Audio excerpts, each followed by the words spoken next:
of all days. Usually it's a Wednesday. Usually it's a Sunday. Used to be a Friday, but it is a Tuesday today. Wait, what day is it? Fuck you. And we return to the Feywild. Some of you are apart from others. Chose to stay behind to bask in the small, verdant grove, the hot springs, pond, something, liquid, overhung by a great escarpment. Those who have stayed behind at this lovely little piece of paradise, if you will, are Limeris Cannon, Elene Silva, and Gridor Steelfist. As well as Marcus, the barkeep from the once glorious Treetop Tavern. The tree has been awakened. That's a whole other story. That was resolved in quotations last session by Azrael, who is with those four individuals.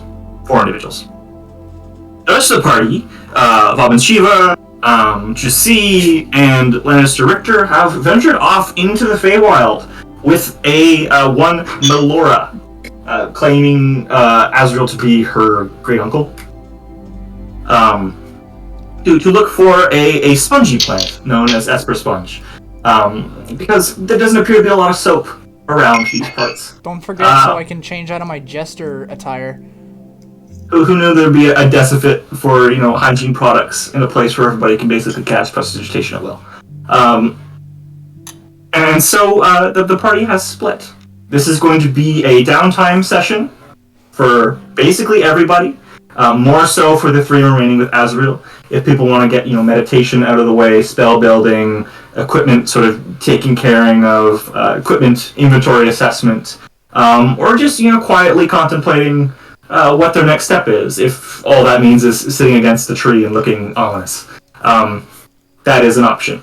For those who have remained back. For those who have left with Melora to find the supposed Blightwood Goblin Village, the name of which has yet to be discussed, between the party members and Melora, will have to meet some venturing checks coming up pretty much immediately here.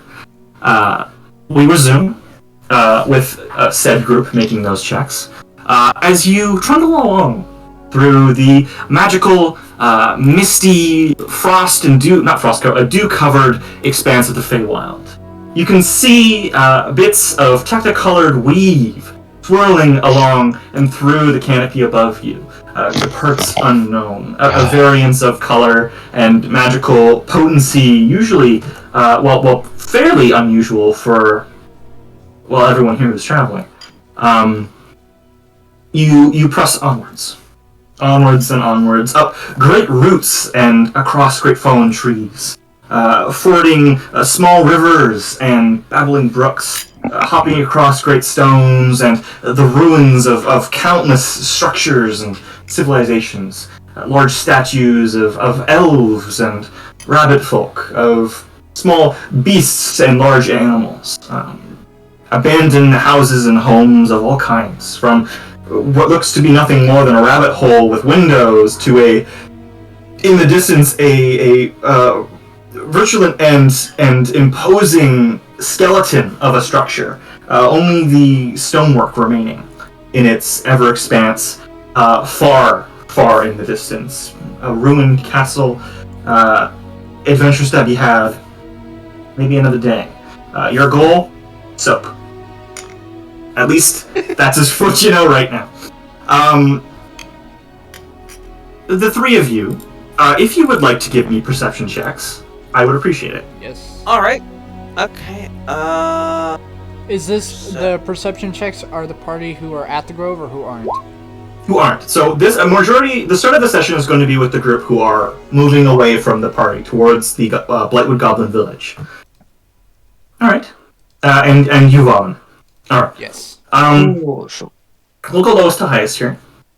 Vaughn, you are currently following your group of five, because Kui did tag along.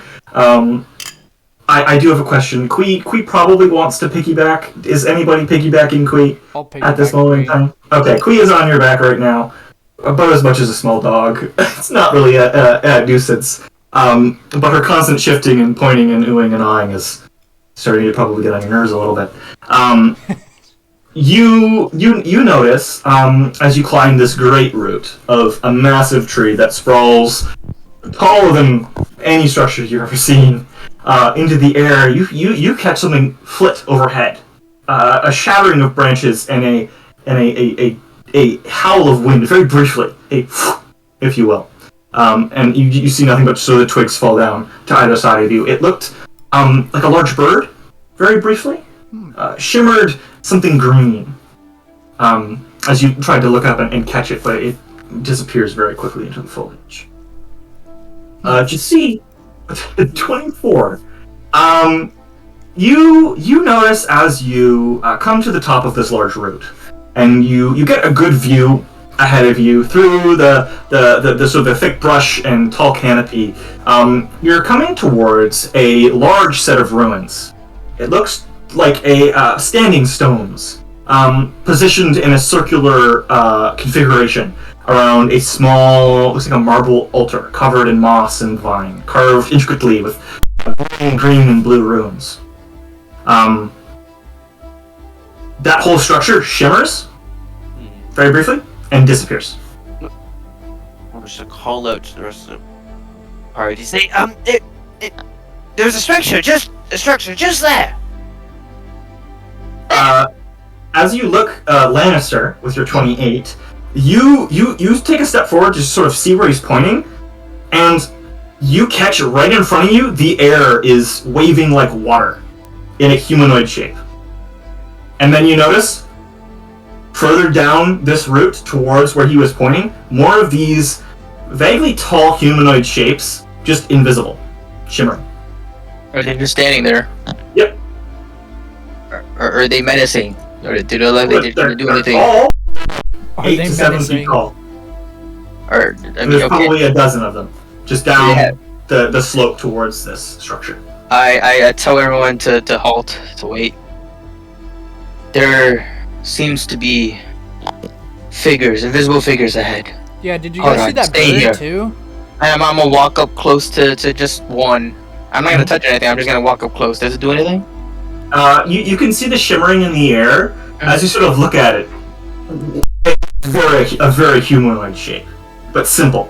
Just nothing more than shoulders ahead, and then just sort of the shape of the body. No hand in front of it, or You see it apparate in front of you. Oh. The mask of what appears to be an owl, and then just robes, very tall and slender, just looking at you, almost mirroring the way you are sort of investigating it. And then you see the others apparate, and then the structure reapparates. Oh. What is the structure? Like I described to Yaman, a circle of standing stones, carved intricately with swirling, swooping, vine-like artistic renditions, glowing with green and blue magic. A small altar at the center of this circular structure. Sort of turning, and they're just looking at you. And they appear to have made way for you to walk towards the structure, but they're just on the left of this slope. It's like almost like a path. As you climb up the route, you would have to descend on the other side as the route goes over just sort of a berm of stone, if you will. And down towards the structure is just you descending the route on the other side. Does that make sense? They're just watching, craning their head. I'll describe what they to the other group. They probably see them too at this point. You're all very, very keenly aware. What do you guys think we should do? I think we should not touch the ghosts. And Well, also, yes. as a side note, I know ghosts are cool and all, but like, did anybody else see that massive bird? What massive bird? There was a massive bird in the trees. What are you Was talking there? about? Anyways, And I want to look at the structure of this world. Is it like out in like is it just open? Sure. But again, the trees here are, like a sort of a California sequoia, the great redwoods. They're like that, but a deep, sort of aged grayish brown, very dark. And they're sort of swooping. This is almost the same sort of swooping, not carvings, but the way the bark has grows in such a way that it sort of displays a design of long swooping curves, a vine-like design. It's like these trees are sort of have been artistically rendered by some force. They don't glow, but definitely not, in quotations, naturally occurring bark, if you will, from your material plane brain. I'm gonna do the smart play here and summon Mossmane here. Mossmane sort of gallops forward from just a rift in the tree you sort of climbed up the root of. He's, hello, friends. Oh, I see you've met the Elder Owlings. Hello, friends. He sort of nods his head towards them, and they saying nothing, making no noise, sort of bow in response, and then they just go back to watching you. Do not mind them. I see. They've lived here for a long time. They're watchers, learners. I see. And would you advise us to go in that structure right there? It is a ruin. I presume they were passing through as you were. I see. Well, if there's no reason, I suppose we should move forward. Everybody in agreement? Weird. But yeah. Onwards! Mossmane says. He sort of trundles forward like a big happy lion. Whoa! Mossman was here the whole time? Yep. No, yes. He said summoned very recently. Jesus, Mossman, don't scare me like that. I am the least frightening thing here, friend. And that should concern you. I'd say the bird is significantly scarier. There's a bird. He sort of looks up. I don't see a bird. I disagree. Robin, I don't know what's wrong with you, but you're seeing things. Why does everybody doubt my sanity? Look, it's very simple, Robin. Birds aren't real. And you call me crazy. Yes. Birds. Not real. That's a new one. And you just see he sort of looks at the Elder Owlin, who are just bird humanoids wearing bird masks. Don't think of that negatively. He just sort of says to them. I don't mean you. You're perfectly real. But clearly the bird he was referring to isn't real. They don't say anything. They just continue to watch you. He's kind of an idiot. I am not. There you are. From the one sort of at the top where Lannister ran into him, the largest one, sort of lets out a deep sort of bowling, hoo, hoo, it sort of echoes through the forest around you, and they begin to move onwards. Sayonara. Bye. No, we keep moving forward too. Okay. You pass through the ruin, over just more fantastical, towering mushrooms and ancient structures and trees. All manner of alien wildlife makes its presence known around you. Mossmane, be our guide. Yeah, he's just sort of leading you just in a direction. He's just sort of there. He's not really leading. He's not leading you. He's just sort of keeping pace with you, Lannister, as you're sort of, I guess, head of the marching order. I thought we're following what's her face to find that place. I was gonna ask Mossmane, do you know where we can find a settlement to resupply at? No. Is there such a thing here? I'm not familiar with this part of the Feywild. Oh, great. See. Well, we were told there was something around here, so how about we continue looking? Alright, there's only one way forward, and that's forward. Melora sort of says, I know the way. Y'all sort of got ahead of yourselves. Left me back there a few 5 minutes or so. I stopped, I found some Esper sponge. It just holds it up above her head like a huge rock. Just this big orange, porous plant. Oh, my it's very heavy. Just see, can you help her, please?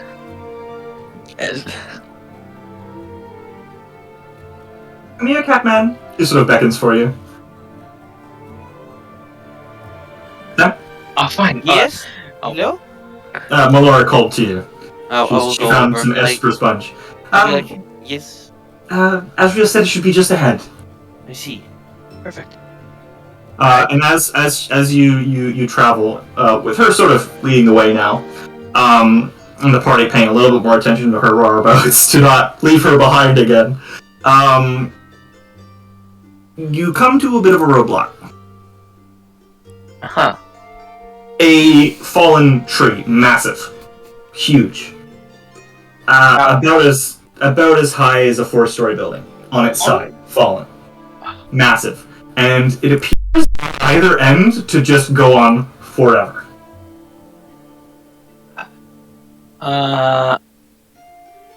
Mossmaid, what is the meaning of this? Just sort of looks around. I haven't the faintest. Big tree. Sort of sits down. How do y'all suppose we go through this? Or, I suppose, over? Huh. I'm not a proficient climber, says Melora.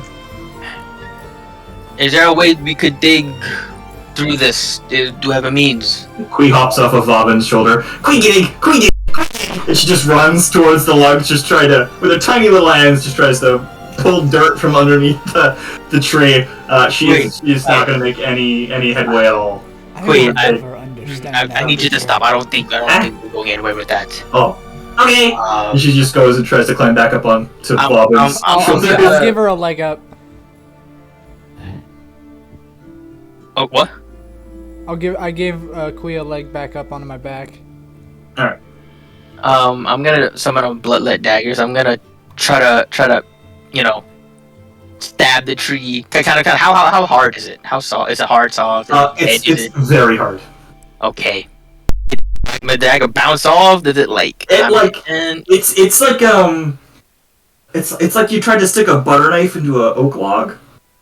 Okay. Like it'll stick in there, but it's not gonna there's no way you're gonna cut that log. Yeah. And this is a huge log. Huge. Like, you could take shade under the sort of the way it overhangs due to its sort of the curve. Is there any indication to how some individuals of the Feywild might cross this tree? Is it like... Sure. Intelligence check. Oh boy. You attempt to try to suss out how to deal with this. Alright, you sort of stab at it, poke at it, try to follow along its length for a little bit, until you notice that as you travel along its side, probably no more than 60, 70 seconds, inconsistencies in the tree begin to make themselves known to you, and very quickly you see that often just in the distance, it seems to go on forever, it just becomes a cylindrical tube, just of matte, sort of brown, sort of like a low-res, just circular prism of some sort.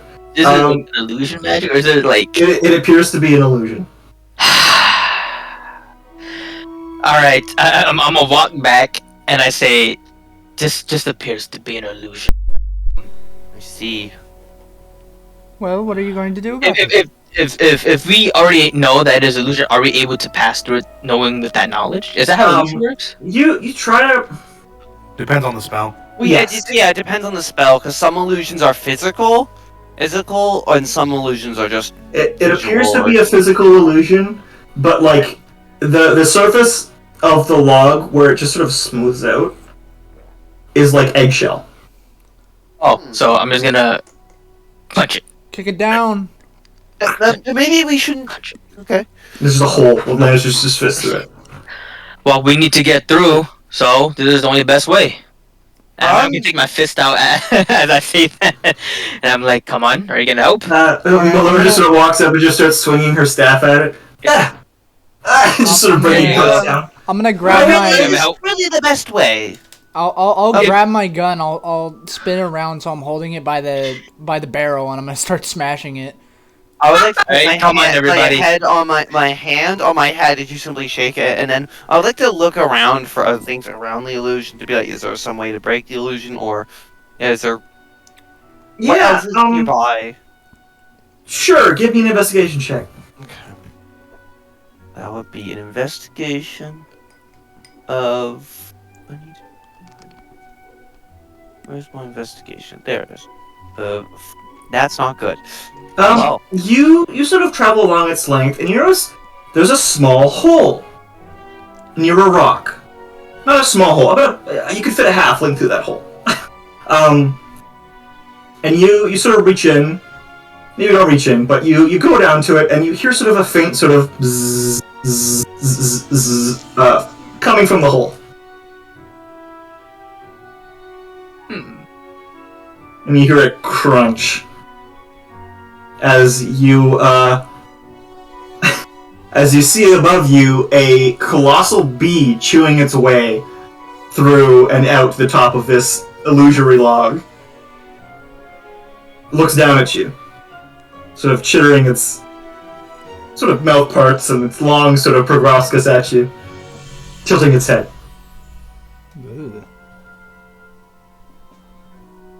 What do you do? I was just wave to it. I'm still whacking at this thing. Yep, I was like, me and Lan has started going ham. I wish to wave to it and then tap Vobin's shoulder and be like, "Do you see that?" Yeah, it's a giant bee, huge bee, about the size of like a chow chow dog, What, just the- massive. The giant bee? Yeah. Yes. I see the, yeah, it's Sort of flapping its loud. wings. Why are you stopping? Come on. There's a giant bee. What? They're And not- Yeah, you see a giant bee climbing down well, not climbing, but sort of wading through the top of the log, just sort of crunching the eggshell-like outer surface and inner surface with its weight of its body as it sort of trundles towards you after just see. Yeah, there's a giant bee. Hello? What do we do with It is it? a Sort of flips its wings and bumbles down to the ground and just sort of tilts its head towards your group and just sort of starts tapping the log with one of its 6 legs. I think it's trying to tell us something. I approached the giant bee. Maybe there's like flowers in there or something. And I wanna look at the area where this bee is tapping. This is I'm gonna As you smash the. As you get close, it just sort of takes its leg off, takes 2 steps, well, probably like more than 2 steps, but I guess like 2 feet back from the log and just headbutts the log, Yep. shattering a huge space of eggshell-like sort of substance. A Well, huge crack. As I see the bee doing this, I would like to swing around my gun again and hit the wall that it's trying to break. yeah. See, bullet Alright. dagger. Yeah. You smash and smash and smash, and Ballora gets in there, and Kui hops off and she starts digging at the wall, and you start moving a significant part of this, just basically powdered eggshell at this point, once you guys get done with it, until you find that you are uncovering a large hole in the ground. Covering a large hole in the Yes, ground. and you hear more buzzing, sort of, bzz, bzz, bzz, bzz, and you catch a sort of a flit as a tiny little bee comes out of the hole, and another bee, and then another bee. Oh. So when you say tiny bee, is it relative to like this Yeah, giant? is this like normal sized bee or like It's a normal sized bee. It's Okay. a normal sized bee. Okay. Okay. So we uncovered a bee's nest. Yes. And as you sort of get to the whole length of it, the bee stops, sort of slamming its head into the wall. Huh. Sort of not soft but very crackable substance, and just sort of looks at you guys, just sort of shakes, and then shakes really aggressively, and a puff of sort of golden like powder just fills that whole little alcove you've dug out. Filling everyone. That's great. And you feel yourself become a little weightless as it sort of flits its wings and sort of bows almost. Mossman is just sort of tumbling through the air, laughing, just his ass off. What is the meaning of this must mean? The bee just sort of descends into the hole, out of sight. Whoa! It appears he is giving us our answer to cross the log. I'm gonna go I follow the bee. see. Wait, no, I want to Bobby. see what it's doing. no, come back. We have Probably a we way shouldn't go that way. to go. Fine. So are we just floating up in the air, like just going up? You're floating, and then you see Mossman begins to donkey paddle, and he gains control of his movement. And he begins to try to go up and over the giant log. Yeah, can I like swim in the air up? Like, Yeah, you swim, Yeah. you cross over this endless just expanse of whatever the fuck happened here, and you the powder begins to fade as you land on the other side. all right.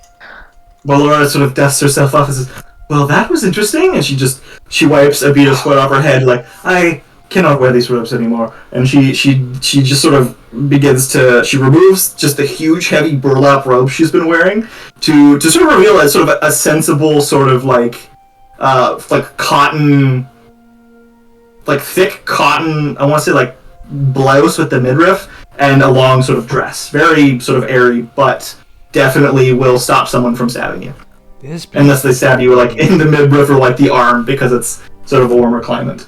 And that is something you've noticed here, is that the Feywild is very much in its summer stage. It's hot. It's hot. Oh God, And man. but there is abundant water, which is, convenient, especially for those who remain behind and are just enjoying a bit of a pool party. Moss And maid. you press onwards. Yes. Um, Is this common, Moss maid? Sorry, if I was walking, I would ask him. One thing you will find very quickly is there is nothing common here. He sort of smiles to you and trundles forward, just into the brush. Goes, "Wait for me!" And she takes off, leaving the cloak over a bush. And you descend yet again into the Feywild. This place Birds. is strange. For some time. Among us, oh yes, friend. We like it that way. Are all your bees oversized? Some of them, Are your flowers oversized? most of them. But what is oversized? Bigger So than what I- reference are you suggesting these flowers be? Oh, Well, a flower chooses to well, grow. well, from everything I would say, these flowers are much oversized compared to what I've seen. They're giant. I would have to agree with you. A flower can never be too long in bloom.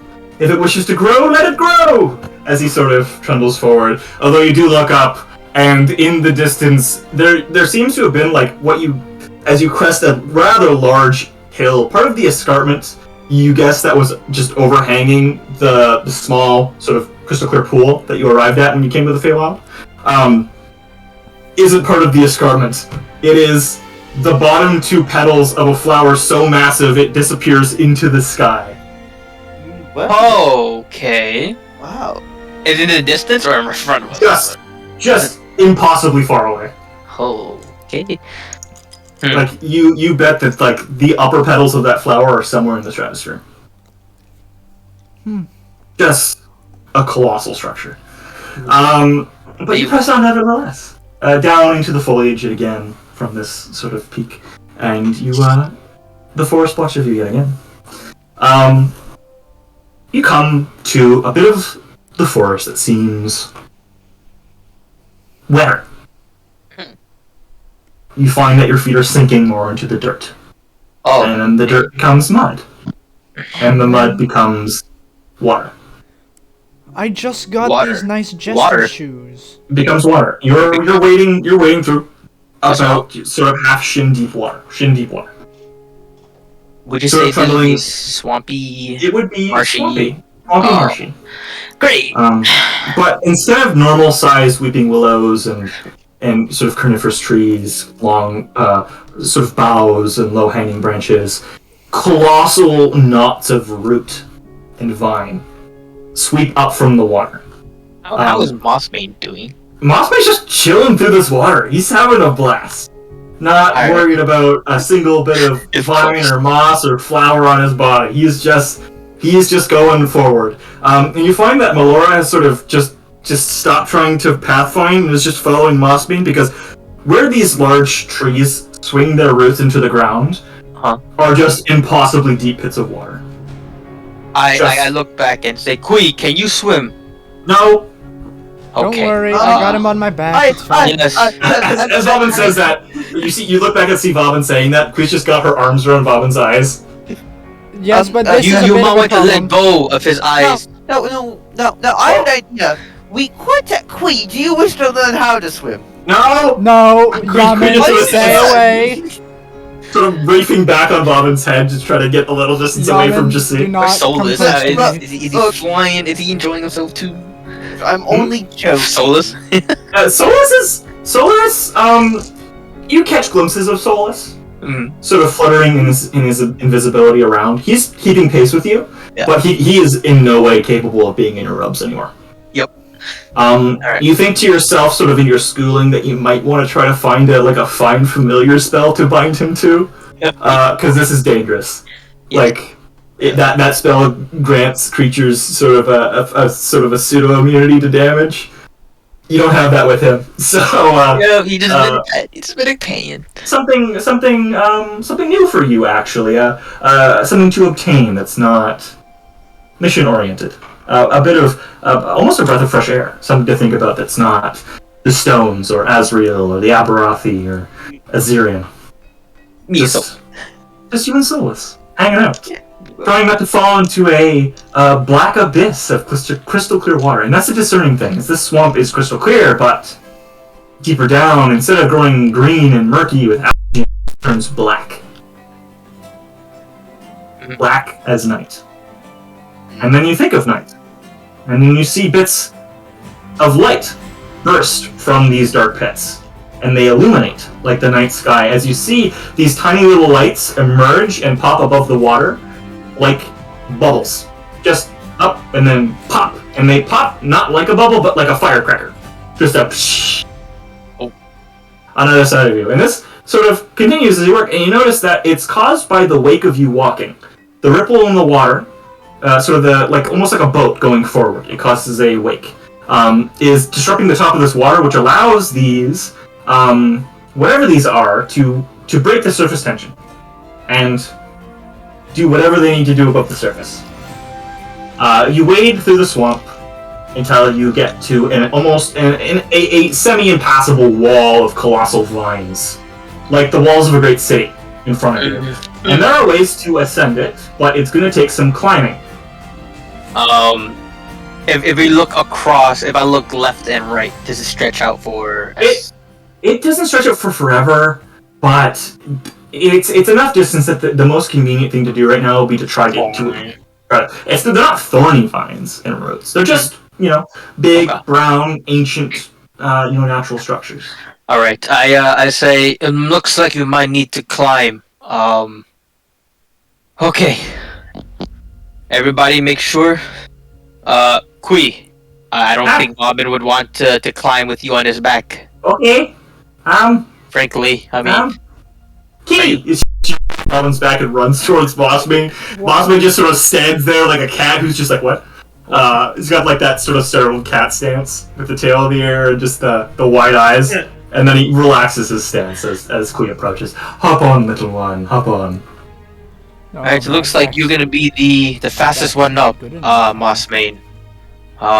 Do let us know if anything dangerous is up there to let us know beforehand, yes?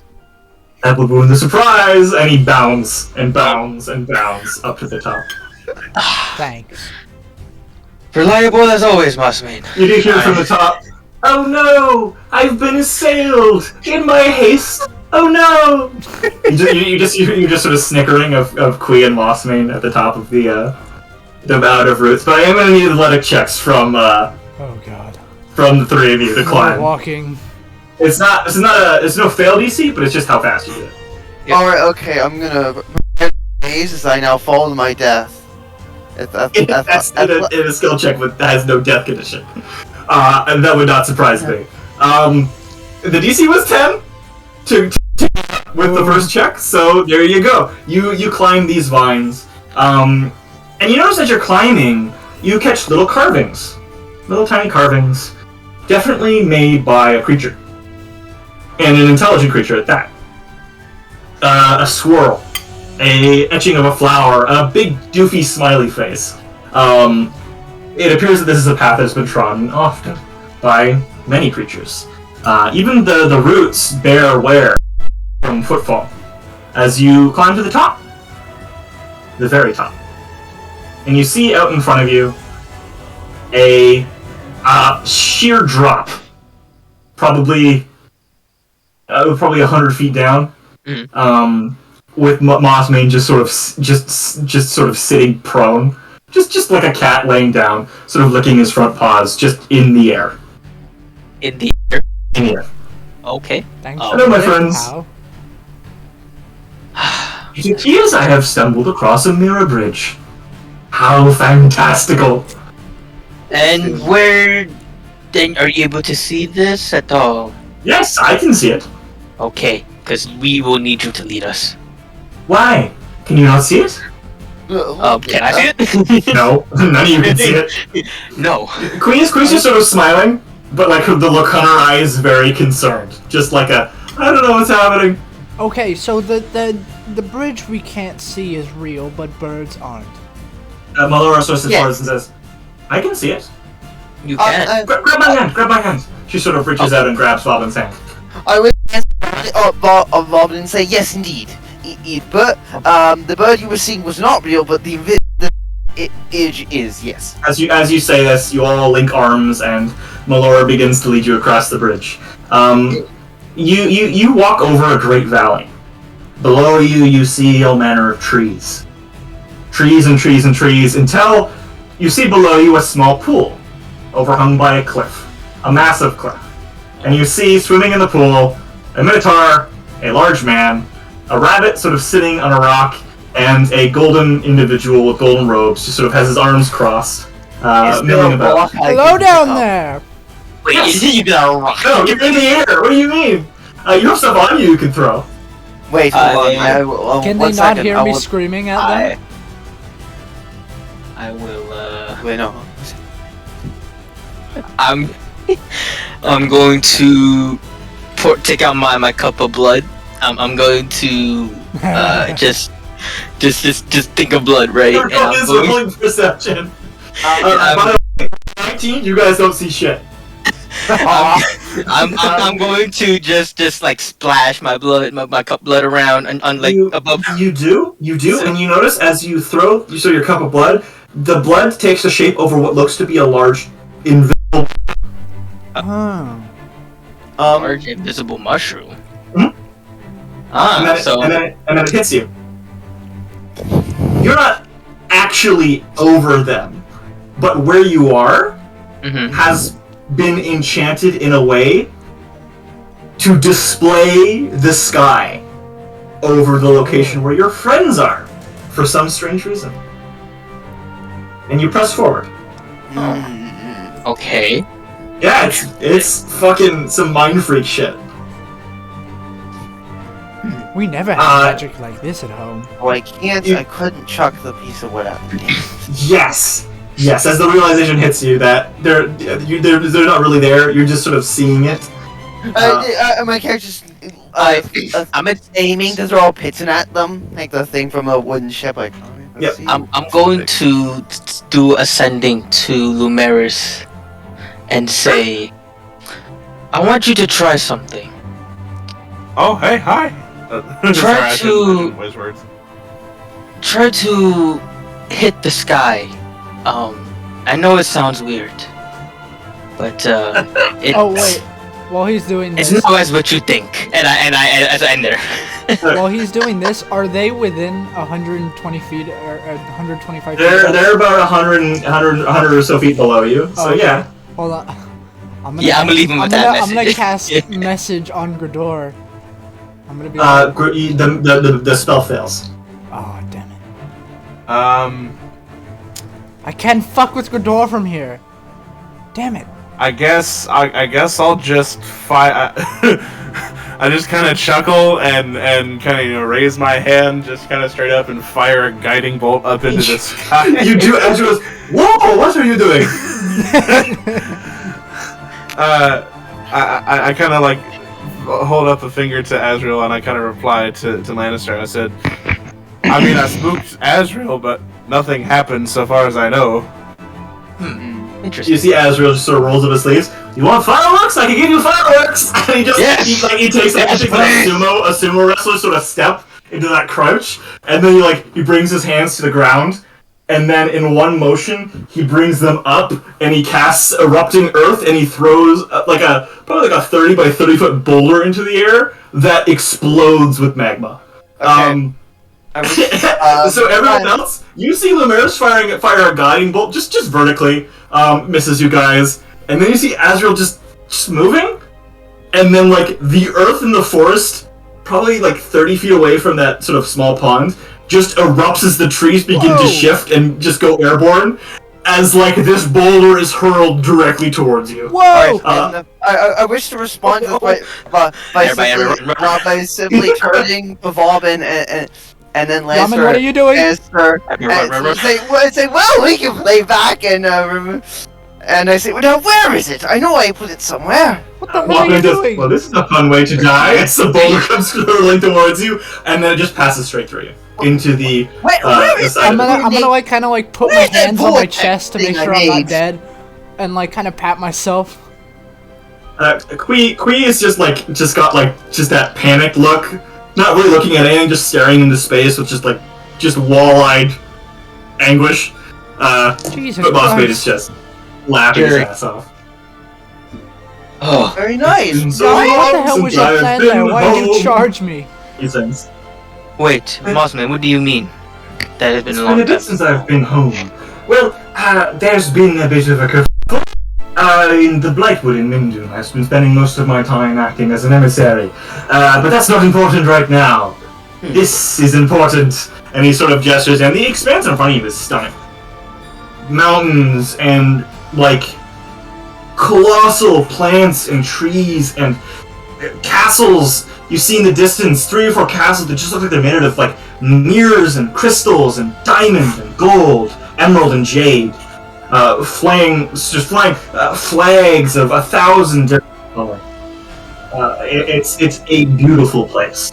We're off to see the wizard! The sky is not just a vibrant blue, but a pink and a green, a deep purple, a maroon, a red, swirling not in a vibrant collage of sort of mishmash colors, but a technicolor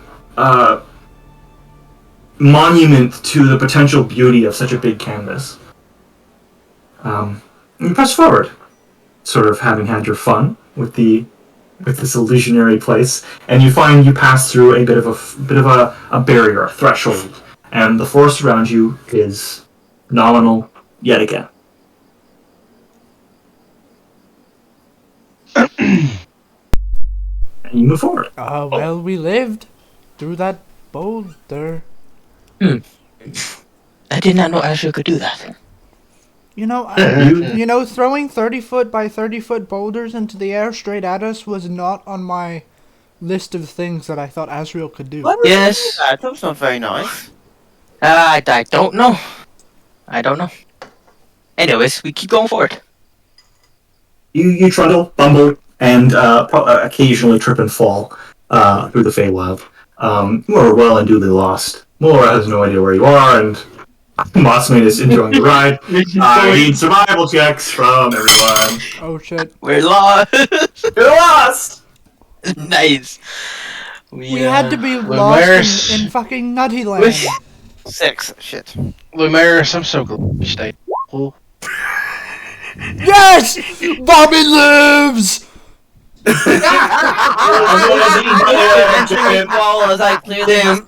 died. Alright. Okay, everybody but Bobbin is eaten by carnivorous soil. Yes, Bobby lives again! Shit. No, Bobbin, you spot a twinkling in the distance. The third eye opens. No, a shimmering of something green, reflecting the stars above you. There doesn't appear to be much of a predominant sun, but just varying sizes of orbs of light above you. Ah. I'll point this out to everybody. I'm like, you guys see this over here? It's through the forest, hidden by foliage, but there's definitely something ahead. I can't get a clear look. Well, let's get closer. I swear to God, I'm not crazy. Are you sure? Bring up that bird again. I swear to God, Yaman. I mean, the bird. I mean, The bird was real! You're it's not. not. You did this to yourself. It's really What bad. did I do? I How do you did approach this? nothing. How do you approach this glint? This thing in the distance? I'm gonna walk up straight up to it. Cautiously. Okay. Uh, I yell at Robin, what are you doing? I Melora? think, well, since I'm so crazy, I'm just gonna fucking walk up to it. Okay, I believe you. Calm down. I'm still gonna walk up to it. you see sort of Mossmane and Melora sort of get low, but Mossmane has this just big derpy grin on his face, like, what are we doing? Sort of his expression as he looks at all three of you just sort of sporadically, until you see he sort of sniffs the air again. He sniffs again, and he says under his breath, "Whoa, What is dragon!" Why are you And guys he hiding in bounds that ahead of bush? Wait. What? Quee falls off. Oh. He's just blitzing. He's blitzing towards Quee! the glint. Are you okay? Just into a puddle. No, that's my glint! And Gavon sprints after him. Bob. Alright, Jesse, come on. And I pick up Quee. You just are under the arm like a football. Yeah. As you run towards it until you hear this large sort of Mossmane? a snoring sort of noise. I try You to see stop. Mossmane sort of standing at the precipice of a large crater in which sleeps a green dragon. Whoa. Snoring. Look at that. I look at Quee and I say, shh. I thought dragons were myth. And I look at Vomit. It's like a big version of me. So Quee sort of points. Quee, you should go wake it up. No! No. Mossmane! Mossmane, Yes. what are you doing? Mossmane, you It's should a go dr- wake it up. What? Mossmane just sort of looks at you like, just doing that. Like his smile just goes deadpan. And then he just averts his eyes. He's just smiling again. It's a green dragon. Look at it. Oh, it's asleep. We don't want to wake it up. Yes. Do you Why think it not? could be friendly? It could be friendly. Maybe it's hiding It's a treasure. green dragon. See, in a poof of what looks like falling leaves, Mossmane misty steps towards just the head of the dragon, and like a low sort of like bow, like a dog who's trying to play, and just starts sniffing the face of the dragon. Oh, I Mossmane. believe it's eaten some paralysis shrooms. How interesting. Maybe it's shitting. Maybe it's sitting on some treasure. I don't think it's shitting. I think it's I sleeping. don't think that either, but I definitely think it's. Then why did you say it? I don't know why he would be doing that. You're a very strange man. Are we But hey. safe to move on? You This know, is a I very don't. strange place. Common, it does not come. Mossmane, I don't know. I need I can't. more context for that, Lannister. you said it was asleep. It ate some fruit, yes? Yes, some paralysis shrooms. Oh, Maybe Well, what it's is it? Valerian. how long Maybe does it's it last? fairy. Fluff shrooms. Or maybe Weisenbach. So many things. Alright. Everybody, we're gonna go silently, yes. But why? This is the most interesting thing I've seen all day. You want to wake up a green dragon? No, I just want to gaze upon it. For what? We have to go. Go for soap. This is literally infinitely more Alright. interesting than soap. As you try to evade that, can I get acrobatic checks from everyone as you attempt to tiptoe along the outside of this crater around the green dragon? Acrobatics? Yes. Uh-oh. Bobbin dies again! You see Bobbin slips and starts to tumble down the outside of this crater down towards Okay, wait, the dragon. wait. Can I use a reaction to throw my grappling hook for him to catch? Now I've got Sure. one. Give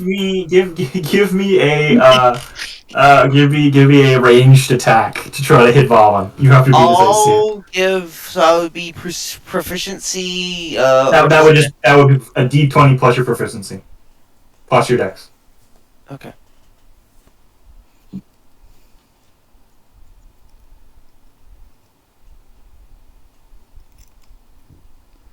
Will Bobbin die? Find out next Yeah, time. you are tumbling, just down the side. Avalanche. You get You miss. That's it. This is Tracy. You do use Bobbin. You chuck a grappling at Bobbin, and you, as he comes out of just at the bottom, he comes to roll, and he goes almost like he's standing, but leaning forward at a rapid rate, and you catch the nape of his shirt, sort of suspending him in this Michael Jackson lean over just the head of this dragon. Whoa. Look at that. I wish to slowly attempt to pull him up. Yeah, that succeeds. But Bobbin, can I get a wisdom check from you? Wisdom. Let me... Not a saving throw. That would be www is... Dot. I am blind. Left side above charisma. I really am blind.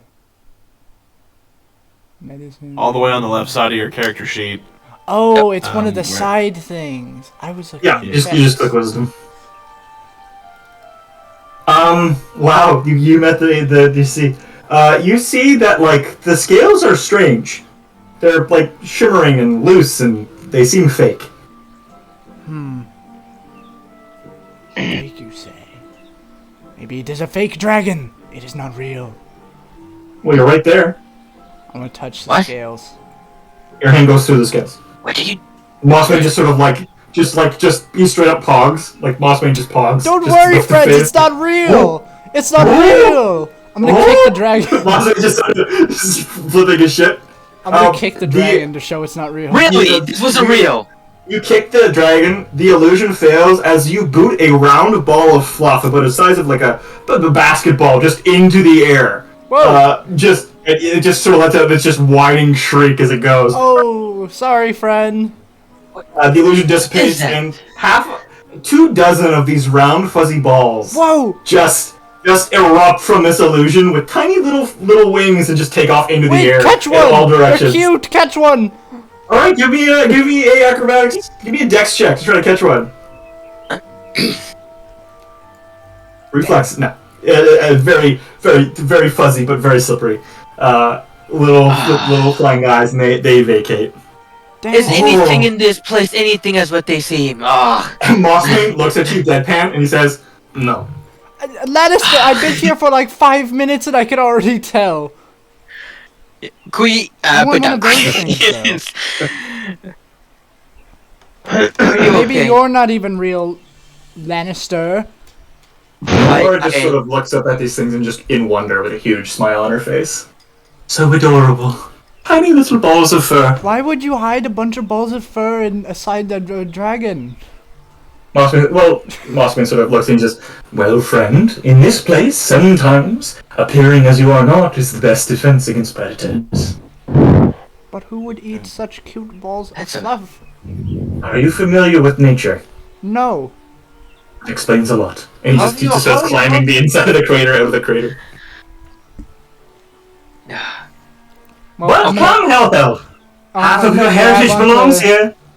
I'll grab onto Yaman's I- grappling hook and pull myself out of the crater. Yes. Oh wait, was there anything else in this crater of note? No. Oh okay, I'll just pull myself out. There seems to be no end to this. Where are we? Why is Who the cares? mayor It's Steiner? cool. It's like a movie. I'm having an adventure. I look at boss. Have you forgotten that we left boss? other group? Sorry. It sounds very similar to my name. Yeah. It must be someone else. I was thinking of a wasp. Incorrect. Sorry. It'd be Why would you familiar. think of wasps? Yes. They're very Yes. annoying. I was thinking maybe there's a big wasp, and I fear for that. Oh, God. There are those! Be careful! Mossman sort of calls out. Are you scared of wasps? You shall be! Says Mossman as he gets farther and farther away. No. Yes, Father. We left quite a bit of people back. We. Okay. We should keep going at least. I don't know how far we are. Yes, I So agree. Cyber, it's you roll 4d6 and you drop the lowest number. That is how you get one of your stats. You do that for how many ever stats you have. So one's for strength, one for dex, so on and so forth. That's how you get your numbers. Either that or you can do point buy if you don't like your rolls. But we'll go through that. Go through that later. Yo, Okay. who's Spider? That would be a spider on a tree nearby. You hear sort of faint popping as you see a large spider holding a bowl with just corn that is becoming just fluffy and porous. Do we see like a tiny microwave anywhere? No. The spider's just rubbing his hands on the bowl really fast. Is the spider making popcorn? It's a giant spider eating popcorn. Yeah, The just watching spider Wait. is apparently I'm syrup. cool with that and being I- canon. I In the am- Feywild, that kind of makes sense. Can I like try to perceive if this is the same spider from the temple that we saw? It's very familiar. Give me a history check. Oh, if I succeed on this, I would be so happy. With that being said, I'm Yes! done. It could be. It could be. Could be that fucker sucking you. You know. Guys, You're doesn't basically what letting is this happening? bit. spider with the corn look like weirdly familiar? No, it doesn't. I have never seen this thing in my life. Well, aren't you just a killjoy? You're asking me if I've seen a giant spider. Well, I'm asking everybody. Yaman? Well, specifically me. No. I don't. Specifically think I've Yaman. seen a spider. Yeah, so what you've noticed that is Bobbin is pointing to just an empty stump. Bobbin, you see a fucking spider there. No one else sees a spider there. And we'll get to what we've walked into now as you sort of progress. You notice that the place around you is become quite fungal and technicolored. And as you realize this, I'm gonna need some con saves Fungi. as Bobbin begins to hallucinate.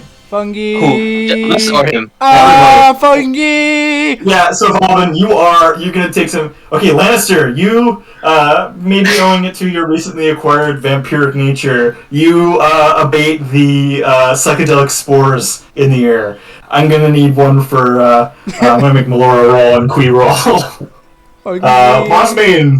Mossbane is just inhaling them on purpose. So I'm the only Yeah. sober one. I have to lead the group. All right, sober one Or we drives, could guys. just like chill here. Kui is stoned. I need you just need to make me one. Give me a con save, please. Sorry about that. No worries. Hardly. Con save Mossbane will fail his on purpose. 20. You are not stoned. Goodness. And then Melora. Oh, popcorn. That's very crunchy. Melora is also stoned. I'm gonna roll that in public. Yeah, 4.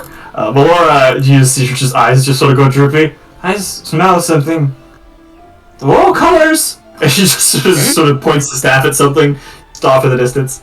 Lannister and Jassi, you have walked into a psychedelic fungal forest. Most of the mushrooms you see on your approach just appear to have been hidden in cracks and trees under rocks, but now wherever this is, there's been enough decay that these huge fungi are flourishing and having quite the effect on your friends, as you hear sort of a soft sort of singing from behind you. And you see Kui just sort of kind of going in the right direction, but she's just spinning with her arms out with a huge smile on her face. I actually want to. Is the spores are they visible? No. And abundant. Okay. But they are, like, you see, like, some mushrooms have, like, funnels where they're sort of pumping a mist into the air, but that mist dissipates. Okay. Enough to give you a clue at what's happening. Can I take a vial and go over to one of these and like kind of hover the vial on top of the thing, and so it can just poof into it? Yeah, as a huge whiff comes your way, I'm gonna need another con save since you got so fucking close. Sure.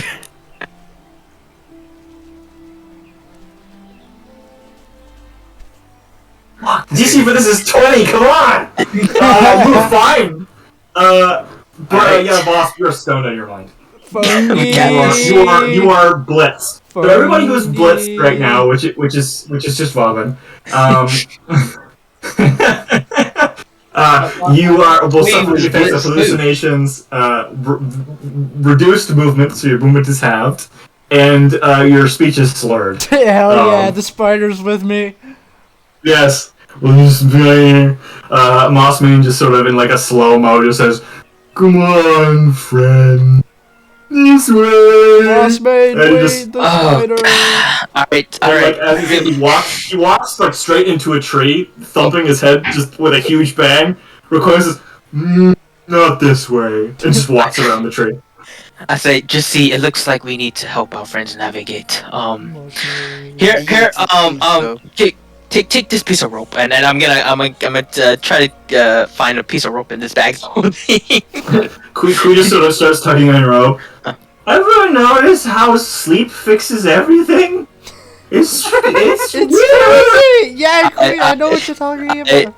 Kui just like her jaw just drops. You just start screaming. Did you It's guys just ever deadpan notice expression. how Kui, oh, we okay. can only cast spells like calm 4 down. or 5 times? I'm gonna take a piece of ration, just give it to Kui, like, eat this. You just stuff it in her face. She's like, okay. I'm gonna Just tie. starts eating it.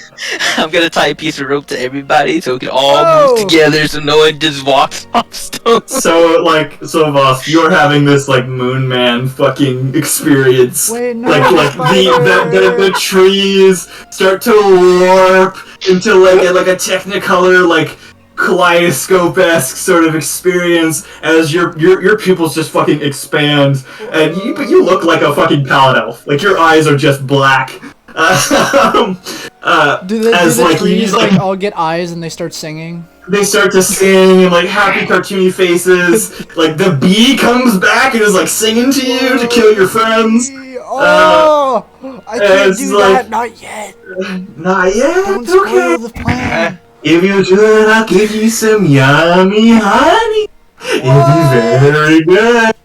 Dude, Totally. I gotta kill my friends. Buzz, man. Buzz. Do I hear? No, Bobbin's just... Bobbin does like kill my friends. Like, I hear yeah. But he's drooling and like frothing a little bit. I'm like, I look at Are Bobbin they and just I'm like, are they just like dragging me on my ass right now? yeah. Kui sort of like runs ahead briefly and jumps into the air and then just falls forward. I don't have wings. Ah! He just starts to cry. Queen, no, it's okay. Just like straight up, just like yelling. The sobbing turns into just uncontrolled laughing as she trundles along halfway again. Do you know how long? I wonder how long this lasts. So Sam, if you missed it, your group had wandered into what appeared to be a psychedelic fungal forest. You know, I get that. Just we is asking like how long is this gonna go on for? What's wrong with all this? It's a big forest. I will tell you that. Just we still doesn't believe that Vobbin's on drugs. Just thinks Vobbin's insane at this point. Looks like they're very under the influence right now. Are you sure? Are you sure Vobbin's not just insane? Whoa, the I've honestly doubted that myself, but I haven't really came up with a conclusion yet. Vobbin, I'll try and get Vobbin's attention. Hi. Hi. Whoa. What do you see exactly? Since when were you a cat? I've always been a last couple of days. No. You hear from behind you. My wife's a cat too. You hear from behind you there's a kitty! Where? And you see Malora's just facing a tree, just like 2 inches away from the bark. Where? I'm gonna put my finger right and just see his face and I'll be like, he's right here! Oh, it's a tree! And she starts just like, hugging the tree. No, I love trees! Oh boy. No, that's a tree. I think he lands to go over to Melora. Oh, you're very red. Yes, you can see a doctor about it. Yes, that's bad. Yes. I try to drag her along as well. I was like, come on. It's okay. Did you know? Did you know? Did you know? Did you know? She just keeps saying that. I am gonna be queen someday. Yes, yes, you will. Yes, and yes. I am. My mom. My dad doesn't have an arm. Oh, she's just like, really like reaping, and she vomits. It's so gross. He doesn't have an arm. I hate body horror. You see Lannister kind of just like pat her back. It's kind of like. Wait. Well, he has school, so he's a teacher. Wait. Which means he's gonna be okay. Wait, have you guys She seen my pauses wife? if it's like a question. Have you guys seen my wife? My wife. Am I? I think she's I don't lost. have a husband. I don't think I've seen your wife. Oh, Did you you have know? seen her. Did That's you- good. No, I haven't seen her. Yes, you that's know? what I said. Did you know? And like, just Melora is holding Kui up to her face, and she gives, "Did you know?" And then Kui just starts saying, "Did you know?" Did they just start saying you know? that as you're just dragging them through this forest? It's just, she's just, this is a tiny dragon, and then she just drops Kui. I'm gonna turn to Lannister and I'll be like, Lannister, I found Yes. her, and then I'm gonna point to Yaman. Huh? I found her. My wife, found she's Jessie. right there. No. No, that's Jessie. No, that's She is just like Tyra. trying to wrestle Kui away from like a large mushroom. Look, you don't need any more. No. No, you don't. Is I'm gonna cry again. You don't let go. It's cathartic. It'd be good for me. Don't let go. And she just stops trying to go to the mushroom and just holding on to you, Yaman, and starts to cry again. All my friends are dead. No, we're right here. We're No, right Queen. here. Don't worry. Kui, I'm right here. Oh boy. Moss Mane, where are you? Mossmaid. Why is Mossmaid. that cat made out of leaves? Popping out of one of the tubes of the mushroom, Mossmaid appears. Hello, Whoa, friend. the cat's a mushroom. Do you know how long this The goes? mushroom king. I know him actually. He's very mean. We should move on. I think he's around here. He just sort of You're stumbles the out of the mushroom mushroom like a cat just hopped up on catnip. Yo, Solus like having a time. I wonder how does this affect Solus too? He's floating around. Solus is just you try to find Solus, and then like probably like 60 feet above you in the canopy of the trees, you just see Solus just rocketing in a barrel roll, like just like spinning on his side like a log caught in the current at ludicrous speeds. It has very clearly affected Solus. Solus is just like The Zuby. he's very he is rotating. Alternatively, Solus is just like taking just the biggest whiffs and like not moving at all. Yes. And then he stops rotating, motionless, like a dead animal, and then starts rotating again. Yes. Melora just grabs you by the face and gives you a huge, just fucking smacker. I'm gonna be queen. Huh? Oh, yes. As I grab her shoulder and kind of like pry her like kind of away from me, like yes. Now. Unless we lose the war, and then I'm gonna be dead. He starts crying. Yeah, it's okay. Not necessarily Wait, losing the war to we're a in death. a It's okay. war. You're not somebody of great importance, are you?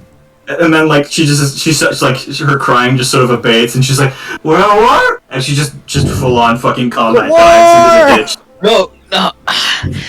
No, we're not at war. Get up. War. And this persists for probably 15 more minutes before you drag them from the forest, in which the effects subside pretty much immediately. Although everyone affected is pretty much clueless about the events of what had just happened. Wait, take me back. Just to the effect that they were affected by something. Wait, we forgot the It was pretty spider. cool. It was pretty cool. What spider? The spider that was on the log. We forgot it. There's. At this point, you do see a spider bobbing, but it's a different spider. No, It appears that's to not be made the out same of spider. it appears to be made out of glass, and it is climbing over Jesse's shoulder. Whoa, just see. Just Bug. see there's a fucking tarantula on your shoulder. It's made of glass. It is real. Oh yeah, that Catch is it. real. I want to put it on my shoulder. I want a glass spider. Are they still pulling me along on my ass from the rope? No, you're out of the jungle. Just see, Sam. I need your attention. Yep. There's a huge fucking spider on your shoulder. Wish we'd time to throw it away. Wait, no. Alright, you reflex just fucking shunned that thing into the distance. No. and it There is it gone. goes. I was going to tame it. It would have been so cool. Why would you want to tame it? Because it's a spider. Spiders are Hey. It will strike put my fear hand into on the hearts of Robin my there. enemies. And The only say, good things that come from spiders is venom that I can use to make poison. Just I Other thought than that, you they're liked useless. that, Yaman.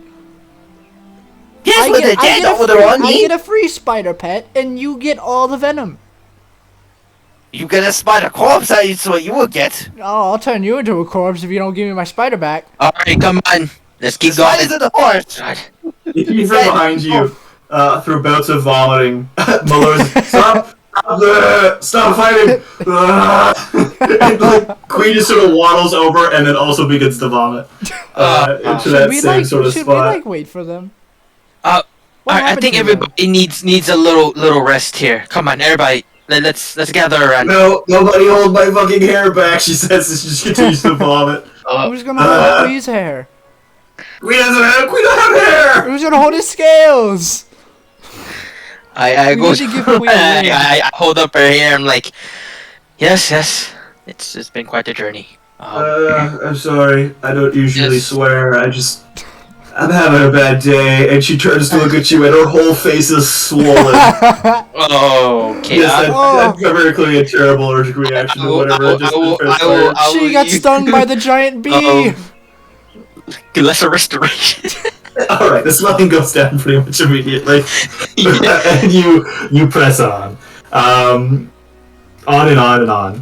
Can I get a perception check for everybody as we move past this? The bird. Yeah, flew sure. by. Perception. Lannister, I don't envy your group right now. I really don't. Whoa! Robin wins again! What is with Robin? Uh, Rules, man. I told you you'd shine out of combat. Bobbin, you see another flit above you, and you catch it this time, and it appears to be a goblin. Whoa! Goblin? Goblin! Like a goblin with a wingsuit, Hi! like a fantasy wingsuit, just blips by you, Whoa! but about 20 feet above your head, just probably lands not more than 150 feet away. I'm gonna wave at him. Hello. You see his head turn for a moment towards you before he's out of sight. He is rocketing. He is propelled by something. What are you waving at? You hear another rustle, Lannister, and both you and Jesse look up, and you see goblins. Like not like long-nosed, snaggletooth goblins, but like green folk. They look a lot like halflings, with sort of a vaguely pointier nose, sharper features, and huge ears. I wish to simply wave to them and say, "Hello." Goblins in wingsuits. And they dash to the trees I ahead. want one.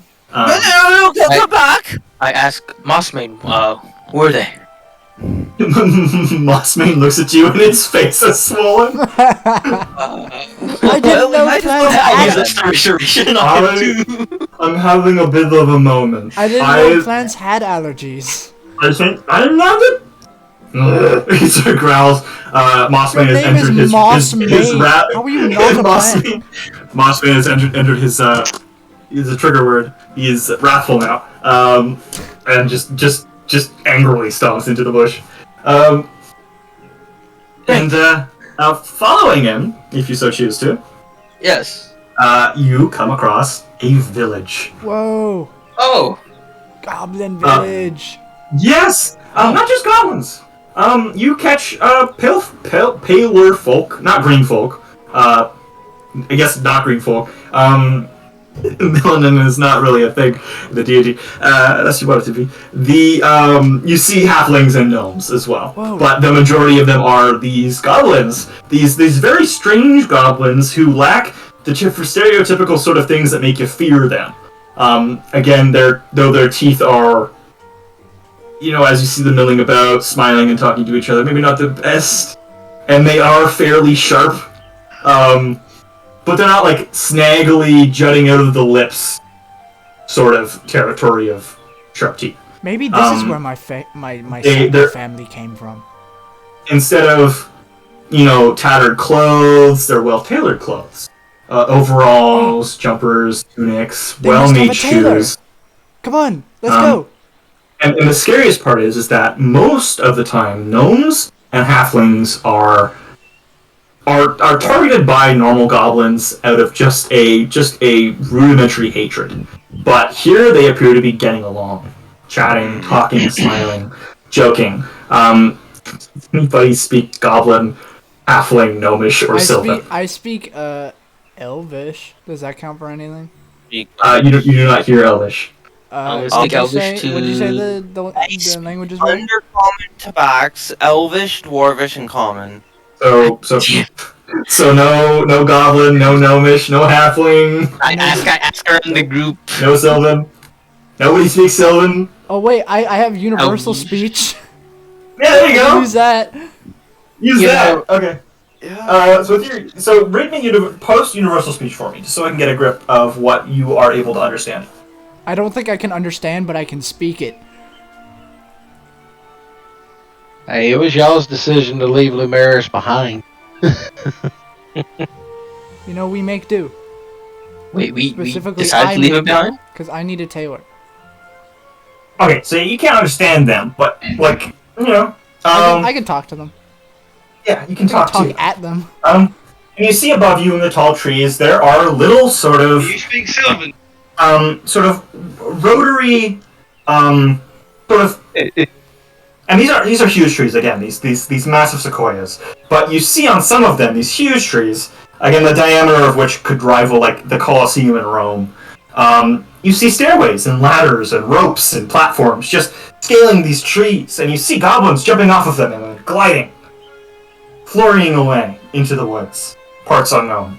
And you look up through the canopy above you, and you see probably 1,000 feet up at the top of these trees are these large wooden nests where you just see masses of these creatures just jumping and gliding out into the woods. Whoa.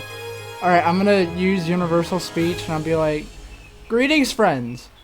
I love the outfits. Do you guys have like a tailor or something? You again, this is a huge place. It's sort of set in almost like a crater. Near the center, there is more houses than there are like these huge sequoias with these sort of scaffolding up them. Mm-hmm. The houses are quite quaint and almost kind of cute. They look like they're made out of giant gourds, pale, cobbled together in a clearing where the sun can reach the floor. On the farthest part of the village from you, there appears to be a large river that flows through the Feywild and through this village.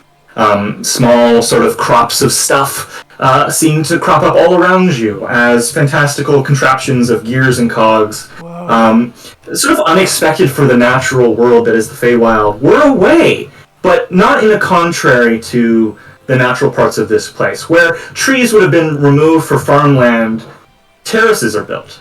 Where machinery would need to make room through bushes and brambles, you see that it's these whirring cogs and gears are meticulously placed along the branches to not only serve a function, but to almost accentuate the coalition between natural and mechanical forces in this place. It is a fantastical zone. But it seems to simplify near the center, with just more of these round and bulbous buildings. For small folk, you get to grips that not a lot of big people live here, big being standard height. But it's a lively place, probably well over 1,000 individuals. Are there any that look like guards or anyone that looks like they're holding weapons or something? Nope, none? I asked Valvin, since I assume he's the only one that is able to speak with them, What's up? perhaps we should try to find anyone and ask them where we are. Oh yeah, I was getting to that, but first I need new clothes because Jester is not exactly befitting. Yep, you are still wearing the Jester's attire. Yes. First, I'm. Is there like someone just walking by? Just looking at there's a us? few people. Closest to you is an elderly, appears to be a green folk, sort of hunched over, with like big bushy white eyebrows, a tiny, surprisingly button nose, huge beard, just concealing his mouth with his mustache and his beard, wheeling a wheelbarrow full of pumpkins, just up the road towards you. Excuse me, Nearby, greetings, friend. there's sort of a fence structure with a mother tending to her children, and then some more individuals down the way. But you call out to the older man, correct? Yes. You see, sort of stops, and then you see he sort of brings a hand up to his eyebrow to lift the hair out of the way so he can see you. Grakandiha, Matusha. Yes. Sort of nods his head down in a greeting. I'll also nod my head. It's hard for me to understand you. Long story. I'm using magic, but can you point us in like the direction of like maybe a tailor? I really like your clothes, and I really hate these ones. Is he saying this in common or is this in I'm using universal speech, so you. He's probably using understand you. You understand. Everybody understands it. Everybody understands what he's saying. Okay, don't ask him about where the tailor. Ask him where's the nearest settlement is. That's where No, we'll probably find the I'm tailor. the one This would be the settlement. This would be a okay. settlement. This is a huge settlement. Okay. Again, all those houses, these sequoia scaffolding. There are what appears to be shops. There's a huge sign that you can't read because it's in Goblin, but yeah, like you denote that probably is the name of the place. But again, you don't understand what the words mean. Ask him where we are. Oh, also, would you tell me what that sign says? He sort of sits a little bit down. He brings his hands to his hip and he sort of wandles around to the side of the sign where the words are. Leta Turanti. Leta Turanti. That is where we are. He says da, isn't like sort of a yeah. Does that sound familiar, Mossman? Mothman's face is just still bloated. Oh. That's your restoration. We are in Blight Town. Mossman sort of says with his tongue just flopped out of his mouth. No, Blight Town? This isn't Blight Town. This is Blight Town. Yeah, you get mauled by 85 skeletons. Yeah, poisoned. It's this wheel, the skeleton with like a wheel attached to it just comes rolling down the road. Howdy, folks! Rattle me bones! Do you guys have any spare ribs? That's my favorite food. But the goblin sort of nods to you. He picks up his cart and he sort of nods again. Ratujinta. Oh, Maintain. wait, one more thing before you leave. Can you point us in the direction of a tailor? Or like So looks behind him. He points to a stack of what appears to be just 3 giant colossal gourds, big enough for a halfling to live in comfortably, just stacked on top of each other, with like balconies and doors and windows, sort of glowing orange in the faint twilight that is beginning to encompass the lands, or has been encompassing the land since you got here. Day-night is weird in this environment. You've noticed a few times where you're like, "Wow, it's like pitch black out here." Wow, it's so bright I can't see. Just in the course of like 6 hours. So it's a little wishy-washy, but nevertheless, he points you towards it. It has a large sign outside the front. He appears to be pointing to you towards a tailor, if he is good to believe. Thank you, sir. Have a good day with your Nice. pumpkins. And Gratula! He sort of waves his hands as he trundles back the way you came, out of the village, with his pumpkins. what a nice man. All right, let's go get some new clothes. All right. You first, I suppose. All right. Yes. Well, I'm gonna head over to the tailor. Yep, I'm gonna follow. Also. You all move through the town. People sort of watch and look, and you gather a lot of attention really fast. As people start to sort of open their windows to come and just sort of look at you, not in a panic way, but definitely in an observation way, not really like with any fear, but in a like you're a spectacle and I'm gonna look at you. I'm gonna kind of like wave sort at of people. Pardon? Looks like Hi. What's up? Yeah. They It's sort of like, wave back and sort of laugh to themselves. little kids playing in the streets, like laugh. No. They stopped playing. They're watching you. Lannister, no offense, but you're a little scary looking. I don't think I'm that mask is scary. pretty intimidating. He would be Really kind of scary looking now that I think about it. He's wearing an ivory mask and a blood. I mean, in the Feywild. Red is not exactly a common color here. It doesn't look. We'll be fine, I suppose. You're exotic. How far are we to these Still making the boards? gestures okay. Sorry. as you see sort of the ringing of the bells on the top of its head. Yes, you move and you enter the tailor's. All right. Bell dings behind you. Ding ding ding.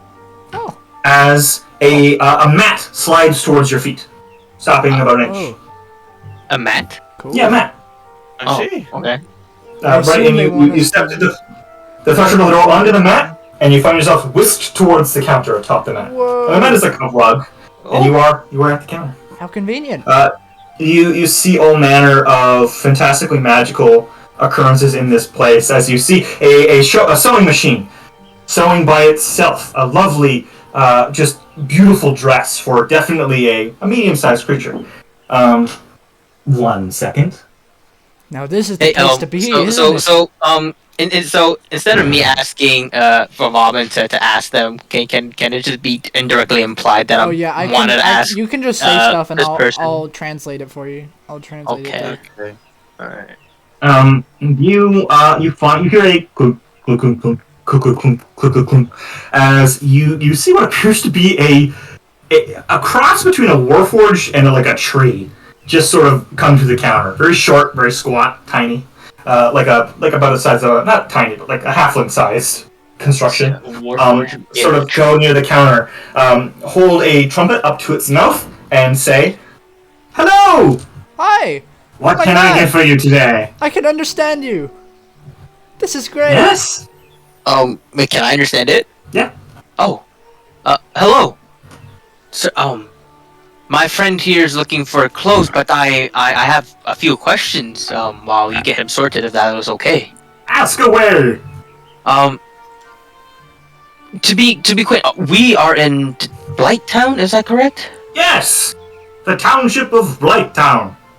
Right, This place and doesn't look very blighty. we... That's Are true. you- Forgive us, but we are not from around here, as Are one you might lost? say. Yes, Yes. extremely. Well, you are in the township of Blighttown, within the Martyr Vale. Welcome. I look at Mossman, like, does this any sound familiar to you? Mossman's face is even more swollen. Oh my god. I think This your will go line away. is. I No, think your no, line is I'm gonna- exploding. I'm gonna deoperate and come back when it's better. And he just poofs. Alright, Oh, alright. your line exploded. Yeah, he'll be back. Alright. So, where are we again, please? Blighttown. Yes, For no, the third Blighttown. time, I know the what Blighttown township is. of Blighttown, Okay, in the but where Martyr is- Vale. If I may ask, where is Blighttown? Yeah, but I swear to God. For the fourth time, you are in Blighttown. the But where township is of Blighttown, Blighttown? within the Martyr Vale. Forgive my I friends, they have see, severe where is brain the damage. Martyr- Who is in charge of Blighttown? You came to the tailors to ask who the president is? Yes. What is a president? I mean, who precedes? Who rules here? Mayor. He sort of cocks his head. Rules? Are you referring to the mayor? Yes. He is out of town. He has been since... Sort of cocks his head. There's just sort of a loud sort of static. Years ago. So your mayor left years ago, and you have been mayorless since. He will be back soon. I see. Okay. As of... years ago. Huh. I see. Anyways, we're in the Yeah. market for some clothes. Clothes? Yes. Your clothes are fine. No, but I want new ones. Do you Why? want these? I'll give you I a feel a trade. clown should dress the part. Well, I agree, but a clown I am not. Clowns. Many Can you things. can you Invented in the please 6th century by the... It just goes on about facts about clowns. can you please I'm help going my to friend listen get new intently. clothing? You hear from the back, just sort of gibber, not gibber, just sort of chiding. Just twig. Just this. And you hear just a very like a younger gnomish woman come up with like a broom and just start batting at the at the autonoma. Oh. It appears I have been found out. Apologies, mistress. Apologies. And he just sort of trundles his way out of frame through a doorway. Oh. Yeah. Gratumas. Oh, great. That's Says universal you speech. vaguely beleaguered. Wait. I can't. Okay. For magical reasons, I can't understand you. Could you bring your automata friend back? She sort of bats a hand at you and goes to fight him. She comes back not with him, but like with his hand attached to the trumpet. We're gonna get you. Okay. So yes, me and my friends here are in the market for some new clothes. Sure looks up and down. Yeah, I bet. Yeah. What can I get you? Well, do you have any like plaid shirts and comfortable adventuring pants? And I don't know what those two want, but probably a cloak of another color, maybe. I'm okay with what I'm wearing. Do I have a If you what? do, then yeah, for him. Not a lot of big folk around here. Ah, Wait, who's he talking about? he's talking about She us. said, 'cause if you we're have a big. kid, if you have a kid, yeah, but for you, no. Not a lot of big folk around here. Queen. Robin, I know how to sew. How about I put the Quee and like how about something for Quee? We could get something for Queen, You true. can have my old plaid shirt. As Quee sort of rears her head from behind your robes, being rather shy, who let that creature in here? He sort of says, so eyeing Quee. That's our That's child. our friend, how dare you? Yaman. That's your child? She sort of looked at the phone. That's your child? It's No, complicated. friend! Well, I'm not one to judge. Alright, what do you need? Okay, so I'll take like 4 plaid shirts. Do you have any like extra large pants? Brings a hand to her face. You give me some time, I can probably make you some. Oh, that would be wonderful. And But not 8 pairs. okay. Well, That's big too enough- much plaid. No one should wear No, that not much plaid plaid. pants. I just need Queen, we normal No pants. one should wear any plaid. She sort of Well, says, cocking her arm out. Well, you know, someone's got to do it. All right. I understand it's a life choice, but it's the wrong choice. Well, sometimes I tend to agree with you, but today is not one of those days. Interesting. A plaid day. Wait, do you look like a quote on a You know, we had one of those a few days back, a few Wait, months back, Uh-huh. maybe a year or two. Everything turned plaid. Things have never been the same since. Like the walls? Yeah, everything just seems a little bit too felty. She sort of says, she's squinting her eyes, just like a stone or something outside. Just eyeing it. All right. So yes, I will take one normal. Well, okay, one normal plaid shirt for the lizard child, and one large one for me, and some large pants for me. Alright, let me get your measurements. Come back. Strip down. Oh, I'm joking. You don't have to strip down. She sort of just gives you like a wry smile. Fix my buckle. Come here. And she leads you into the back and she takes your measurements. What's everybody else doing while this is happening?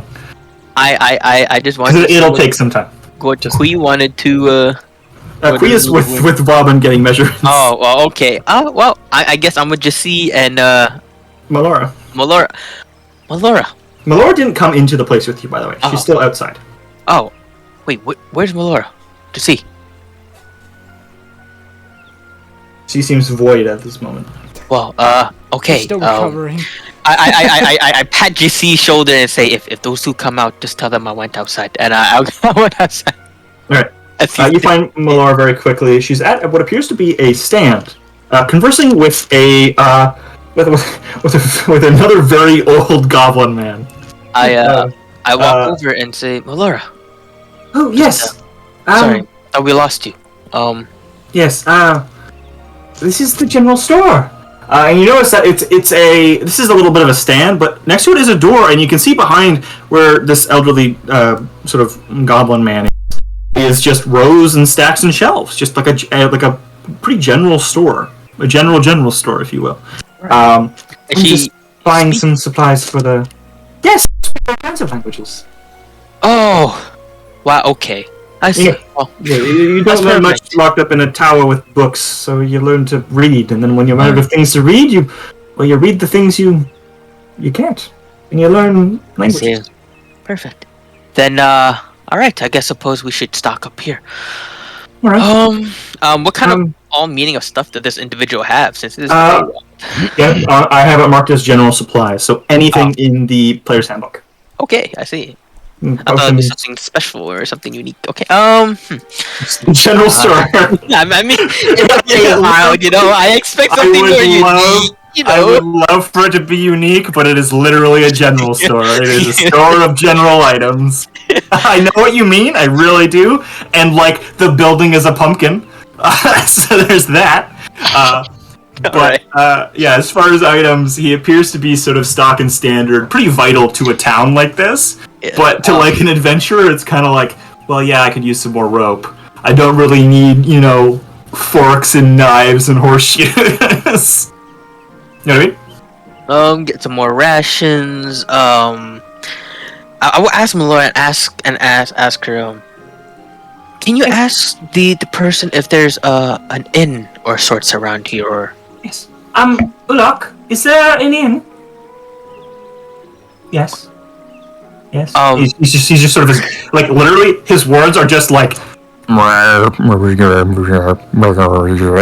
His lips are just moving ever so slightly as he's talking. His eyes just squint. His crow's feet and his wrinkles are just almost to the extreme. It's pretty adorable almost, just for like this tiny old man. And he points with sort of a gnarled finger towards a series of 6 gourds stacked up on top of each other. okay, great. And She said, he has informed me that all of the beds are 3 to 4 feet. right, that is what I assumed. Well, I suppose it's not going to be us sleeping in the inn tonight. It normally took us 4 hours to get here. True. We could very well easily. Though get we, back. just see. Is the other 2 done? The other 2 are not. Which is why he is coming. When you left Sam, Lannister just told you to inform him when you got back, when Voss and Bobbin and Kui were done getting their measurements at the tailor. Okay. So that's what you're doing. I'll go check up on them and continuing. Okay. Yes, they're done. The gnomish woman just through the megaphone says, they'll be done in an hour. Okay, thank you. Big people are pretty simple. Not a lot of detail required. I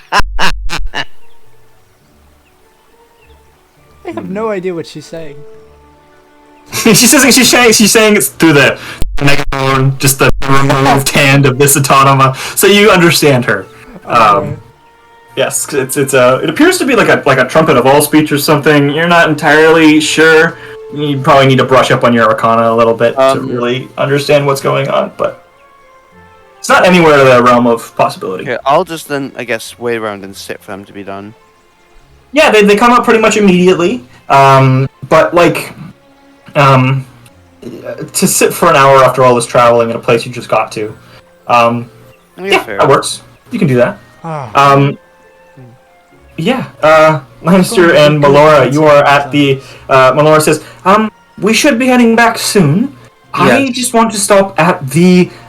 What is it? The Green Thumb, and she points to a large sort of squash-looking house that has a big sign that you can't read, but through her jesting towards it, you guess that says the Green Thumb.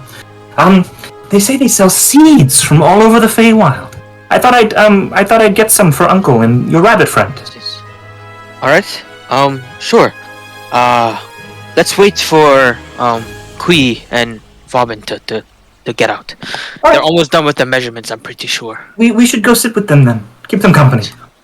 You want her to go back to the tailor and you sit for the hour. Bobbin and Kui have some clothes made for them that are. I was gonna say during that hour, while they were being made, we could just go to the place because I was assuming that we were gonna go there. Oh, and do stuff. okay. Yep. Okay. No, I thought you said you wanted to wait for them to be done, but we will. You guys can do that anyways. You go to the Green Thumb, this huge towering squash, with just round pothole windows and overhanging door. It's almost like the buildings here are a mix between Alice in Wonderland and like Swamp Bayou almost. In their design, so there's like lots of like stilt sort of stilts on these pumpkins, and from the sort of the crater valley you're in, the water in that river could rise, but you're not familiar with like any sort of tide system in the Feywild because this is an entirely alien environment to you. Mhm. And you arrive and you open the door. You see immediately across from you a young goblin woman with sort of refined features, soft, sort of round, but big eyes, huge grin, actually pretty decent teeth.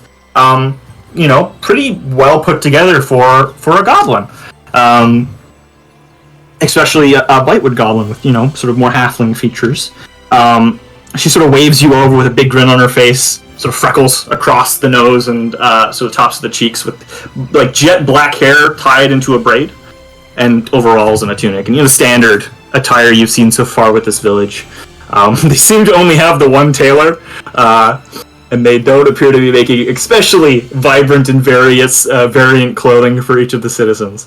But she hollers you over to the counter, which is not more than a few feet away. You stride past shelves of fresh fruits and vegetables, seeds, potions, and alchemical supplies, all stacked neatly on shelves. And those that aren't neat seem to correct themselves in your presence, sort of waddling and shimmying into like they're animate into presentable conditions to try to impress you. And she sort of waves you over and she hollers, Gruta Manhan! Ura! She sort of gestures to your height, and with a huge smile on her face. Is she calling me over, or? Yeah, she's calling both of you over. Oh, okay. Melora says, "Hello! Oh, I love your hair!"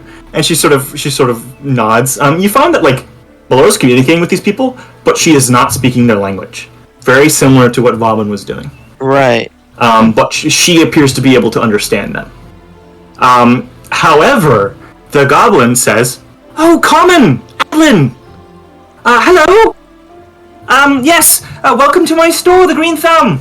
I don't get very many customers." Why did I say that? She's just fucking thumps herself in the head.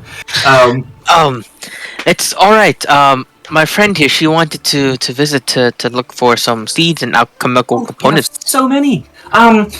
Juniper berries, Everbloom seeds, Thraldil seeds. She just hops the counter, like, just fucking parkour, and, like, just goes over to the counter to just show off these just collections of seeds and things. I collected them all myself. That makes me look weird. I procured them.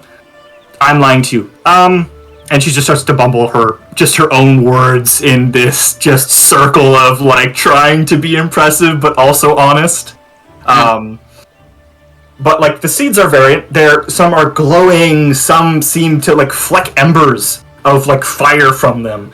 Some seem to be like ignited with a vaguely familiar blue flame that you can't quite place. While others are large and bulbous, while some are just like the tiniest. It look like powder almost. Just so many things to choose from. Some are vibrant and rainbow. Others are deep greens and vibrant pinks. Sort of ocean blues and verdant greens and royal purples. Just 1,000 different things. You see glasses of just potions and potions and potions and potions, healing potions. You see a blue potion labeled mana. You see a green potion with a not a well drawn, but a like artistically rendered giant with his arms sort of flexing. Potion, a tall bottle. You find a pink liquid in a bottle that has sort of hearts, and then another one with hearts. She gestures. Those aren't love potions. That's wrong. They well, we have a particular population of elderly people in our town, and I don't think I need to explain that any further. But it's popular, so you mean, happiness and age. She sort of says, just sort of thumbing her fingers together, not really making eye contact. There's a what appears to be a tall of black liquid that has a very direct image of like a goblin with their hands sort of smiling on their hips, and like an arrow showing like an object, like a chest or a goblet, or a something. So sort of the transference of like someone into something almost. Like a polymorph. Like an object polymorph. Ah. You could turn yourself into like a. Ah. And you ask her, and she says, "Oh, that's quite popular with pranksters, turning themselves into chairs, into to trunks and trees. Usually for children. You don't look like children, No. but it's useful. She's Melora's just sort of smiling, and you can tell like Melora's a little bit more socially competent. She's just sort of smiling and trying not to say anything that would affirm this sort of small woman's just sort of like self-berating almost by accident. So she's just smiling and nodding and not really paying attention. She picks up some of the sort of large bulbous seeds and some of the rainbow seeds. How much would this be? 2 silver. That's awfully cheap. Oh, Again, I find them myself. It's not really. Melora, Like I'm paying someone to. Take whatever you need, anything for Lumeris too, and just give me the bill. All right. I will be One of looking each, at- please. She's sort of like the goblin's eyes just go wide. That would be 4 platinum pieces. Okay, Lannister. She sort of smiles towards you. I should have enough. Yes. Okay. 4. She gets to work right away, just going and grabbing sacks, almost sort of tripping over, sort of putting them in. She sort of side eyes you, Lannister, and like you see like the tint of her face go a little darker green. She sort of says, I heard you're a seeker, right? Yes. Masked. Yes. Great stories about slaying monsters and saving people and helping others. I wanted to be one when I was younger. Can you tell me about? It's awfully rude, and I don't know you, but I would like to know you. I'm Yabna. Yabna Olive Wash. I run the shop. Wow. It is a pleasure to meet you, Yabna. My name is Lannister Richter. The friendly greeting immediately. You just see her shoulders just sort of relax. She beams you a huge smile and shakes your hand, dropping a sack full of seeds onto the floor that just go everywhere. And like she just freezes. I'll that like smile, just looking at you, in this like tense like, just sort of you just whispering from her mouth. You just hear. It's okay. It's okay. I help her pick up the seeds, and then I'll as I'm helping her, I say, I hail from, well, the Emsuk Empire is where I was born, but I've dedicated my life to the Crimson Cast. So That's very noble. Yes. I heard they do a lot of good work. Oh yes. A lot of really good work. Helping. I heard they helped a village nearby actually. They had a case of shadow blight, and they came and they helped. I missed it though. I was busy that week, and I couldn't go. Am I telling you this? Tell me, how long have you been here? I'm recent. My mum used to own the shop, and I never really knew her, but I sort of felt obligated to run it. And it used to be a hair salon, but I was only good at finding seeds, so it's a seed shop now. I can kind of make potions, but that's I usually just she's sort of thumbing her hands again. Give me an insight check. Okay.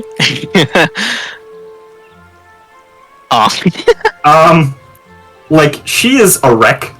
Just flat out, even with a 9, she probably steals these potions. Oh, okay. I see. These are stolen, yes? No. And she sort of stands up and just tries to go back behind the counter. Take your seats. It's okay. It's okay. Whatever you might have done, I do not know. But Honesty is a long way, my friend. It is a honest policy. I will keep you alive too, as I kind of does not mean that's not a threat. Yes. Of course. You can tell, you sort of hear the whimpering from behind the counter, but like she's heard you, but doesn't respond. And you begin collecting the seeds in what you judge to basically be like a weight sort of variance to like 4 platinum pieces. As I pick up the seeds and say, I still wish to conduct business, of course. What you have here is something not many will see, so I will commend you for that. You sort of come to the counter, you look behind it. She's just almost not fetal position, but like just against the counter with your legs up against her chest, and just has her hands over her head. She had been crying for like a brief hot minute, but like she just sort of looks at me and says, "I hate it here." Why do you stay, may I ask? I don't know how to leave. What do you mean? I don't know how. Have you seen out there? I'm not from around here. I grew up in Neptus. Neither are we. I'm my companion. Sorry, not Neptus. It's Nep. I grew up in Nep, where there's like normal trees that don't try to have. How do they live here? She just sort of like brings her hands to her face. Listen. I honestly can tell you that I do not know much about what is happening in here, but what is happening out there right now is quite not the same. And I will give her tidbits of kind of big news what everybody will kind of know in that kind of area, in that plane Mindune. So yeah, I'm gonna tell her that. You tell her that, and she sort of, you see her hands dump her face. She just begins to listen to you, occasionally looking away to just sort of ponder your words. Melora's just sort of watching this from over the counter. You sort of catch glimpses of her just getting things ready to leave.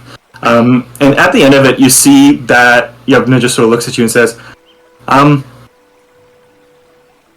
"It's awfully dangerous, but I really hate it here. It's the worst.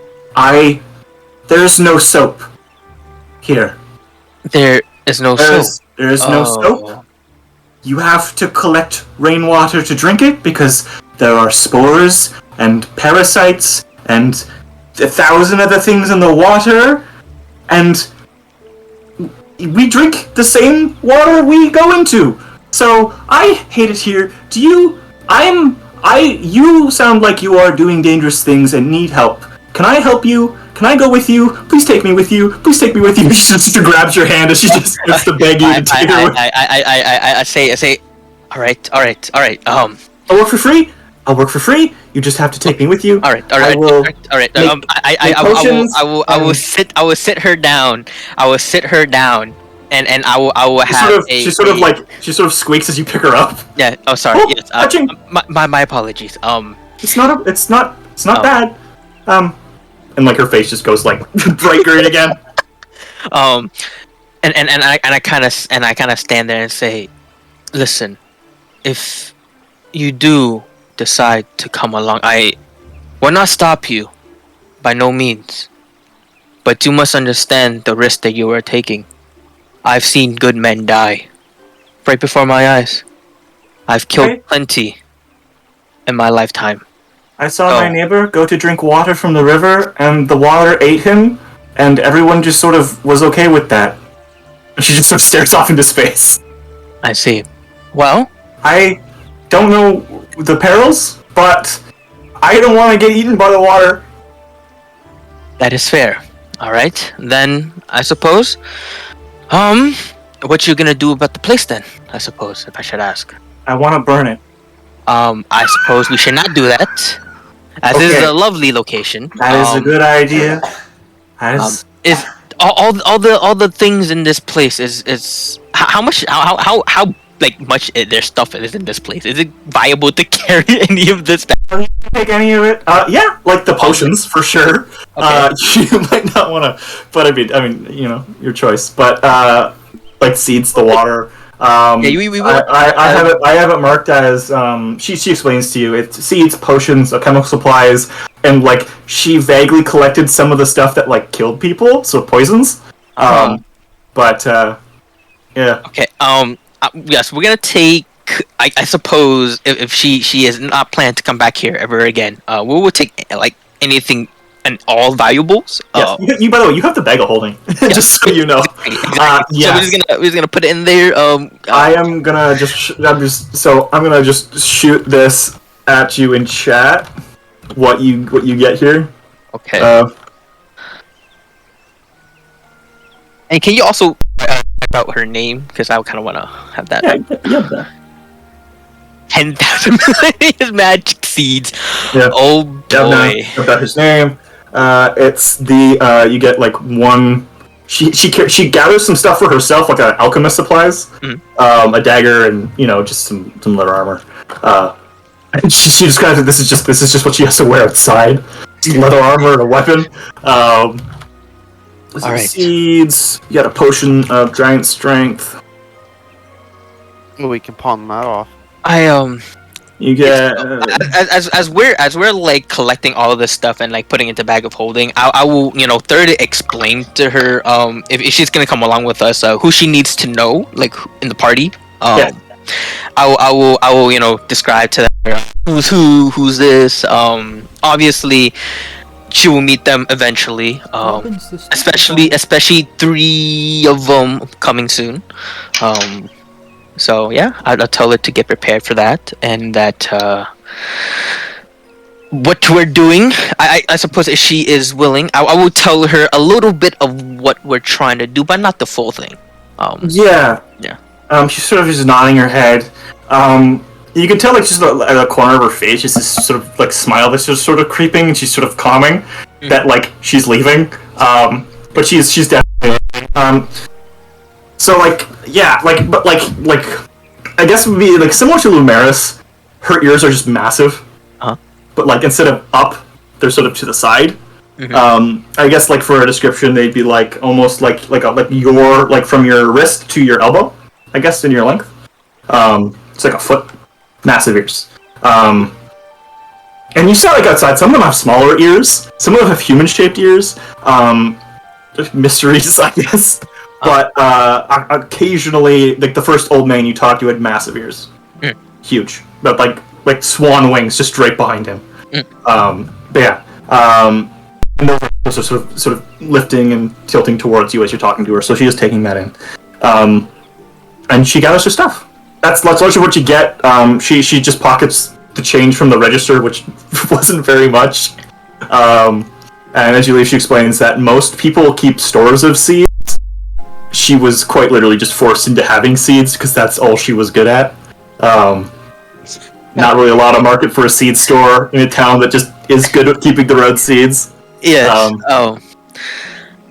I suppose if you're closing it down for, I suppose we exit the building and say, well, this is probably the last time that you see of this place. Good.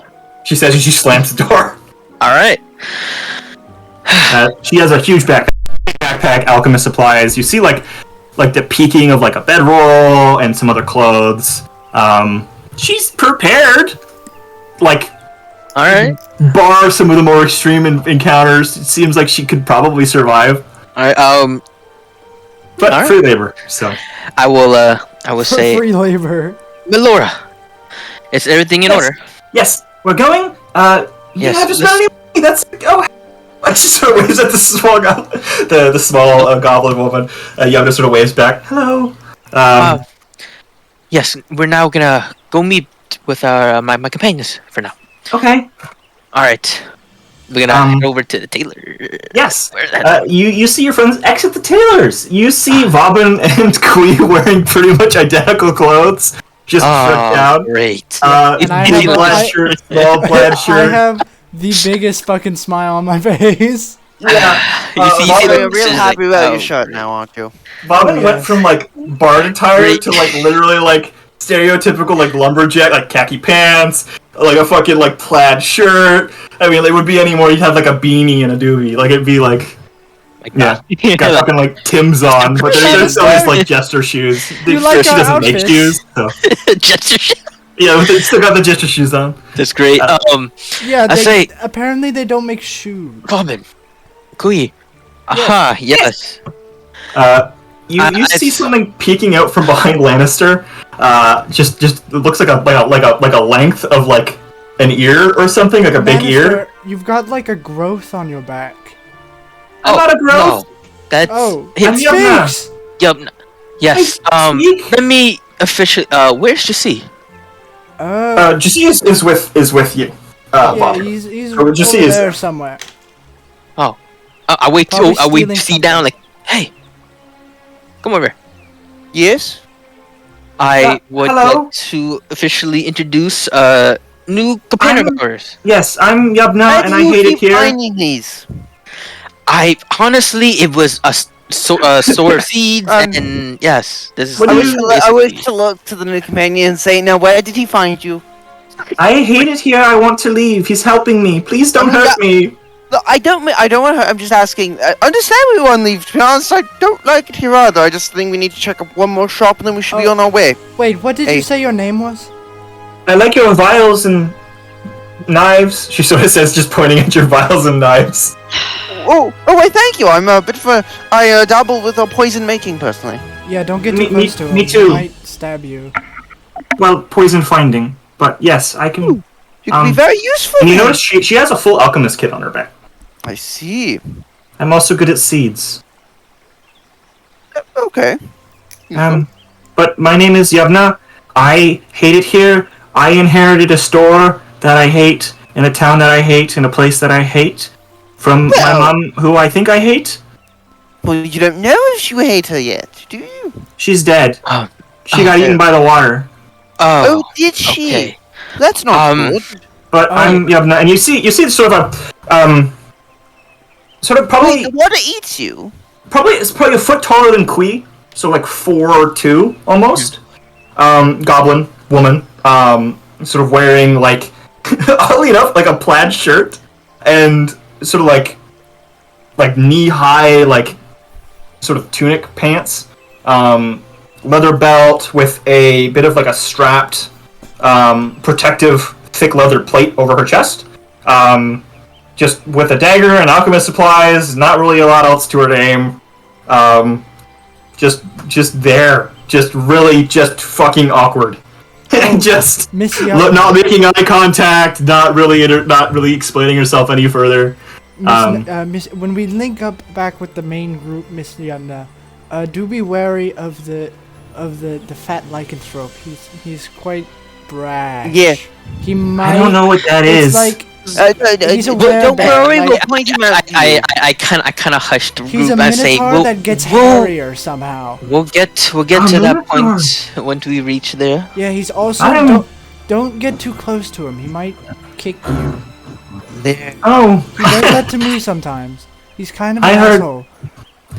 I hear all kind of things about minotaurs. Yeah, don't get close to And him. then she just doesn't elaborate on that at all. Yeah, they're Hey. quite. But she does start to snappy. fumble with her hair a little bit. Queen just sort of looks out from behind you. Tiny friend! And she just rushes her. Just bowling her over in a bit of like a tackle hug. Yes, Queen. This is our other companion. Good! We more friends! Almost make up for dead friends! She's really just satisfied in that. Yeah. Come, stand! Oh, you're bigger than Kui. But not bigger than other people. Yes, I am kinda aware that lean I am over to shorter. Lannister, and I'm like, do you think we're ever gonna find someone Quee's size? Perhaps, I don't know. And I look over to Jesse and say, you said you wanted to check another store. Don't do that shit while I'm taking a drink, damn it. Jesse, There's, the Feathersmiths, if you're looking for weapons. I don't know. I think Jesse wanted to see Is there- something, but I think... Is there I like we a met shoe? in front of Jesse, like, Jesse, are you there? Yes. Yes, you said you wanted to check another store? Yes. Is there an alchemist store in here or anything regarding raw That would have been ingredients? me. We said we basically took out the whole stock. That's me. Oh. Do you need Um, anything? I have things. Yes, I was hoping to try and see if I might be able to find some, or at least get some advice on where I could get some poisonous plants, or maybe hallucinogenic plants for potions and well, yes, for perhaps I could potions. say. I'm gonna be honest with you. You just gotta go out into the woods, and you'll find some. Okay, but I have to extract them safely without them, so I can actually make a potion out of them. Maybe chuck a hallucinogenic gas in a grenade. That'd be quite useful. That sounds really cool. I don't know anything about that though. But like, there's wilt willow and stuff I can help you find. Oh, perfect! You help me find the stuff, and I will personally show you how you could make a device to launch it at people. That's cool. All right. Oh, Sounds wait, like a wonderful friendship already. Awesome. Okay. Wait, while we're here, is there like a person who like makes shoes? And if there's no shoes, then like maybe some armor. 'Cause, Most like, people make their own shoes. These I have bells been on the very, shoes are really annoying. very careful. I think they're kind of cute, Well, but everybody most else people can make their own disagree. shoes. I have been very protective of my shoes. I've had them for the past year I've been here. Will you help me make my shoes? I don't know how to make shoes. Oh, Again, I'm not from here. I'm from Nep. It's in Australia. Vobin, I think you walked 4 hours in those shoes. I think you were pretty fine. I think Yeah, but walking the 4 hours bells are back is fine so enough. annoying. You gotta cut them off. That is I take my bloodlet daggers and can I cut off the belt? Where would those come from? You just sort of sit passively as you summon the daggers. Yeah. Lannister, And you cut the bells off. I was like, problem solved, and I give the bells to Bob. keep those away from No my me, feet. no me, no me. So Queen just jumps up and grabs the bells. Give up the queen. Okay, Me. alright, Just be so holding bells, shiny. alright. Well, Well, what is about anything armor? else? I could really Armor? use some armor. The feathersmiths. They don't make armor, but they make feather suits. I think you've seen them. They sort of zip around. Oh, they're really the annoying. flying Oh, things. I had one crash through my upstairs window yesterday. It Oh my wasn't god, great. yes, let's go to the feather I am makers. quite interested into this. Yes. Yes, yes. Okay. Which way to go? This follow me. And she just begins to climb the side of one of the giant sequoia trees. I'm gonna follow her, no questions. Oh, okay. We're climbing now. You can climb for probably 40 minutes before you get to a door on the inside, just that leads into the tree. Here, I don't know how to get back down. I'm kind of afraid of heights. And you did notice, like, she'd stop occasionally on the way up just to sort of, like, she was leading the way, so you didn't really see her face. Yes. But she would stop and just sort of put both hands on the tree because there is no railing. Yes. When we get to the top, it's a flat. Can she stand? Like, if You came to a door, or just a door. precarious door that you've entered, and on the inside you see that there are probably 5 or 6 of these goblins hammering away this sort of. It looks like wood, but they're working like metal. Huh. Excuse I- me, I- sirs. I wish I had gone with them now. Yeah, I'm like, hello. and you see Yubna sort of just enters sort of goblin talking mode. You still get like sort of the meek quietness from her voice in the conversation, but she turns to they can make 2 suits. Yes. I mean, that's like 6 suits for us, for goblins. She sort of cranes her head, sort of separating herself from them. Ooh, Yes, I will take one. that was quick, okay. Robin. Damn. Well then. I okay. want a wingsuit. I want to Um, fly. It's always been a dream of mine. All Except for right, that one time when I got um, picked up by that demon in the temple. That was not so fun. I think I'd be fine without one. Oh, okay. I honestly can walk up walls, so You can? You just see her eyes go white again. Yeah, It's as you start creepy when he to- does it, to be honest. they're kind of like crazy magical. It's kind of Um, freaky, but like cool sometimes. The rest of them are just I've- straight up nuts. They're not like suits. They're like backpacks. Does that What? make sense? I want one even more now. You can just sort of wear one over your know- stuff. yeah, okay, sure. Can Oh I, yeah, like- okay. So if, can I, if like, it's like put stuff in backpacks, the it's backpack? interchangeable. So we could just Yeah, do it around. here, she goes through the door again, just sort of carefully opening it without looking outside, and you do see the goblins just straight up like kamikaze fall off the top of this tree. They start outstretch their arms, and little flecks of light begin to emerge, and then a shoot of like reflective metal stretches to their fingertips. Hell yes. Sort of forming over their hands in like little thimble-like nodules. Yes. I ask how much do these cost? It has to be a cost, correct? They sort of make it for the flying corps, but I think they'll just if you like, what do you think is reasonable? I don't know what's reasonable. She's really passively. And you ask them. Quee's just like, give Quee one, make Quee dragon. In my village, you know, like I used to go get fruits, and that was like a silver. So like maybe that. She turns and she just offers them a silver, and they just start laughing. Been in a lot of cities. They and ask I want to ask if they can only make 2, or is there a way to make 3? Right, extra. She's gonna try to bargain for you because you're really insistent, and she's trying to impress you. Okay, Lannister, look, if we can't get the rest of them, then you can just kind of like surf on me, you know? No. They just laugh her off, and she just sort of recedes into like a little emotional ball in the corner. So it's 2. Time for Vauban to step in. Then I'm gonna Quee just sort of goes over and just pats her lightly on the head. Alright, I'm gonna activate the universal speech again, and I'm gonna try to charismatize them. Alright. He holds up a hand he holds up a 10. 10. You don't know what like that confers to, and then he pulls out a platinum piece. 10, and then 1 silver piece. Can I like persuade him to make that not less, or less? Oh, yes? wait. In the bag folding, we should have a bar. Platinum. Yes, right? but you got more than a bar of platinum. I'm going to take out a bar of platinum and put it in front of this. Let me do this, goddammit! This is the only thing I do well. All right, Mama, give me persuasion. Give me a persuasion. God damn it! Lannister whips out the bar, and they get to work. Right away. Within fucking 3 useless. hours. Within 3 hours, they have. It's Melora, Quee, Yubna, Lannister, Jesse, and Vauban. They get you 6 suits. 6 of these backpacks, your size. Nice. Yo. Oh man, I can't. Unfortunately, get the others. I would need their size. I wouldn't know. All right. Maybe.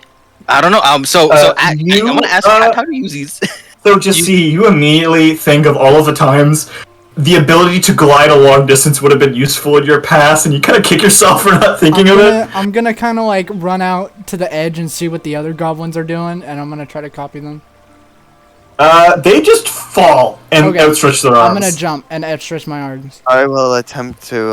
I will. As Vauban falls forward, you hear one of the goblins yak, yak, yak, as Vauban just disappears over the side.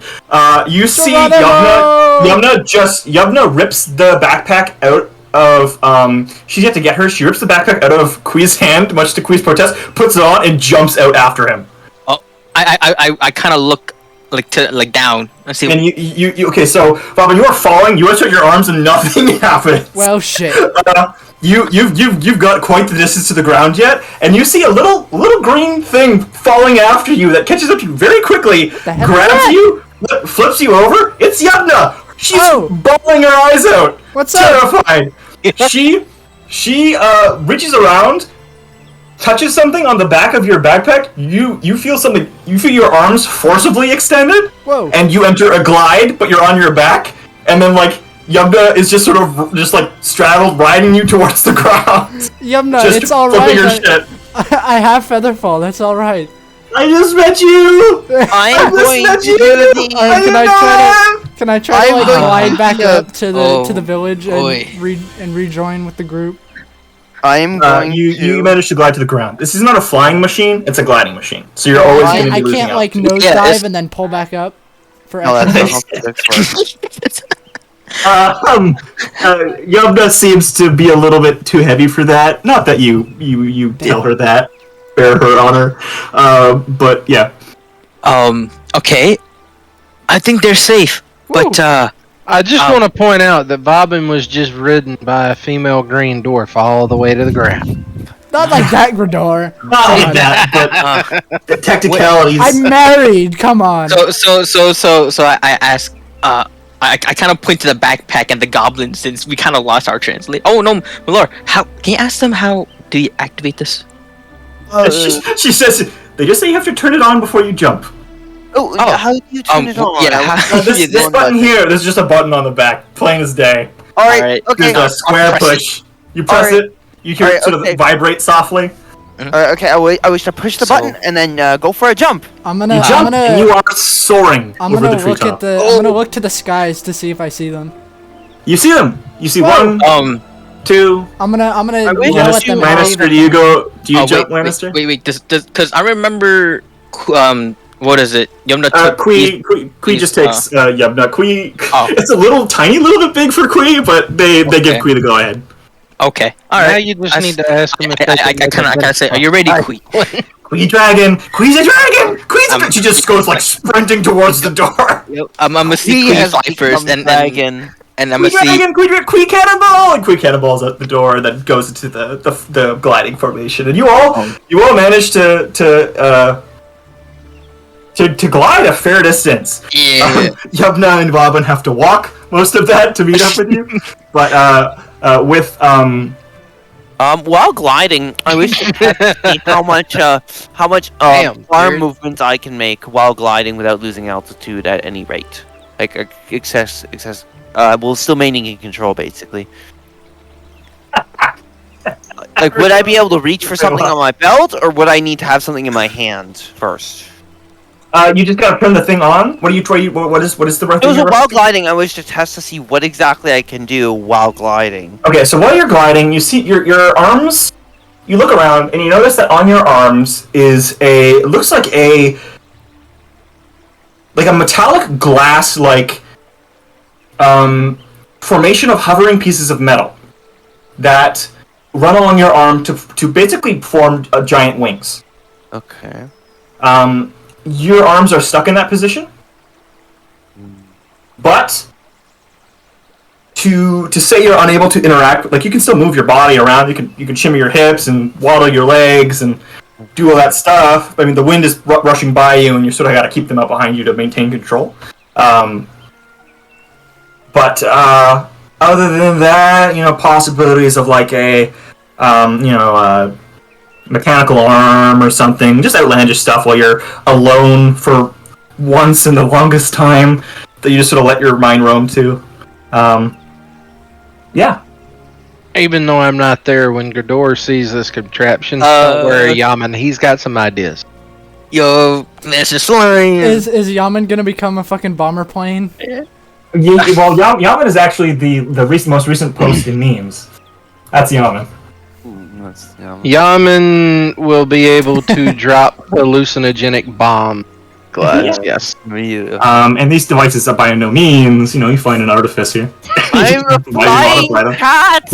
Made by a bunch of goblins in a tree. Wings. You can give that much gravity as you want. And you go out and you find yourself in a forest. What would you guys like to do? You're outside of the town now. Have we all I wish to reconvened? meet up with everyone. You've all reconvened. Your walk back to the party with Yubna was excruciatingly awkward. Bar just her sort of sniffling and trying to resolve not to cry. Right. I don't usually. I usually jump off cliffs without a plan, but like that wasn't the I case don't this know. time. I'm sorry. I didn't mean to embarrass It's you. alright, don't worry about it. I don't have any friends, and you seem really nice, and I didn't want to make things weird. It's I alright. Just see, I would have just considered this watch the thing new. busted anyways if I hit the ground. Yeah. without something Lannister happening. So are we making the travel back to the camp? If you want to. Oh, okay. So once we reconvene together, I say, wow, that was an experience. Hell yes. I have not felt that, It's very that free in a while. I haven't gotten to fly through the air with since we fell out No, of space. Robin, you did not fly. You flat out no, fell. we flew. No, you didn't. Yes, we No. Quee jumps up onto a rock and just sort of raises the bells that she stole from you into the air. Quee dragon! Quee fly! Quee have horde! She just holds the bells in the air. Yubna activated my Yes. my suit before I slammed on the ground. Maybe next time you should take Exactly, you fell! Yeah, and then I glided. Yamna just sort of takes hers off. I think I'm gonna sell mine. I'll take it. If you don't plan to use it, we could use it for one of the other parties probably. So I'm gonna keep make that in mine hand. bigger. Are there other shorter, tinier? I don't know. I'm not that much shorter than you. I met a human woman who was shorter than me before. We'll find somebody. Don't worry, just keep it. It'll fit, Lumaris. Yes. Melora, is she here? She okay? Melora, She's still at the top of the her hair that was like once in just this vaguely royal, sort of lovelily done hair is now just like down and frazzled, but her expression is just like, give me more, I need more of that. Just adrenaline junkie, just having the time of her life. Yeah, I can't laughing, believe I've So never if I come to see- the Feywild before. This is great. sort of tripping over branches, but just having a Right. blast. So, can I try to summon Moss Mane again? You try to summon Mossmane, and from the rift forms a green bonobo covered in like what looks to be like olive leaves. Wait, what? Hello, I am not Mossmane. Yes, who are you? I am Olivetail. I am a friend of Mossmane's. He's currently dealing with a severe allergic reaction. Yes. Magic's not doing anything. Sort of weird. Is Mossmane okay? Is he Yes. gonna be okay? He's a recovering addict. He walked through the Fluffshroom forest. It was bound to happen. But admitting to the people you're traveling with that you're vaguely deathly allergic to the things you're addicted to is, maybe not a great idea. He sort of starts to climb a tree. Then he wraps his tail around a branch and hangs up and down. But it's the Feywild. Things are rarely permanent. Right. Okay. I suppose you can accompany us. Yes, I am Olivetail. Pleasure to meet you. And he extends his foot, which is a hand, because he's Yes. a monkey. I say I grab it and I kind of nod. It's not a bonobo, it's a ringtail lemur, but green, Oh. covered in olive leaves. I shake it. I like.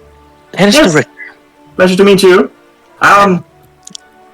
Yes, I'm supposed to be introducing myself to one of your friends at some point. He's yet to use he sort of wiggles his fingers, the spell, or whatever. What To call on spell? Fey friends. Whatever you use, call on forward. Can you describe him? How about me? Rabbit. Oh, that would be Lumaris. Yes. Yeah. If you follow us, we'll see him in a couple hours. Don't worry. Okay, wait, hold on. Last thing I heard was Olivetail. Yes, I am Olivetail. Hello. It's just this ringtail lemur hanging upside down. Oh. His fur looks like lichen, but like Fun. very fine. And his around his shoulders is like this, almost like a gestures attire of like olive leaves Whoa. that just hang from his neck. Hello, Hi. I am Olivetail at your service. You're fun. So, Thank you. wait. It's not every day I get Who just and a why compliment. are you and why and how? Oh, Mossmane is suffering from. His face is the size of like a large boulder Oh, at this moment. I thought he exploded. Oh, okay. It's good to No, hear no, that he's alive. he summoned himself. Oh. You go somewhere more comfortable. I mean, if you're suffering a nasty allergic reaction or the effects of a spell or disease, you're going to want to go to your bed to a friend's house or somewhere where you feel comfortable. Yeah, something like that. Makes sense. You're not going to walk into coniferous water or coniferous soil or coniferous trees. Yeah, that is one thing I wanted to see. We've heard about Carnivorous carnivorous water. Where is the carnivorous water? I do want to see it. No. Might just No. do some sightseeing. I'm not going to bring you to that. That's a silly thing.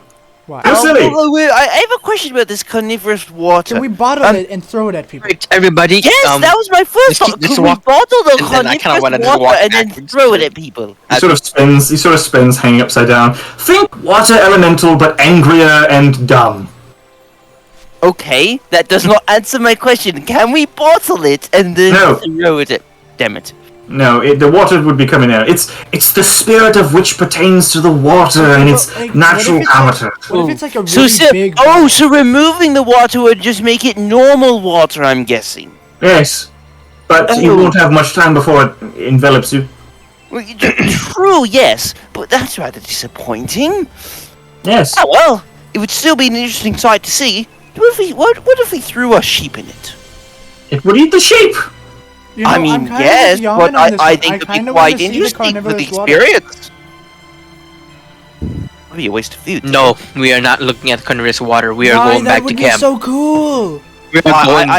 As much as I think it would be cool, Robin, I highly advise against us looking at the carnivorous water. Olive Tail just sort of looks at you, Lumaris. This is going to be interesting. It's not like we're waiting in Not Lumaris, Lannister. It's the elves! Fuck! You have it all the time with, like, Lutheran and Lannister. Don't worry. Imagine if he was still here. Imagine Lutheran, Lannister, Lumaris.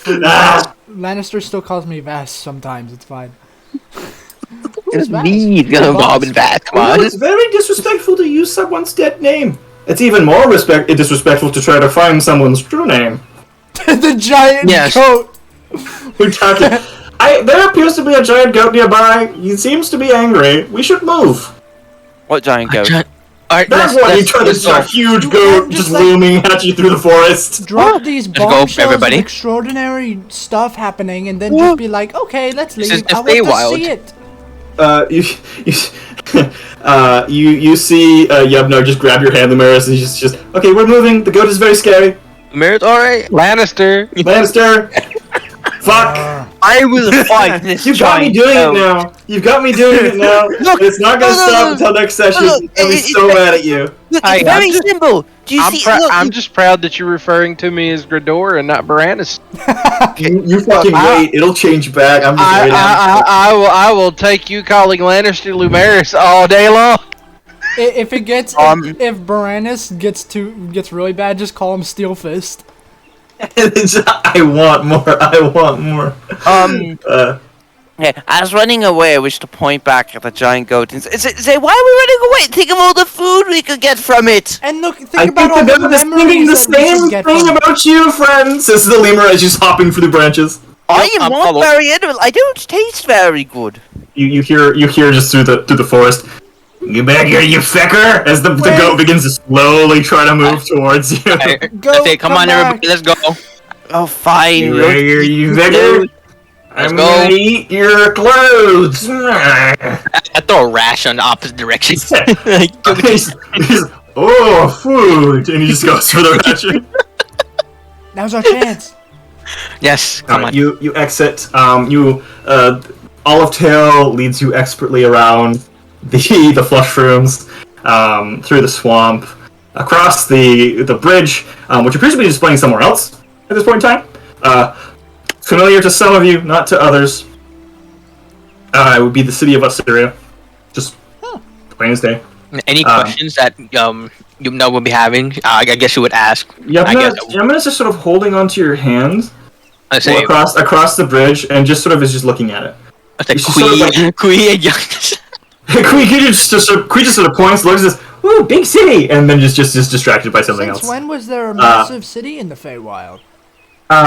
So Vasp, you recognize that as Assyria? You've seen it like from a distance, the tower spiring into the sky from like a boat on one occasion. Robin. I'm seeing Assyria right now? Yeah, it's the city of Assyria. You're crossing the bridge again. The mirror bridge. That's what it's showing. It's just a city of Assyria. It seems lively as ever. There's some damage you're not quite like used to or like notice, just like around the Blue Mist Keep. But it's being repaired. Okay. Interesting. We're getting a top view, a bird's eye view, basically. Yes, basically. Yeah, you see like the dots of people below you, carriages. You see the learning complex, sort of the away college, the campus that the Hemiast Arcanium keeps in Assyria. You see Luthran's temple. You see no, he is he is fighting a war right now. But and you reach the other side of the bridge, and as you do, you see that like Yubna just notices she's grabbing your head, and she just like freezes, lets go, and slowly begins to pretend that didn't happen. And you press onward. Okay. Nice. Eventually, what is everybody who remained back here doing during this probably like 6 hours, 8 hours? Well, presumably a short rest will have happened. Yes. Bullshit, a long rest will have happened at this. It's just literally just Gridor and Marcus just like battle brother, just using the lake like a sauna. Just a clothes pile. Just savage. I am literally just floating around in the water. But yeah, it's short rest or long rest territory? Long rest. Rest territory. Good. Especially here, since you're technically in like a like I want Druid Grove to be a little bit more than just like a place that's hard to get to. So you gain like the benefit of extra rest, especially for you, Lumaris. This is like slice of heaven. Like it's in the Feywild. It's protected. It's protected by Azrael. This dude like is throwing rocks and lightning, and he's just chill and just meditating there, just not beside you, but just in his own space. Vines and things sort of sweeping around him, thinking. Yeah. Gridor, Elaine is sort of brooding by a tree. Gridor is like just silent and quiet and enjoying the quiet. Yeah.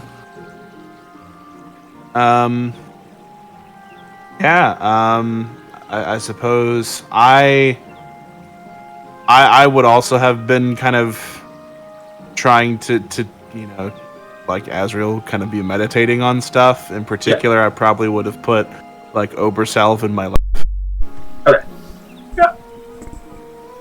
Alright. Okay. And that's what you spent that time doing? That and also that. Okay.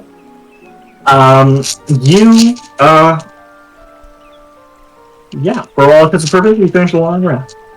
You hear ruffling in the trees to your right, and you see a weathered, fairly disheveled, just like the moods and the emotions on each of their faces portray a very different and detailed story. The rest of your party returns. What the hell happened to you? Oh, we got wingsuits and like we met a new friend. And we got we have a new mushrooms. friend. We have Alright, here, let me rephrase this. Lannister. Yes. Oh yeah, that's Lannister. Good trip. Well, and as that's going for it, we have a new companion, everybody.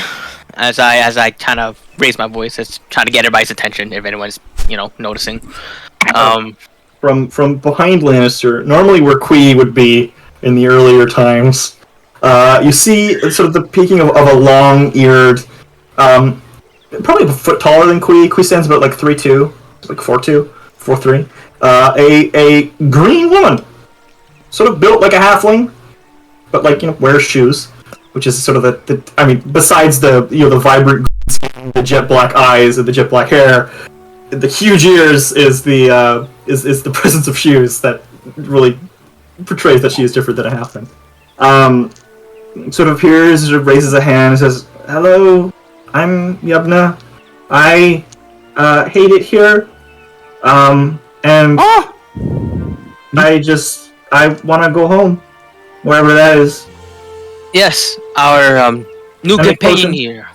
I have seeds. I'm good at finding seeds. Yes, I kind of hail over to Lumaris. Oh, bunny! She sort of says this to Maris. I take the bag of holding. I just kind of I stop kind of full in my tracks, and I'm just like, all right, and I just kind of keep walking. I say, Lumaris, come over here.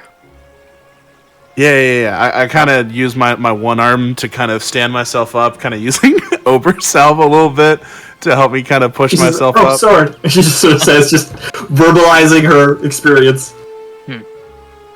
So yeah, I go ahead and kind of resheath Obersalve and kind of walk over. I Hello. I have two things for you. Well, maybe three. It's up to Nuda if she wants to give you the thing. But first of all, in this bag of holding, as I give him the bag home, there's roughly thousands of seeds, in my opinion. Ooh. You are What free about to the wingsuits? 1,126 seeds. Yubna just sort of says. I counted them all. Just no, staring no, into no, the no, distance. It's not the 10,000 miscellaneous magic seeds. Oh, it's 10,000. 10,000. 10,000. 11,129 seeds. 11,000. Probably what she said. Yes. So you open the bag, and there's probably 30 pounds of magical, vibrant, colorful, glowing, embering, flaming, jet black, pale white, vibrant red, rainbow, sweaty, dry, cracking, reforming, jumping, shattering, noisy, quiet beans and seeds and just dried, just nature, everything. Yeah, we're gonna make some crazy chili. Yeah. That's number one. So you can sort that on your free time, of course. I don't want to stick my hand in there and like grab a bunch of seeds. I don't know, That's probably a wise choice. Second thing, Olive Tail, where are you?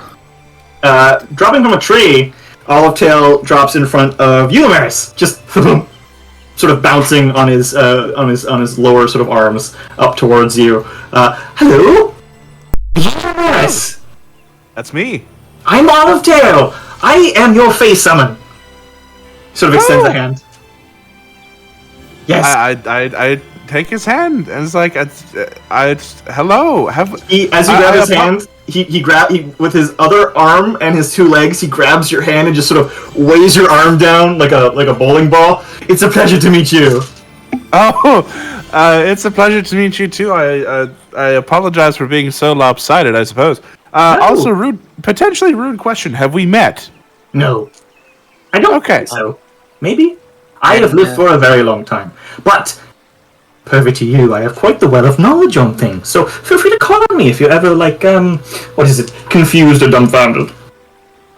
Third thing is there a tree nearby? Yes. I'm just gonna straight up just walk up this tree and I feel like this is as this is happening. I feel like this is new. Everyone just watches you. The only one who's just not watching you is Azrael, who's still sort of poised in that wrapping of vines, sort of in his meditation. That's fine. And as soon as this happens, I kind of yell back down. I'm like, so on our journey, we also. The only one who can really make up what he's saying is Lumaris. Yep, that's fine. Yep, talking to Lumaris. We managed to get some wingsuits, and I would just detach myself from the wall, and I would just fall. He doesn't land into a rocket down, and then he just goes into a glide like a hawk on a thermal. Oh, just in the air. Yup. I'd clap, but gliding around, try to find a good landing spot. Yeah. So, yes, you circle around and you land right in front of the group. And with your increased agility and strength, it's no mean feat. It's easy. That's really cool. Yes, this is the third most interesting thing. Would I recognize this as like some like gnomish? It looks gnomish, but the craftsmanship is alien to you. And then you look at like Yubna, and you're like, I know what Yubna is. And you have to stop yourself from saying, I know what you are, because that's a little like, sort of like you people territory. It's a Blightwood Goblin. They're Ulamon's original envision of what green folk are. They are the ancestors to orcs, to goblins, to hobgoblins, you name it. During the Age of the Black Crow, however, when the Feywild really... It's basically the Feywild's version of the Divine War. Was sent into upheaval, and the sort of Lords of Black Text did a lot of their sort of fuck-up shenanigans in the Feywild. The more feral green folk were the result of sort of grotesque experimentation on the Blightwood Goblins. and like sort of crossbreeding with like other sort of monstrous beasts through like splicing, and you ever play a systemic hybrid, it's kind of fucked up in Mindune because like you're the result of cruel experimentation. However, you are familiar with them. They speak Sylvan as their primary language, but have taken to speaking Goblin because of alliances made with halflings and gnomes, who only real connection to their sort of version of Sylvan was Goblin. So they took up Goblin as well. So as far as you know, she should be, one more addition to the Sylvan group of people who can speak Sylvan, which I think is like you and her, and Elaine. Yeah. And after Lance, you see Yevna sort of turns to you and she sort of says, sort of not like playing with her hair, but just sort of pulling on it as like a bit of like a stop. She sort of turns to you and says, "So do you like seeds?" That's a weird question. And this is to Lamaris. Oh, it's to me. Presumably Olive Tail still just kind of like hanging onto my arm. Yes. So, yes.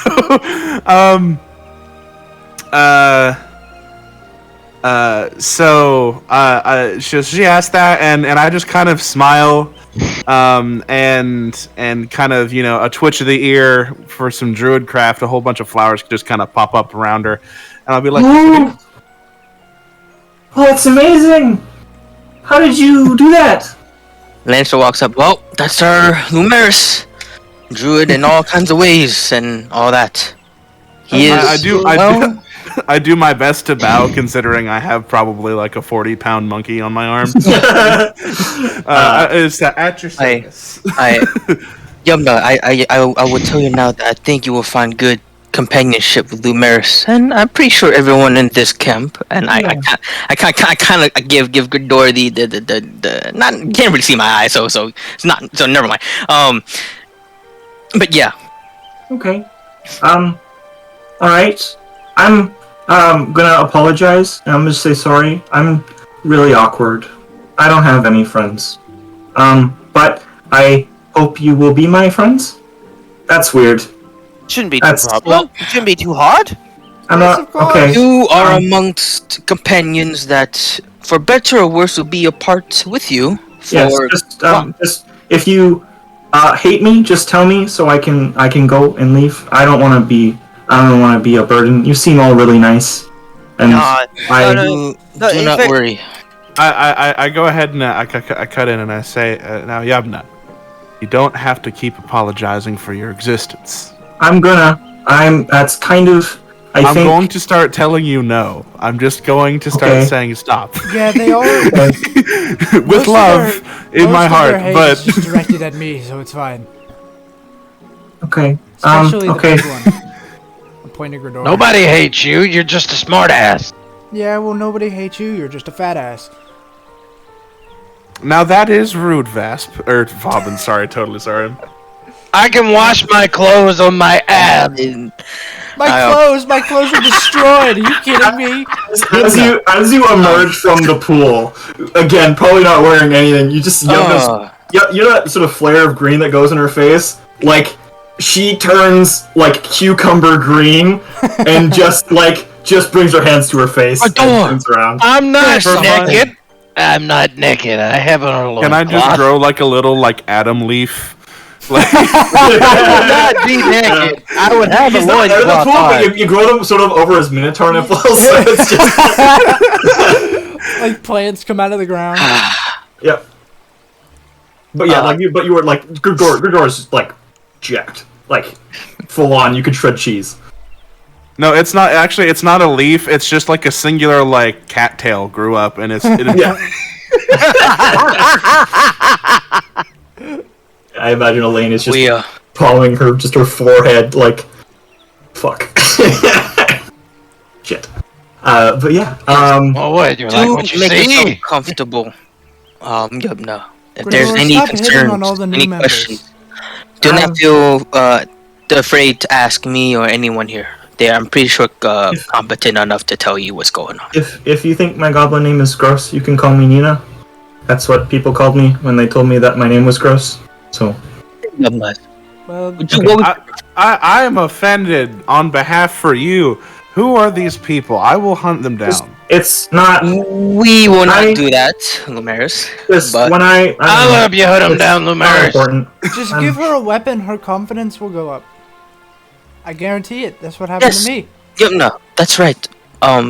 Did she have any weapons on her? She has a dagger and a sling. A sling. Load the dagger into the sling. It looks like we might need to.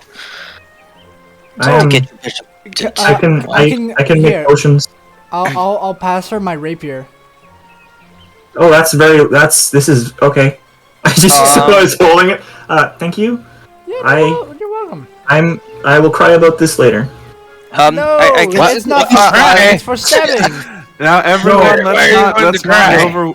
let's not overwhelm our new friend. Nobody's ever given me a gift before. And he just sort of sniffle and just begin to tear up. It's alright. It's alright. No, alright. No, don't worry. Come tomorrow.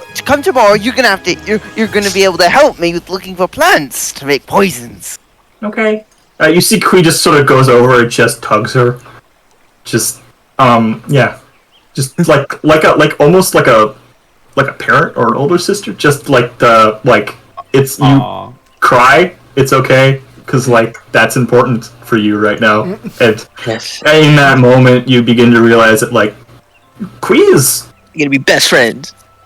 Kui is kind of old for a kobold. You see, her scales are sort of frayed, and people who live in Osseria who attend school learn about pretty much every significant population of people, and kobolds are a massive portion of that, especially in the main city, in the Undercity. That is a telltale sign, sort of a kobold that is over the age of 45. Oh, is sort of the Fritz guess. I mean, feral kobold. He is older than mostly everybody here. Yep. Wow. Okay. But I mean, feral. A feral kobold, pretty much, so. The intelligence is to be questioned, but maybe the wisdom is not. Yes. Alright. Do make yourselves comfortable. But I suppose it's a question of, is it dark outside? How is it outside? You sort of look up, and there appears to be a cloud, cloud of twilight. So a big, you picture a white fluffy cloud, but it looks like the night sky. Just sort of is beginning to loom overhead. It's not intimidating, but it's, Damaris, does this place not have a sun? Is it just clouds? It depends on where you go. Where we are. Somewhere. Do you know? I'd like to go ahead and kind of crack open the nebula, give myself a little guidance, and maybe a nature check seems appropriate for that. Go right ahead. Oh. Well.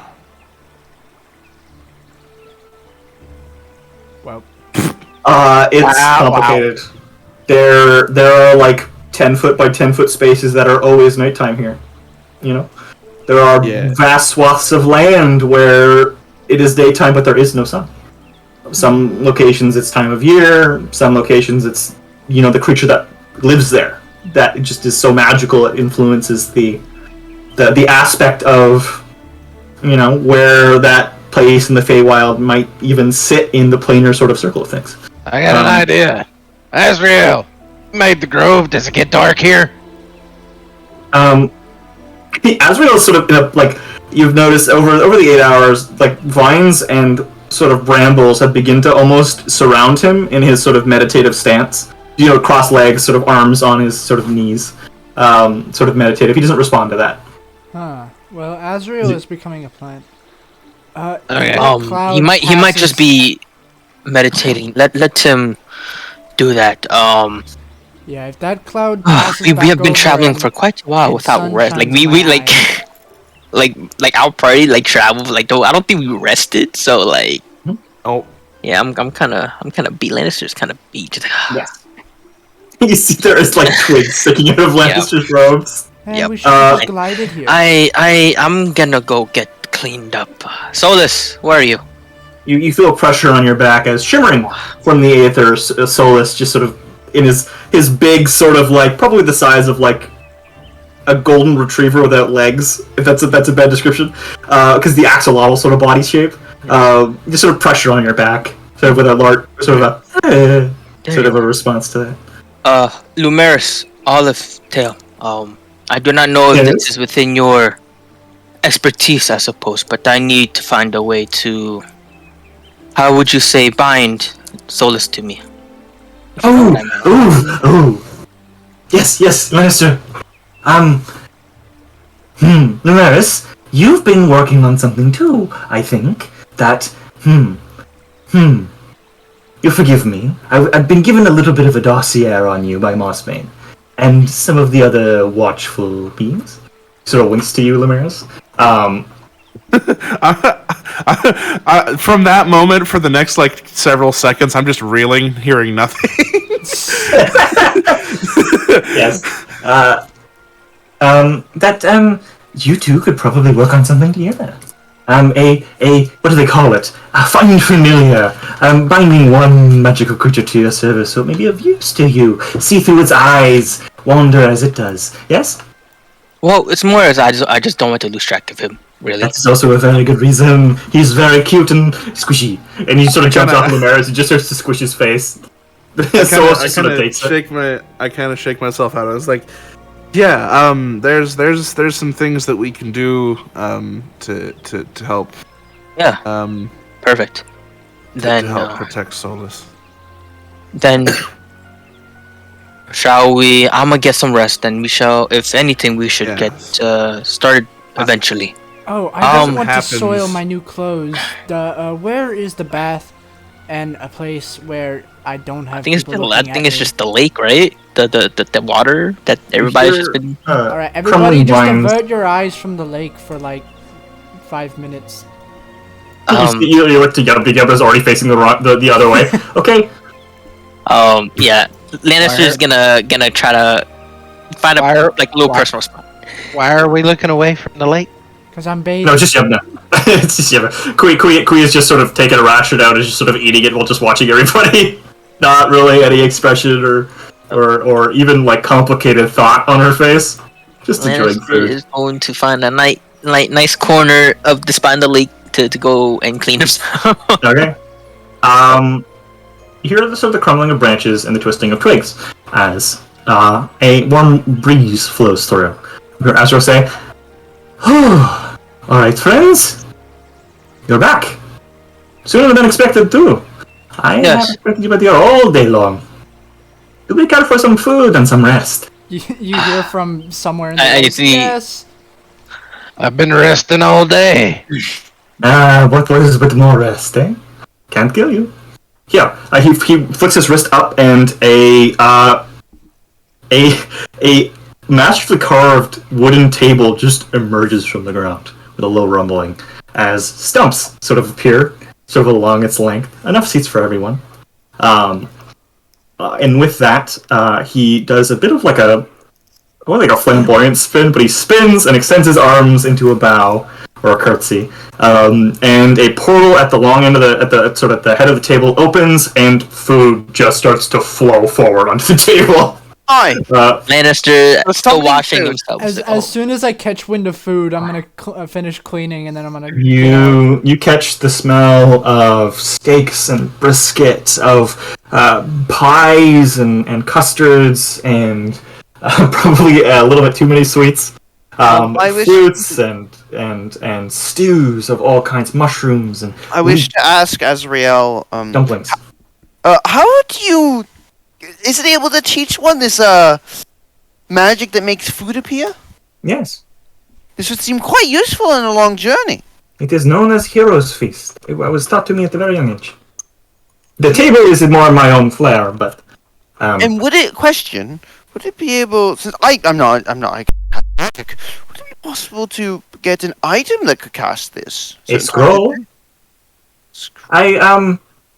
Or one of the magic cards. But you have to find a very particular vendor for those. I see. But eat, enjoy yourselves, clean yourselves. That's what the pond is for. If you have to go to the None of this is poisoned, correct? no, no. Thank goodness. And then the third is just sort of belabored, like he's thinking about it. Actually, no, we're good. Everything is fine, friend. Trust me. Sort of pats you on the back, vaguely dismissively, and walks by you. Use the pond to clean yourself. If you have to use the bathroom, that is in the woods. Do not go in the pond. I will be very mad at you. However, oh, you're new, and he immediately just beelines for Yubna, who is like wide-eyed, just like, oh shit. The two opposites coming to collide in this. Friend, tell me about yourself. Just his voice getting higher and higher as he approaches her. Yubna, hello. And he stops probably like an inch from her face. I am invading your personal space. Yes, I am sorry. He misty steps away, probably like 30 feet up a tree. Is this better? I look silly now. Is it not humorous? I am in a tree. And Yubna just sort of like, yes. I'm Yubna. She sort of raises her hands again. In this situation, being the only thing she can bring herself to say. He sort of nods and climbs down the tree, not paying her much more attention. And he sits at the head of the table, sort of expectantly, sort of looking off into the forest whenever there's a twig snap or a branch in its out of place. I suppose I'm gonna give Solus a wash. Hey, you scrub him down. Scrub the little guy. Wash. Get a little skin. The little bugger's buoyant though. He will not go below the water. He is like just like a big inner tube. You know, just. It's fine. Just Wash. food, I'm gonna hop out of the water very quickly. You're free to go, Solus. You see that that like Melora strips down to her underwear and just jumps in. Are we bathing? Yes. Nearly done though. Do take your time.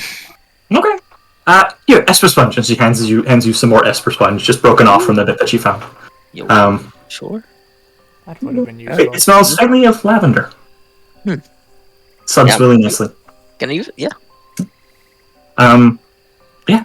And those who wish to be clean are cleaned. Those who wish to rest are who may participate in the food, consider it as a rest. I'm gonna chow down and conversate with Azrael. Dry out my clothes. You find that he is sociable but distracted. He is talking to you. It's just, I don't know. It's a different feeling in the air, and it's cause for concern. Because I have been here many times, and I have never felt it before. Concern like how? I kind of approached the table. I'm assuming because I'm done. Yeah. How's everybody? I am fine. We were just talking about the weird sounds in the forest. There are always weird sounds in the forest. Okay, well, things that go bump in the night as it is a malaise, is one would say. Are we in danger? No danger would find here. I dare even say this place is hidden from divine eyes. He sort of wiggles his fingers as if to kind of scare you. But I don't think there would be any cause for concern with that. It's a safe place. I, on many occasions, have stopped here when I am in indeed danger. Being followed, tracked, hunted. It is a good place. Simple, again, not more than a few trees, a pool, and a overhanging escarpment. But it is home. So what do you think it could be, just out of curiosity? Well, whatever it is, I bet Ashley already knows. As Lance puts down. Yeah. I think the weave is just being strange today. Not an unfamiliar occurrence in the Feywild. It's just not something I'm used to here. Dinner. So, dude, I have a couple questions for you because you seem to know things. So, what exactly were those freaky smoke armor men that attacked us in the tree? I am unsure. I think they are working with the ACR. They are the clandestine organization working for the Empire. I have encountered with them on numerous occasions, as have you. He sort of gestures towards Lannister. Beneath the city, if you remember, Lutherain and Mangas and Koryami dealing with the plot to blow up the... Anyways. Where I died, yes. Yes, who has not died? But I haven't, thank God. why they were there eludes me, unless they, for some reason, knew you had the gem. But, alas, I am confused on that part. You know, It's not like you had it in a lead box or anything, so it wouldn't have been hard to find. But for them to find it, they would have had to know about it, which is the catch, eh? I mean, So it's you're not like saying we there's didn't have, someone it's not that like we had a quiet presence in that city. We did get gave arrested. away our location. No, I don't. Is there a mole amongst the group? If they were, they would be dead. And so the birds sort of go quiet for a moment, as the gravity of what he says sort of, yeah. But alas, there is not, which means there is either someone watching you, or there is someone who is attuned to our goals, or have goals similar. Huh. Yes? Maybe someone is also looking for their wife. Maybe. I do not. Though these stones are powerful, their power is more. He kicks over like a glass of water, like that. Sort of brute force. I see. Not a force of complicated magic, but a strong and billowing. The words. Sort of grows frustrated with himself. I am very tired. That is fine. We have tomorrow as well. Yes. And I look to Robin and say, well, I understand that you wanted to go in search of your wife at the tower. Azure. Can you remind me? The tower, yes.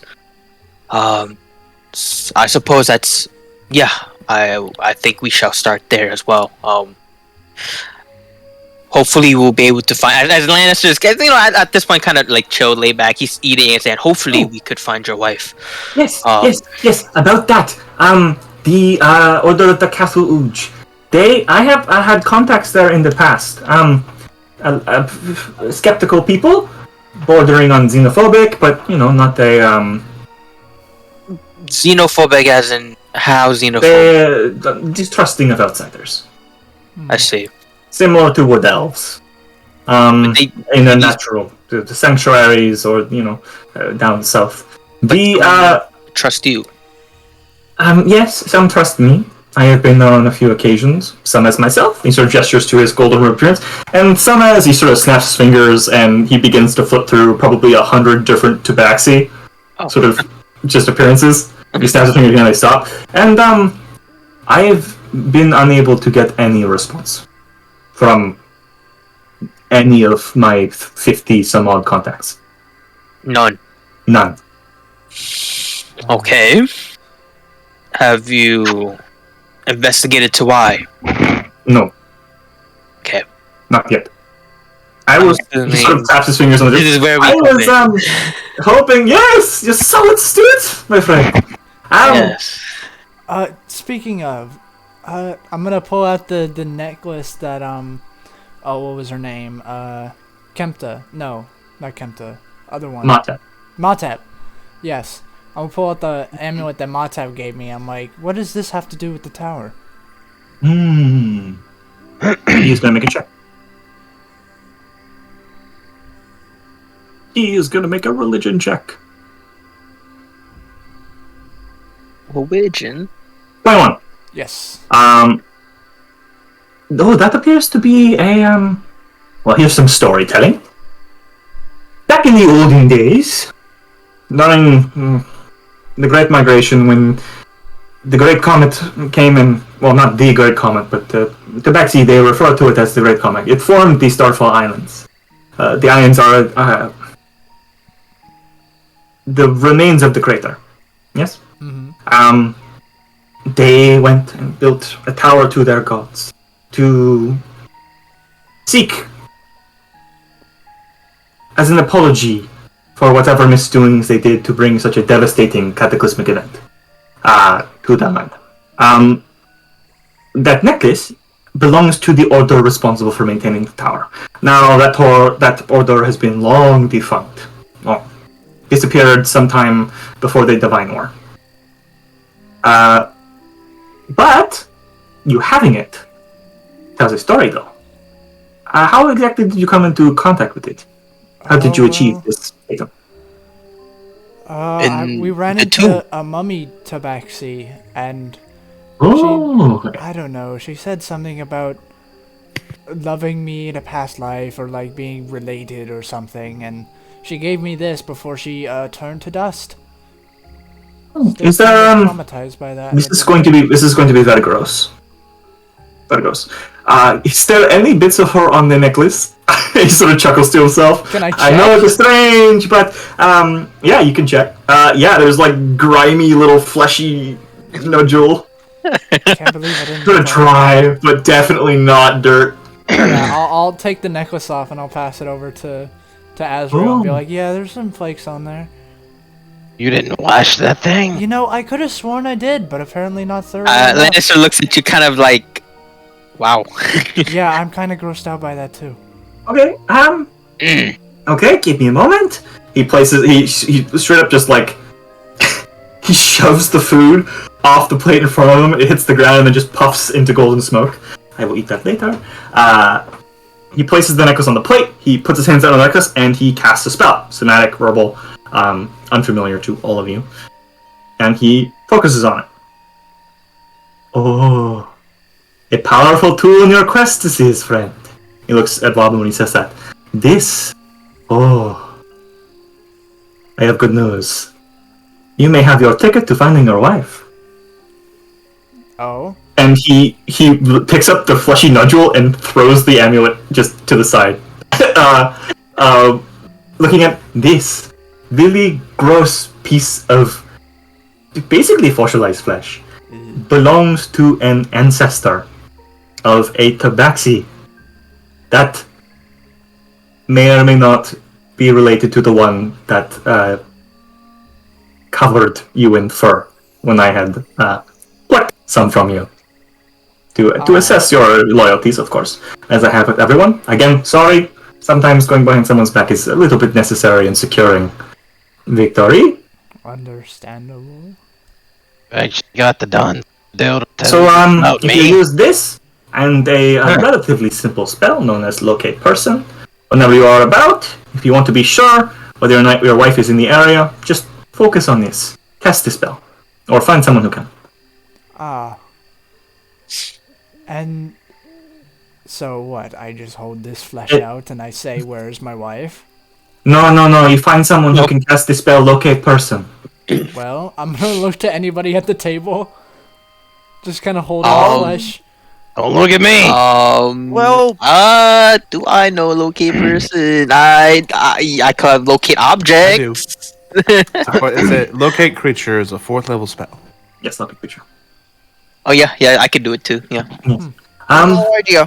If the individual is in range, there is very little that can hide them from you. What is in range? I don't know. I would assume this plane. This place. 1,000 feet. He sort of smacks the side of his head. 1,000 feet. I remembered. Okay. I wanna cast locate creature as well. On the little nodule. Not yeah. Okay. Nothing. You get nothing. Oh. Here, I will make this easier for you to use. You see that he begins to, he like flicks the nodule into the air, but it stops in front of him, and he begins to do somatic components. But over time, you notice strands of golden fabric between his fingers as he begins to twirl them around this nodule until it is a very it looks like a golden ball. And then he flicks his fingers out, and 2 lengths of golden chain sort of spiral out from his fingers, linking together. He taps his fingers, two index fingers together to link them, and it drops into the plate. Yeah. He raises his finger and it levitates over towards you. It is an amulet with this nodule at the center of this golden ball. Whenever you cast Locate Person, use this necklace. It should reveal to you your options. Okay. Good. So when we get closer to the area, Vauban, we will use that. Yes. yes. But about the area, what, like, are we talking, like, how big is this tower? Like, the tower is the largest structure on Mindune that I am aware of. Big, so, huge. Like, I suppose if we were even to go, even the like, Goliaths would struggle inside- to scale the side of that. if we were to go Yeah, inside, I would like to see them searching, try. Like, if we I were would like to see search it- giants try to scale the side of that thing. It is a monument of a culture's will to appease the gods to avoid dying out. Fun. The amount of resources and people who died building it is mind-boggling. Well, let's say hypothetically that we did want to climb it and reach the top, or like search inside it for maybe like someone's wife. How long do you think that would take? I hear that the inside is a maze. Probably well over 1,000 floors of shifting corridors and impossible to navigate structures. Fun. And Some even claim it is non-Euclidean or bigger on the inside. I would avoid going within it. So the largest structure but in that plane is not only massive and everybody struggles to climb it, but it is bigger on the inside. I mean, Fantastic. isn't that where we need to find the stone? the stone... I hear that one with significant psychic ability is able to navigate it. Some claim that this is how the Order of the Capital Uj is able to live inside the tower through the manifestation of... So we might have to find a guide then. As he's When we saying get this, It's a real I'm gonna thing. look on the back of my hand. Are the eye symbols still there, or are they completely vanished now? You feel their presence, but they're not there. Psychic, I am- you say. I, unfortunately, was not gifted with any psychic talent at all. Okay. Well, So I let's will be say- of no assistance to you during this, Let's unfortunately. say that Do you have met anyone? someone- Wait. Let's say you met someone with like some kind of psychic magic. Could you? I would be like, unable to that? tell. I wouldn't know. The reason psychic ability is hard to detect, especially for those who have none, is that each variance, sort of, you could tell he's sort of moving his head in like a trying to be correct kind of way, but not really sure, is sort of different for each person, vastly so. I want to recount the experience that I had with my draconic powers for a bit there with the psionic reach that I had. What was psionic? Was that what it was called? Psionic reach. Is it something like that? Yes. Yeah, it But was a I- different experience. Yeah. Well, it is. I know that for myself, I can rejuvenate quickly with a bit of power that I've got. But Robin, didn't you have Yeah, that eye on something my going forehead. on? I was thinking about that. Yeah, cause didn't you say that when I got smacked by that dragon, that an eye popped up on my head as I was bleeding out? Yes. That is Yes. that is impressive. Most psychic users who are very powerful. This is a recent reading. I'm not quite sure. He sort of brings a hand to his face, like he's scratching under his eye, but he's just scratching the mask. Those who have extreme connection to their mental energies and mind magic, he sort of makes air quotations, manifest tatau, sort of glyphs or signs or markings of their spirit and their soul on their body. So if you are manifesting those, I would invest time and effort into discovering how deep that rabbit hole goes. I agree. Well, and Vauban, I think that if This is something new. Violin. She said to tell y'all. She said to tell y'all good night, but she has to get up at 5 in the morning to get kids ready for school. So Yeah, that's reasonable. No worries. 10 o'clock's her threshold. But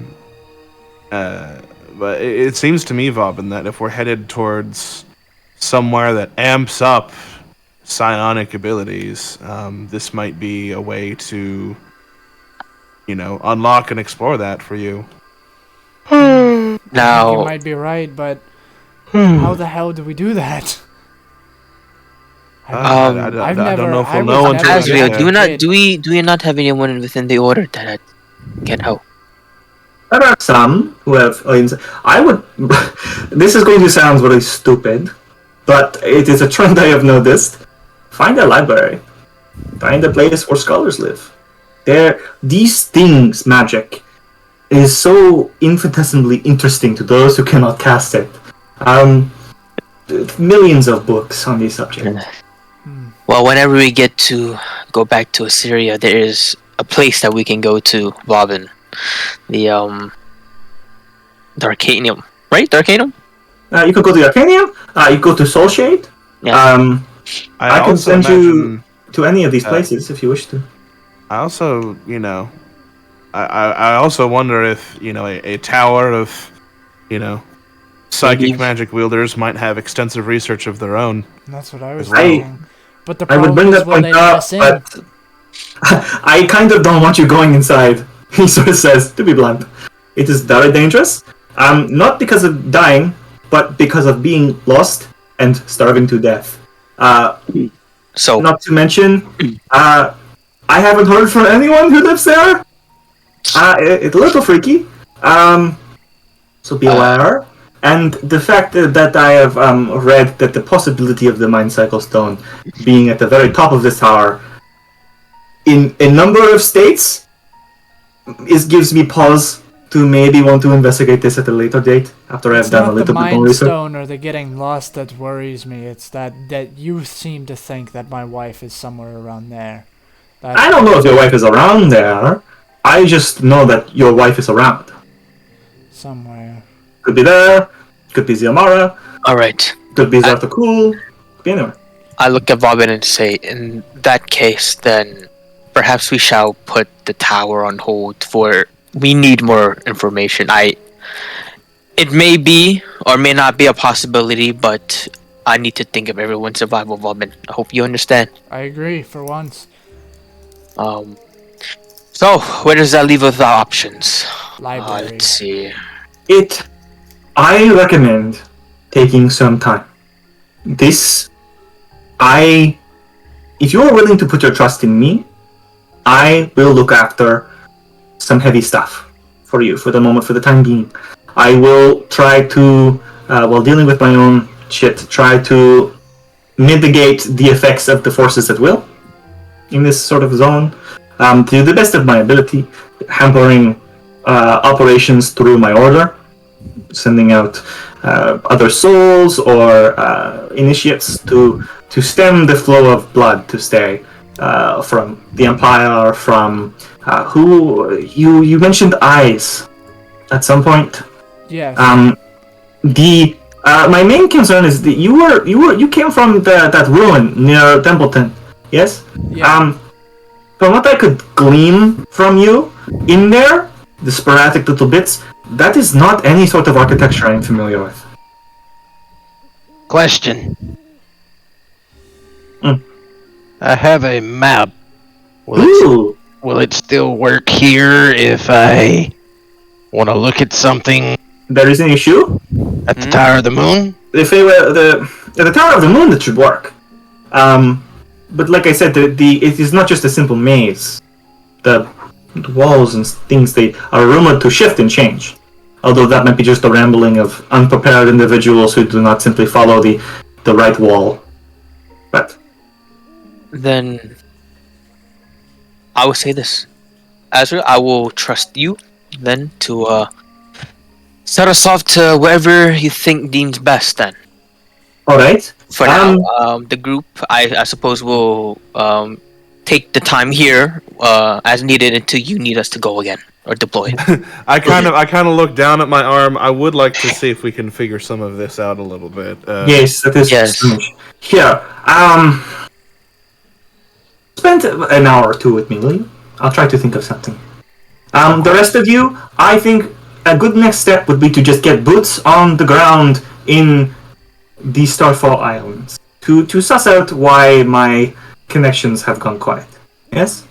To make you look, they are mistrusting, but they're not going to stab you because you look different. Definitely not my contacts. Backseat, I'm sure we'll be probably fine. So I will simply send you there. There are many trees on the island, and you will link back with me a day or two later about their findings, and then we will move on from there.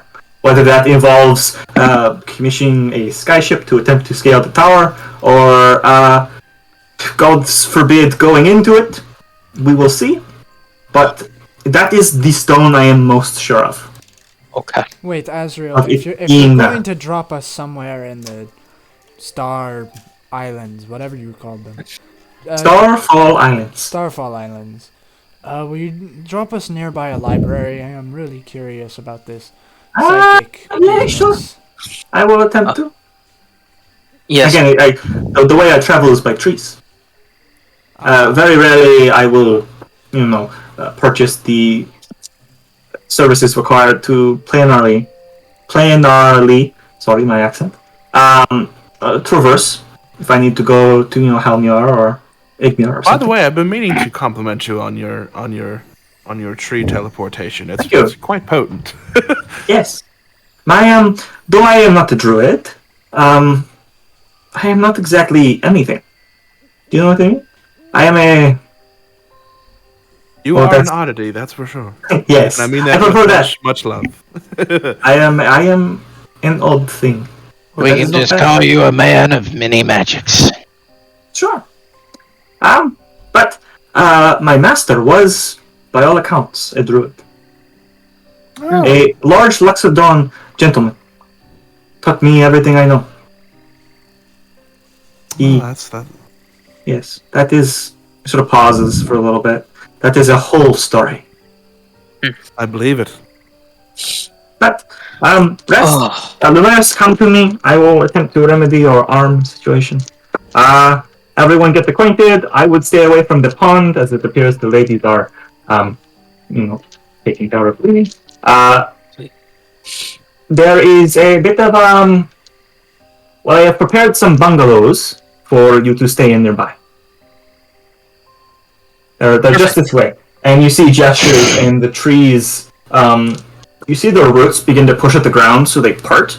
And you see 7 sort of squat structures made out of, twig and vine with some torches that are lit.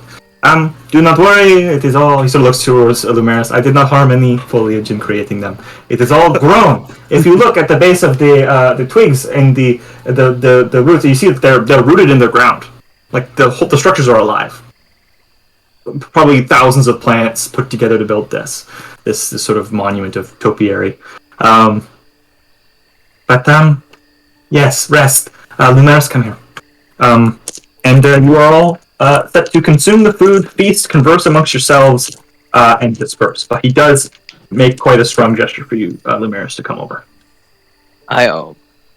And while Do that. Azrael is talking with Numeris, I'd kind of just like to go sit by the lake and think about the eyes and the psychic and try to.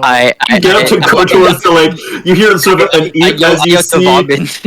you see you see Yevna just disappear under the water in a brief sort of flash of green.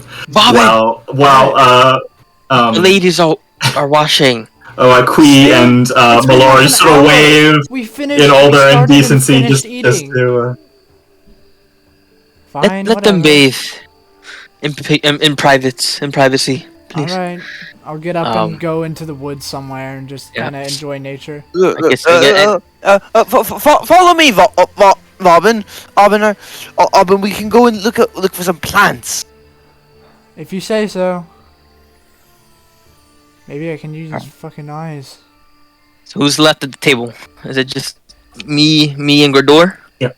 Oh, And, interesting. and Lumeris and Azrael, Oh, they're interesting. Yeah, him and I are kind of leaving. Where's Gordor sitting in relations to me? I don't know. I'm like, I mean, the other head of the table is all You're open, both sitting and at I the head of the I table. would be hard pressed to see Gurdor not at one of the heads of the table with his giant form, trying to sit next to somebody he may not be. I see. I'm gonna hesitate. So, You okay. wouldn't want to get hit by an elbow. So like I probably would be sitting right near Azrael, so that would probably be the opposite end. I'm assuming. Yeah, but you do see for a moment that Gurdor is eating by himself. He's not really conversing. Elaine has sort of taken some food and has sat down by a tree. Not to be away from the social, but just you can definitely tell that she is enjoying the quiet where she is. But it chimes in your mind, you wanted to talk to Gurdor. Yeah. I kind of Lannister just sits back on his chair, kind of with this plate of food already like almost done, and kind of just lean back and then kind of look over to Gurdor and say, he won't say anything. Lannister's gonna get up, take his plate of food. He's gonna just kind of walk down towards the end of the table, just place it down and pull out the chair and just sit down and just say, listen, this is a long time coming, but I think now is the time to talk. Hey. So, you already know how I feel about what you did. You already know what happens if you ever try it again. Yes? Will attempt to kill me. I mean, by no means do I want to. By no means do I want to have any more conflict. I simply want for this group to survive. As you can see, we, for all intents and purposes, and in your language, we are in a lot of shit. Yeah, I got that. Let me tell you a little bit about myself. Maybe it'll put it into perspective for you. You'll understand why I took a calculated risk that I did. Syria, I command the Platinum Squad. People like him just like me, and we get sent on near-suicidal clandestine mission. The shit I did is what we do. I just forget that y'all are squishier than my squad. I won't forget it again. And with that, as you say, Lannister's just gonna summon his bloodlet daggers, and he's gonna run the dagger along his palm of his hand, and he's gonna show it to you and say, I bleed, you bleed, everybody bleeds. We are built to withstand a lot, but we are not invincible. Even so, I do not want you taking that risk yourself. I am also concerned for your safety. And with that, I'm gonna use Cure Wounds on myself to heal my wound, and then say, I forgive you, Gurdor. Now, if we could put this behind us, that would be great. As you can see, I thought we put it behind us when Azrael talked to us about it, but guess not. No, I have not had the formal conversation with you yet. But this is the time to say that everything is now okay. If now that everyone is still alive, and especially now that we have more people with us, I need to make sure that you are there to help me look after these people, just like your brother did. I am very much like my brother. I won't bullshit you. He doesn't bullshit. I don't bullshit. Lannister kind of puts his arm on the table and extends his arm to you and say, then, friends. Perfect. Now, to tell you the truth, I don't know. That really did hurt, but luckily I have this ring. And kind of Lancer kind of jokingly waves around the ring of resurrection on his finger and say, dying is not a really good experience, to be honest with you. I know I talk about it a lot, but really, it does leave a mark on you, on your soul. Really, I wouldn't Just- know. something. So like how would I explain it, Max? Like because based on the rules that you put, I would assume because I resurrected once. Like I'm assuming like there's something inside me that there's something not quite right. Like a part of like myself is not, there. Sort of thinking about that. Yeah. Yeah. And it's not just these gifts you've been sort of given by the Visage, but also a part of your divine self, given to you by Asla, seems wrong. And not because of what the Visage has done, but just it's strange. This brief, not fleeting, but lingering uncertainty you have in the divine being at the center of your faith practice is strange. Makes you feel a little nauseous. I wanted to say something. Sure. And Lannister, I know what it's like to die. I died 20 years ago and have been dead inside ever since. I think a lot of people, especially people like you that go through a lot. Well, you Go through the didn't get same. turned into a werebear on your first transformation. Rip a young recruit to shreds. No, that is certainly something I cannot say that I have gone through. But I do sympathize with you, my friend. I may not know what that may feel like, but I am here. Sorry, I just said somebody sending me messages and I'm really like on board with that. They're doing. Yeah. I'll be right back. I'll put it to So you you this guys want way. me? I can be here though if you guys are continuing to just sort of say important stuff. I just am. You know, I don't want to dip and be like, oh yeah, I guess the DM doesn't care because I do. I've got like 5 people I'm managing right now. Okay. Yeah. No. So. Yeah. Lannister would take the time to talk to Gredor more Alright. deeply. And stuff. Since you guys have relatively resolved the situation, you both gain a point of inspiration. Cool. Point of inspiration. Yes. And I also would have conveyed to Lannister that my patron turned their back on me, and I made a new vow to rid the world of evil.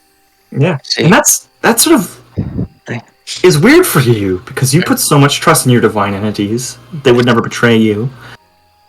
But to be face to face with the actualized realization of that happening is strange because Gredor is brash, and from what you've seen, he doesn't always make decisions you agree with. But he is a good person. He has saved you. He has saved your friends. Through the actions of which you were upset about him, could be rationalized as him taking an effort to try to save your people, especially in a position where you were paralyzed and couldn't do it yourself. So there's that kind of reliance that if shit hits the fan, you can rely on this man. And Gredor, you see on Lannister every time you enter combat that he is at the forefront. He's not hiding behind you like a coward. He is beside you. He's not riding on my back like a little fat Hey, ape. you You said that was cool. It was yeah. cool. I'm fucking Sentry. It was cool, but I had to poke fun at you somehow. I haven't poked fun Of at you the course. entire night. Yes. Uh, So I'm you still both gonna get a do point that of 'cause it's inspiration for having not only resolved this conflict, but come to a deeper understanding about each other as a result. So you gain an inspiration point. That is a D20 you can add to any D20 roll. All right. So how many points do I have now? Is there a way to tally this? I know we have 2. Cause You could add a little. You could add a little tracker down to your. Yeah. Inspiration. I'm gonna call it die. Whatever. I just clicked the inspiration thing above the proficiency bonus. And as you Remind me manage that I that, have it. Lumeris and Azriel. Lumeris, you approach Azriel. And he begins to... He flicks his fingers forward, and those strings appear of gold. And he says, hold still. This is my first time doing this. An artificer did this a while ago, and he begins to weave around sort of the void where your stump is.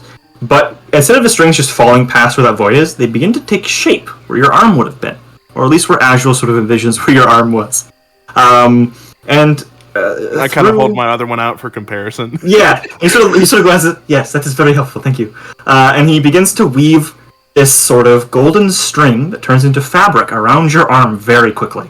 A blur of finger movements. You catch little arcs of blue lightning coming off his fingers as they begin to flick and flitter like hummingbird wings around where your arm is. And over the course of probably 3 to 4 minutes, a replacement prosthetic is made from this golden sort of twine. And he flicks his fingers again, the strings snap and then recede into where this golden arm is that you have now. And he grabs it quite firmly, and then you feel like an intense strength holding your right arm, which is, not there usually because it's been removed. And it begins to glow, and the strings fuse. You are left with a metallic arm from where it was severed, ending in what appears to be dragon claws. Oh. This is the best I can do, I'm sorry.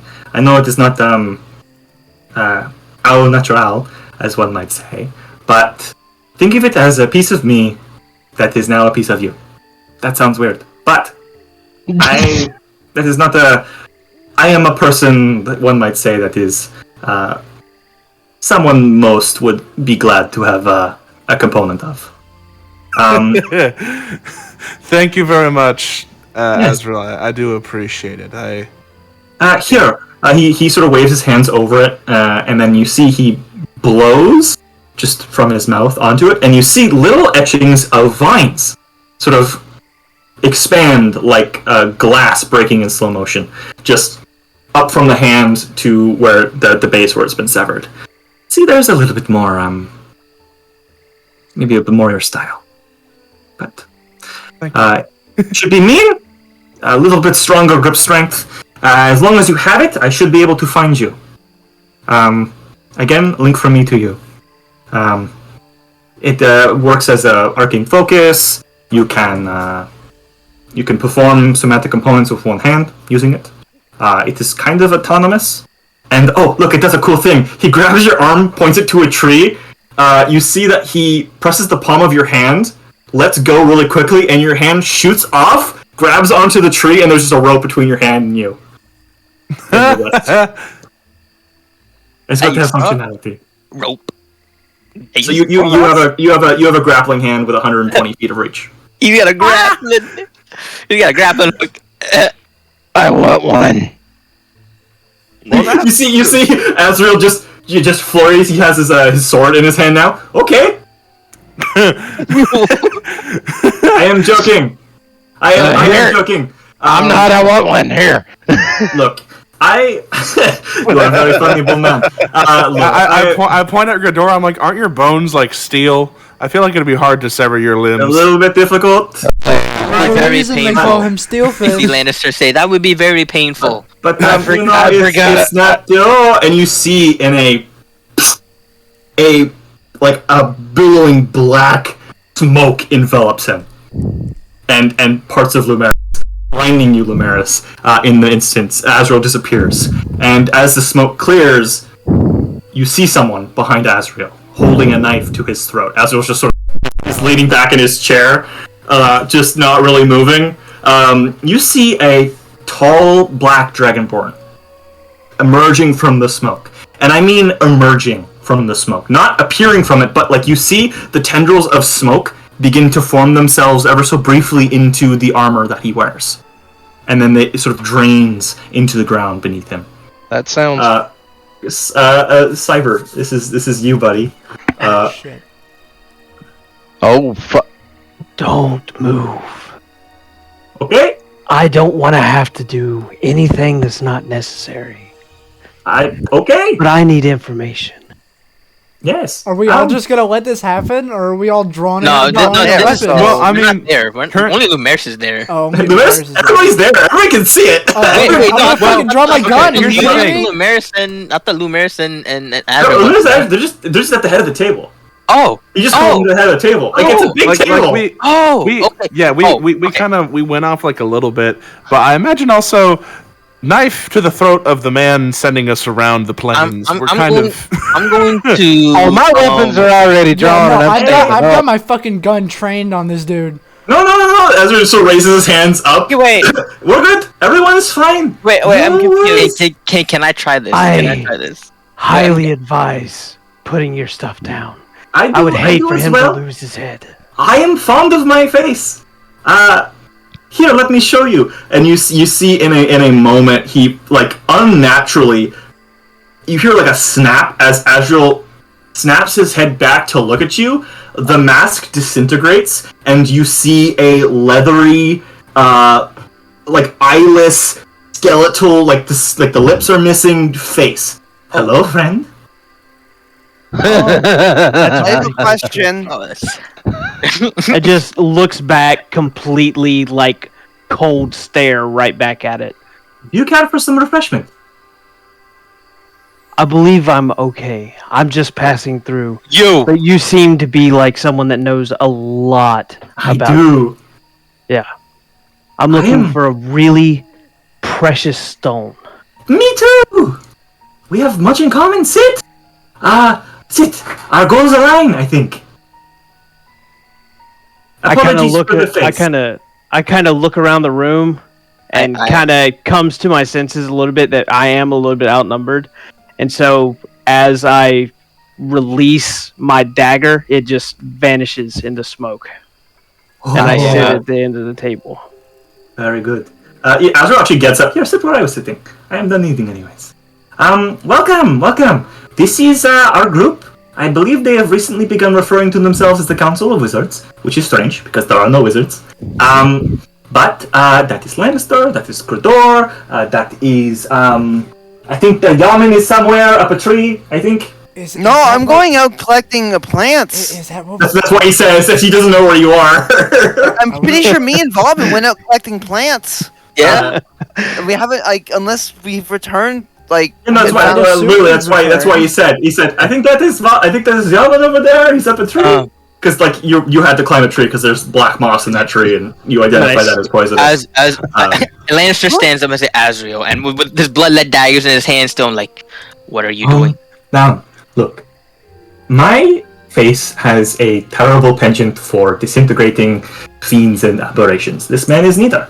I very quickly looked into the character of his soul as he attempted to threaten you to sit back down. Things are good, I think. So we're just what supposed is it to you were looking for? not have our weapons drawn against the man who tried to kill you? I mean, I'm not complaining. It is rather flattering that you fight and would defend my honor. I'm very grateful. But, this Can I- character... Hello? He's just sort of looking up at your face inquisitively. Again, you see the behind the white mask, sort of gilded with gold, you just see the black void behind it. But it is you sense that as you peer into the abyss looks back and is curious. Just sort of pushes a plate of food towards you. You look like you have not eaten in a while. This is From the, I'm not. I'm sorry, to me. yes. trying to do this I'm the whole not time. really From damaged at the moment. No, okay. So tell me about this stone. I'm not sure exactly what to make of it. All I know is that I was sent this way of Telltale in another town, Oh. but I'm looking for the Ember Hearth. Oh, our goals think- do align. I too strive for this artifact. And this is kind of like when I talk about that, I kind of like look down at my arms and like kind of move them a little bit, and kind of y'all noticed like it almost looks like I'm slightly not on fire as in like a visible flame, but like almost like coals embering down, like almost kind of like what would veins be, but not as defined. And You. Oh, sorry. I'm going. so basically, I think it can help me with a condition I have. Sorry to interrupt, but you have not given us your name, and you've come here with threatening poses, asking for help. Works for me sometimes. I understand. The original plan was not to just ask for help. It was to get the information and pass on, but it seems like you have a few more numbers than I would be able to handle. I understand. I go by Smog. Oh. His eyes just sort of shivers. Ah, yes. No. I want to help you. This is the situation, friend. You have come here and shown me that you know the name of this stone, which means you have done some research that I have done, which makes you valuable to me. And you see him looking at your arms. I think I can fix your problem. The stone you look for is not a cursor-moving stone. It is a elemental force, a strong hurricane of energy, if you will. Nothing that will fix you, as you see you personally visualize your own issues. But I myself, if you are willing to help me, might be able to assist you. In return, of course. I kind of sit here and ponder just a little bit, trying to take in the immediate, almost happy response to having a dagger to your neck, and sit there and say, if there's anyone that can look into my face and not know fear at the end of a blade, I'd be willing to help. There is no worries, friend. It is often not the face behind the blade that tempers a mind, but the amount of blades the face has witnessed. Yes? Your intimidation is not lost on me. Do not be unflattered. I feared for my life. But that is not what we are talking about. What we are talking about is our potential business cooperation. You see, I have given out a number of contracts to my friends, and there is always room for once more. I still kind of very carefully thinking about the words you're saying and stuff, and I simply ask, what kind of contract? You find the stones, you bring them to me, and I reward you with the world not ending. Not that this is in my control, but that is why we find the stones, yes? But for each individual, I have a gift planned. I am more than capable of fixing your problem, or finding someone capable of fixing your problem, if you only agree to help me. And help these gentlemen. If you are familiar, I am a seeker. A freer of people, a slayer of monsters, a banisher of demons. This man at the end of the table, Lannister, if you will, looks very much like me because he is like me. Grador at the far end is also afflicted with a curse. You might find unity with him, or brotherhood in combat. It is not for me to decide. But, at the end of this, these people are trustworthy. Not that my word should weigh much. I think you are trustworthy.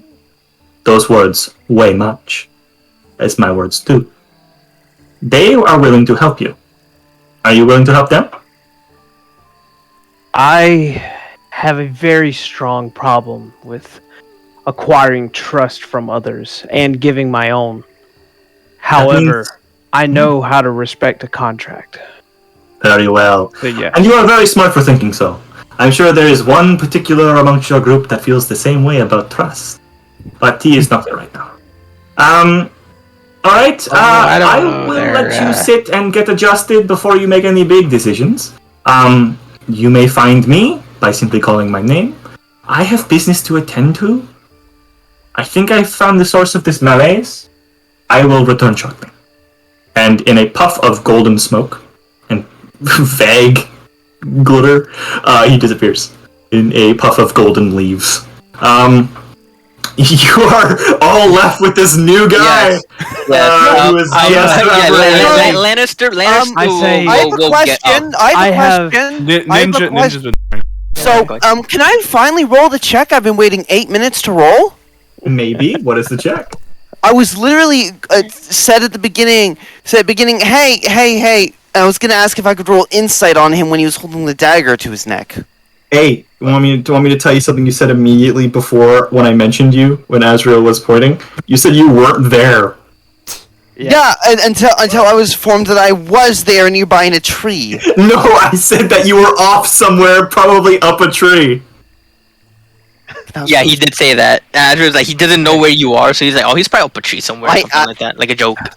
So it's a now misunderstanding. I'm sitting in a room with people that think I'm extremely hostile. I immediately just kind of hold on before you say or do anything, and simply put my a short sword, a short bow, and a dagger on the table, disarming myself.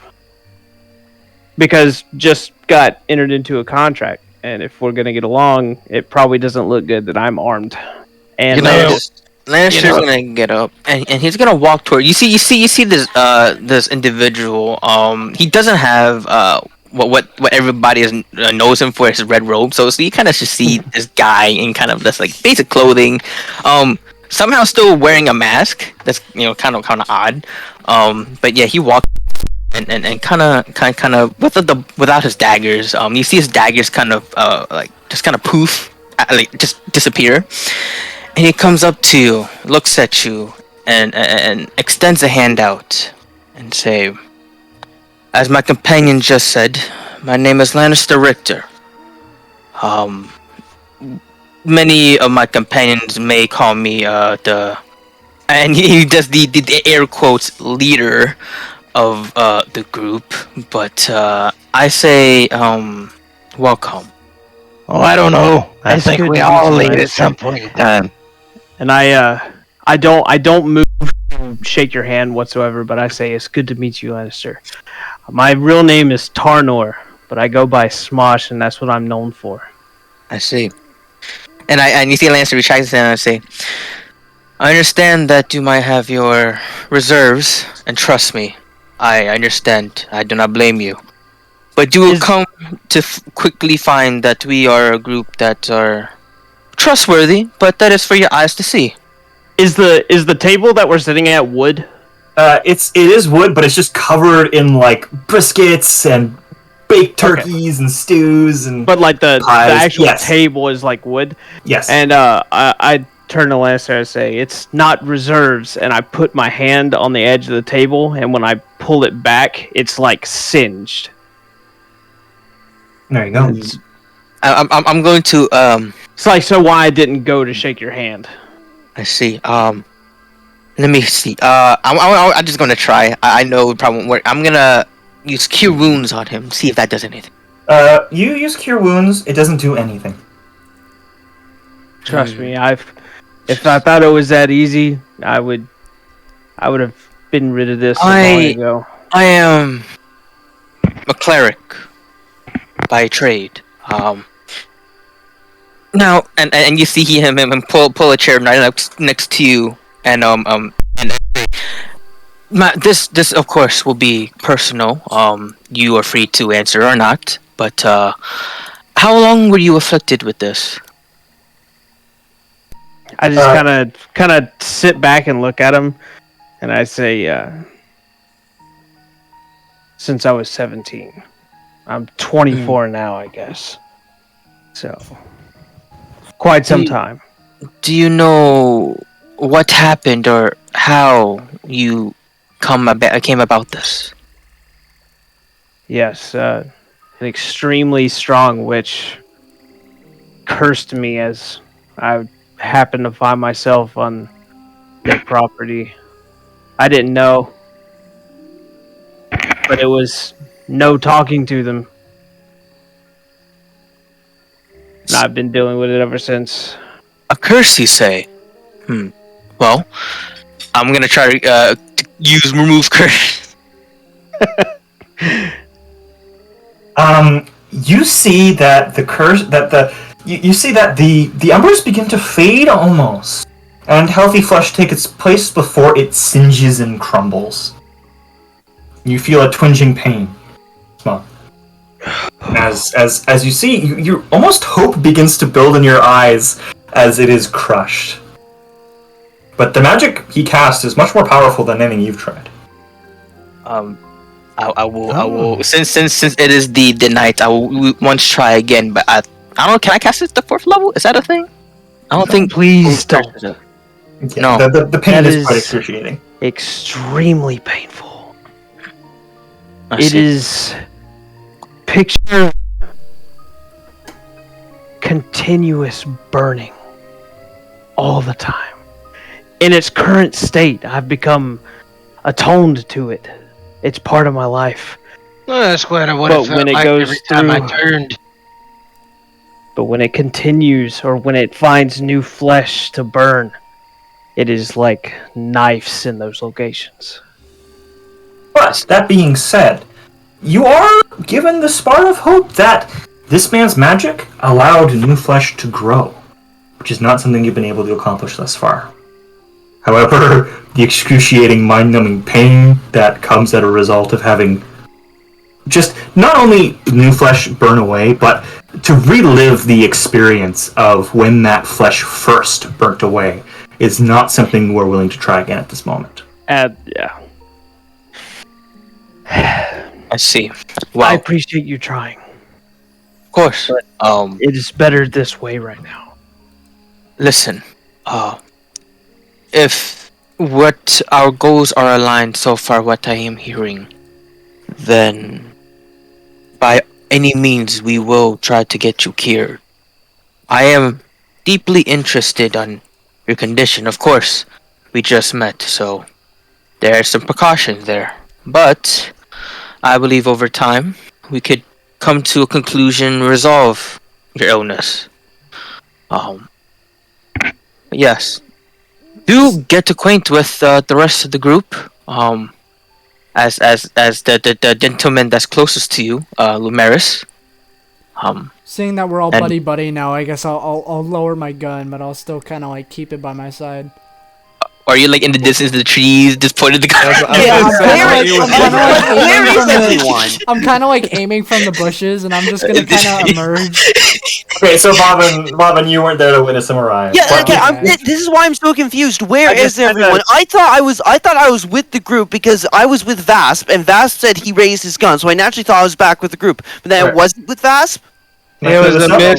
miscommunication. Yeah. So I've You been keeping two track. were off in the wood. Yeah. So I've been keeping track. You wanted to go off in the woods to look for poisons. When Azrael was talking to Lumeris, I sort of mentioned that you had found some black mold, which is poisonous if inhaled. It's good for muffling or knocking someone unconscious if you surprise them and force feed them it. When the guy appeared, when Smog appeared and sort of held the knife up, Vosp said that he raised his gun. Now, I was under the influence that Vosp had stayed behind because, in my mind, in that moment, just the mess of people talking, he didn't have a lot of reason to go with you. And you on occasion just went off to look for poisons and stuff on your own. No, That's not the character. Yaman was just was gonna try and show Vasp possibly some herbs or something like that, or some stuff to make. As long stuff as- out of. As long as Vosp is cool with that, that can be the canon thing. Yeah, sure. He- I didn't. Alright, Like, so I he was went with you. confused on where everybody was. That's literally what my original question was. That was ignored for half of the entire encounter. Yes, because I was introducing a new character, and I apologize.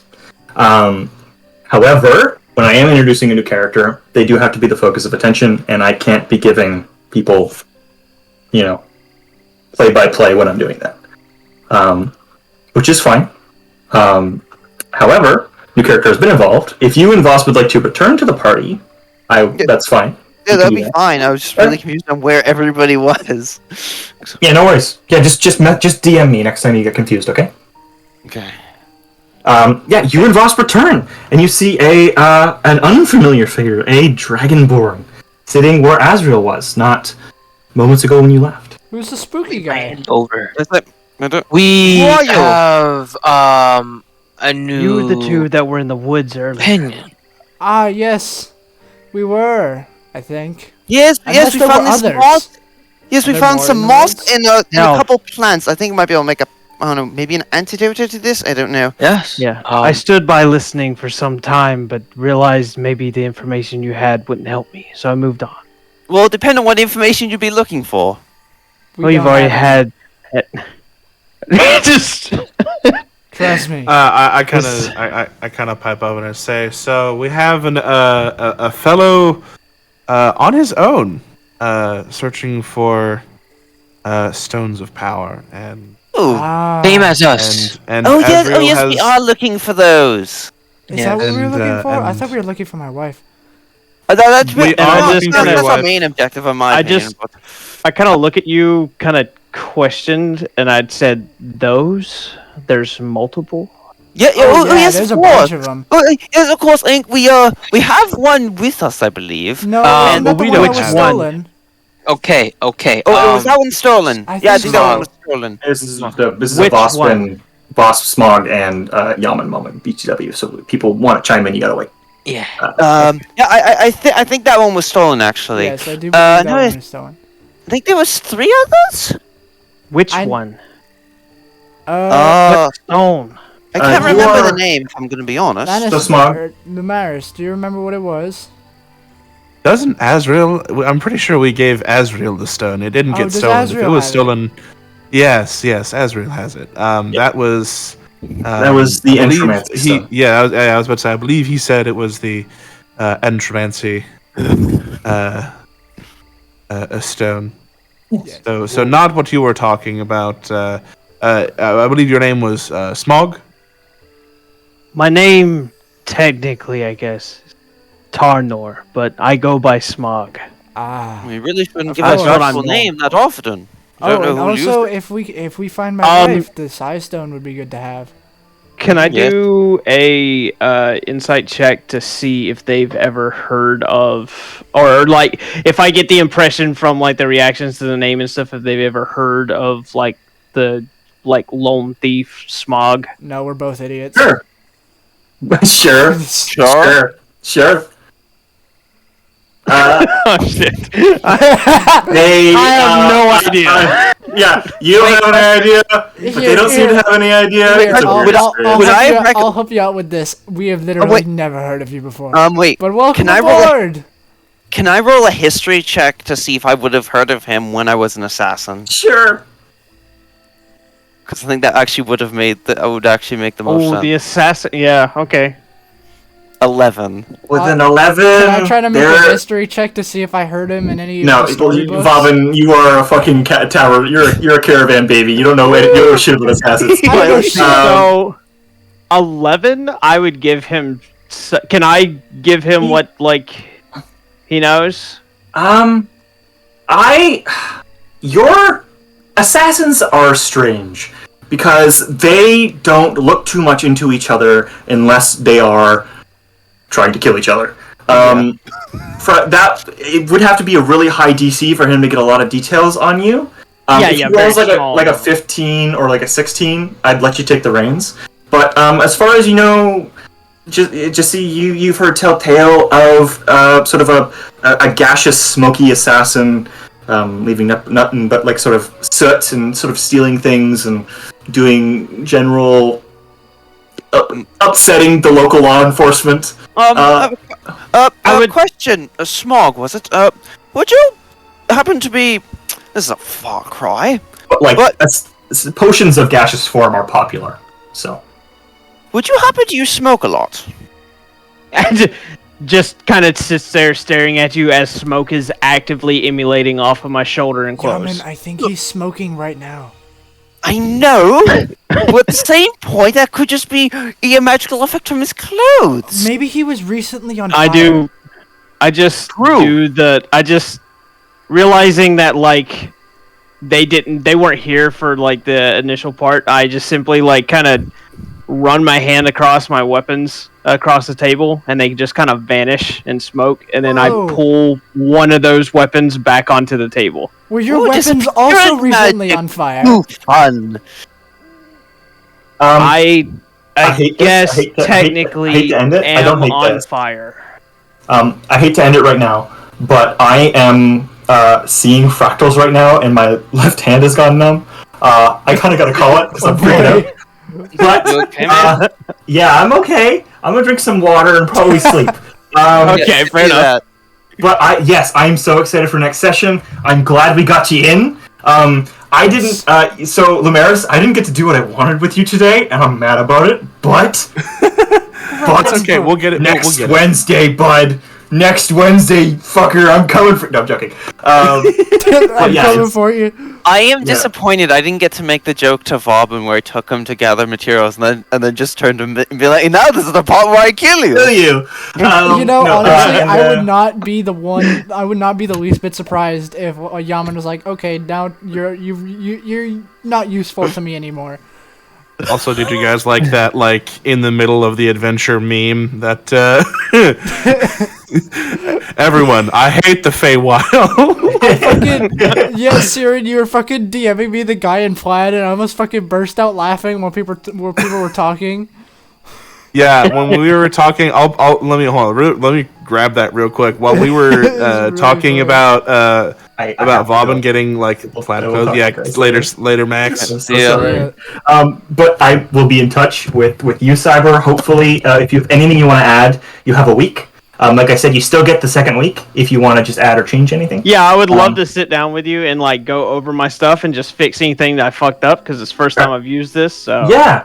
I'm gonna hop into a hunting lodge sometime this week with Dark. And if you see us, it'll probably be Dark's. Like if Dark, I don't know.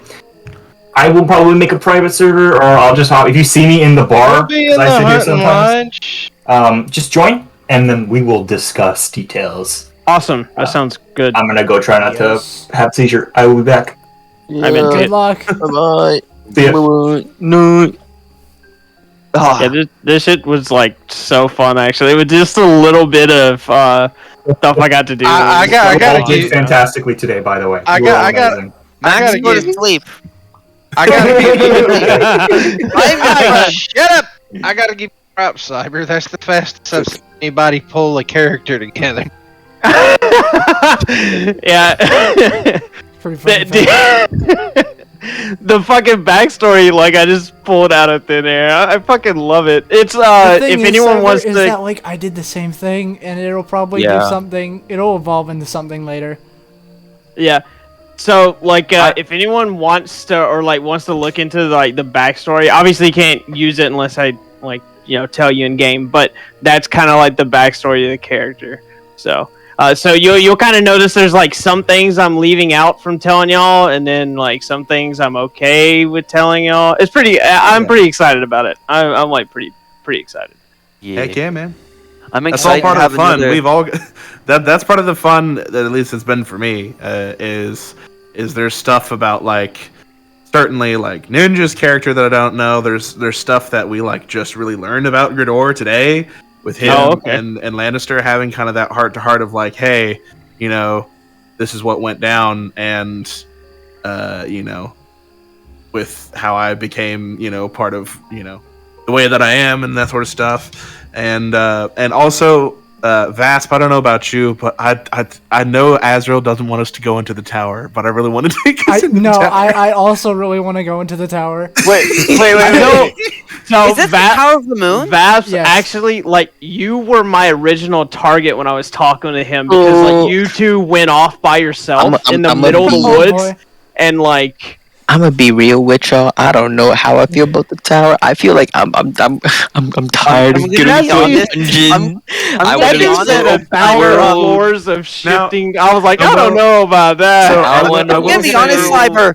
You want to attacking hear. Vasp if I was next to him would have been very bad. Yeah, it would have 'Cause been a it- very bad you time You would for have been you. immediately resulted in player PvP, very Nice. likely, because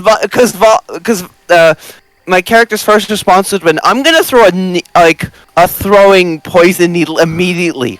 Yeah, Or or, turn or he's invisible. gonna kamikaze. He's gonna light up all his grenades and fucking run full speed at you. It was Yeah. Nice. a good Like time. it was like, "Hi, I I'm." have to hunt So, back. like, he said I didn't Nice like trigger. pick. I was just like someone, I don't know really who, and so he, like, did it on him. It was pretty good. I really enjoyed that intro, so it was like, No, it was good. Oh yeah. it's one of those things where like, yeah, I'm menacing and stuff, but then realize like, no one's reacting the way I wanted him to, and so I just kind of like back down, like, all right, let's talk this through. Like, I'm definitely not going to. I'm not someone that's willing to like. Yeah, but fuck however many y'all, just fucking go. He's a little bit. Not end well. He's been in the game for quite a bit, Yeah. He started like thieving and kind of shit like back when he was 15, and then at 17 was trying to join a guild when the whole horrible curse shit happened, and he's been alone by himself thieving the whole time. So would Yaman He look up would- to he you, would or would not- you look up to Yaman? I think it'd be a fun, friendly rivalry, is what it sounds So like to me. Yaman is Yaman's actual character is their actual. I will just be honest with you. Their true name is Theme, and they're actually a very experienced assassin that has multiple identities that But are none wanted of us in know ev- that. No, but no none of one you know knows. that. Like, they have done shit. They have killed. They have done horrible stuff. Yeah, They they are he experienced. drowned children at some point. But look, Also, do you know if they I drown? will say what I wanted to give you on that 11 because I knew there was another rogue and I kind of wanted to give you that, and I figured you being an assassin that was going to be the other rogue. With that 11, I was going to say that you remember my name claiming a contract that you had been sent on, but I basically had beat you to the punch and claimed the reward, and that's like the only time you had seen Smog. Like, and you were just also, like, well, actually, I do have a bit of a question. Is Smog so? Because we know that Fame is very much like an assassin. Is Yeah. Smog more of an assassin or more of a thief? Because I do think that's an important distinction. You know, It is. Smog is more of a thief at the moment. He has been dabbling in hit contracts, but is not Gotcha. maining as an assassin. The thief hired he gun. is. The- Yeah, Yeah, it's like the He- difference is. it's a kind of understandable slide into different parts of the crime syndicate. No, it is. Yeah, It is. yeah. It's like one specialized in stealing stuff, one specialized in the stab and the murder. yeah. So like you would be looking at like brotherhoods and stuff like that, and like assassins. Or I'm kidnapping or looking more. Yeah, threatening I'm looking lots. more of like thieves guild kind of shit. yeah. Making money more than just Yeah. like killing and shit like. And Yeah. Cyber, you would not the contrast to contrast your deep backstory with the assassins. You would not believe my incredibly complex and interesting backstory of my wife got kidnapped Okay. and I found a gun. You found I a do- gun? I like found a gun? A gun. Like a gun. A gun. He has a Well, I have a gun. so he was given a very fancy like clockwork rifle. Yeah, it's a magic gun. By essentially like the town like regent that we Which kind is of kinda what prevented. started mine and his banter back and Oh, forth yeah. with each other.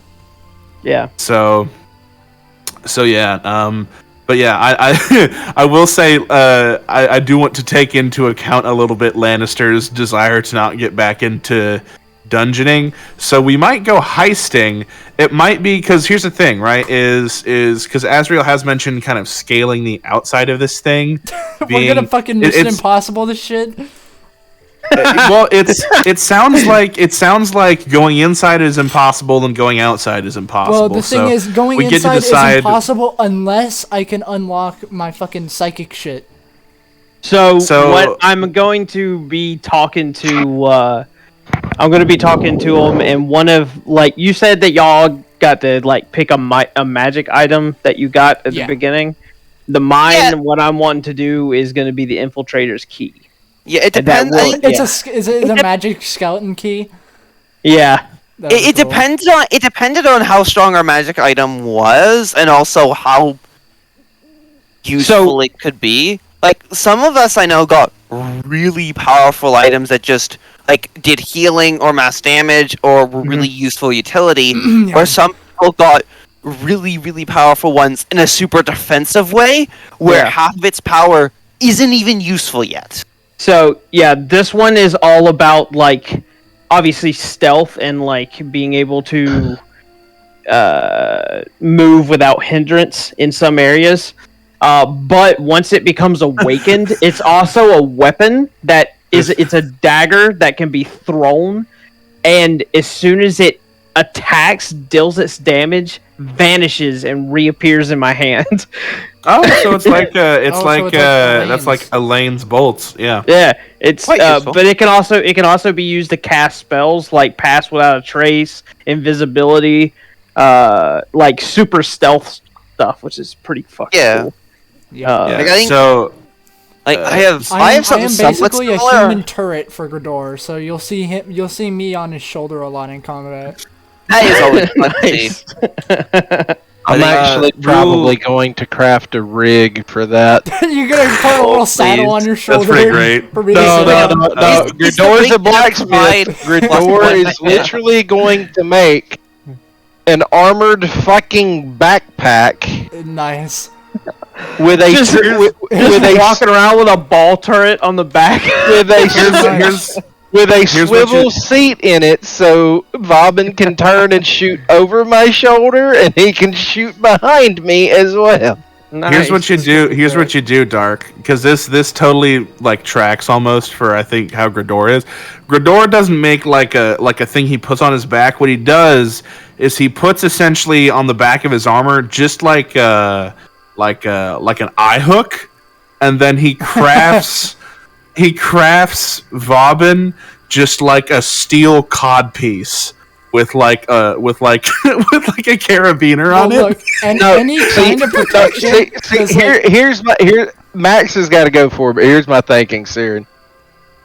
I cannot make this man any type of plate for what he is. I can't make him a half plate.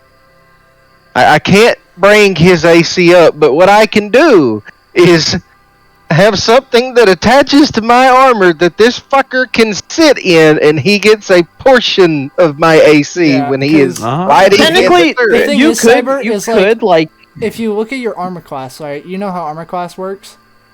yeah. So- It's basically what they have to roll to hit you. Exactly. on it, So what is your yeah. AC?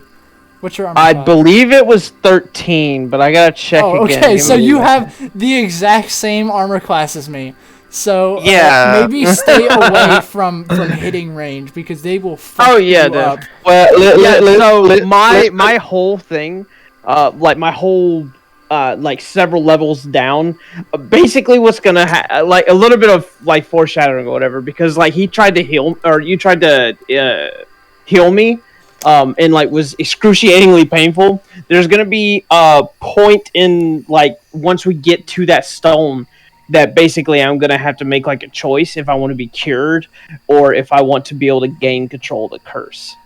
And Yeah. so like yeah, and so if I'm able to gain control of the curse, I'm able to use the smoke almost like as a shadow, like a cloak. And so like I'm kind of probably gonna lean towards that direction once that comes. But yeah, I'm going to be a almost like a short range ranger, but using sneak attack and all your stealth shit to this do Yeah. ridiculous amount of damage from I'll a short put I'm it bow. to excited you to this get way. my hands on the Psy Stone so that way I can really fuck up some shit. Oh, nice. I'll put it to you this the- way: Gridor, when he has his Shield of Faith out, has 21 AC. When Damn, he that has was his fucking tanky. when he has his animated shield that floats in front of him, paired with that, I have an AC of 23. I am very, very fucking much a tank. Yep. I think And I get uncanny. Maybe I don't get uncanny.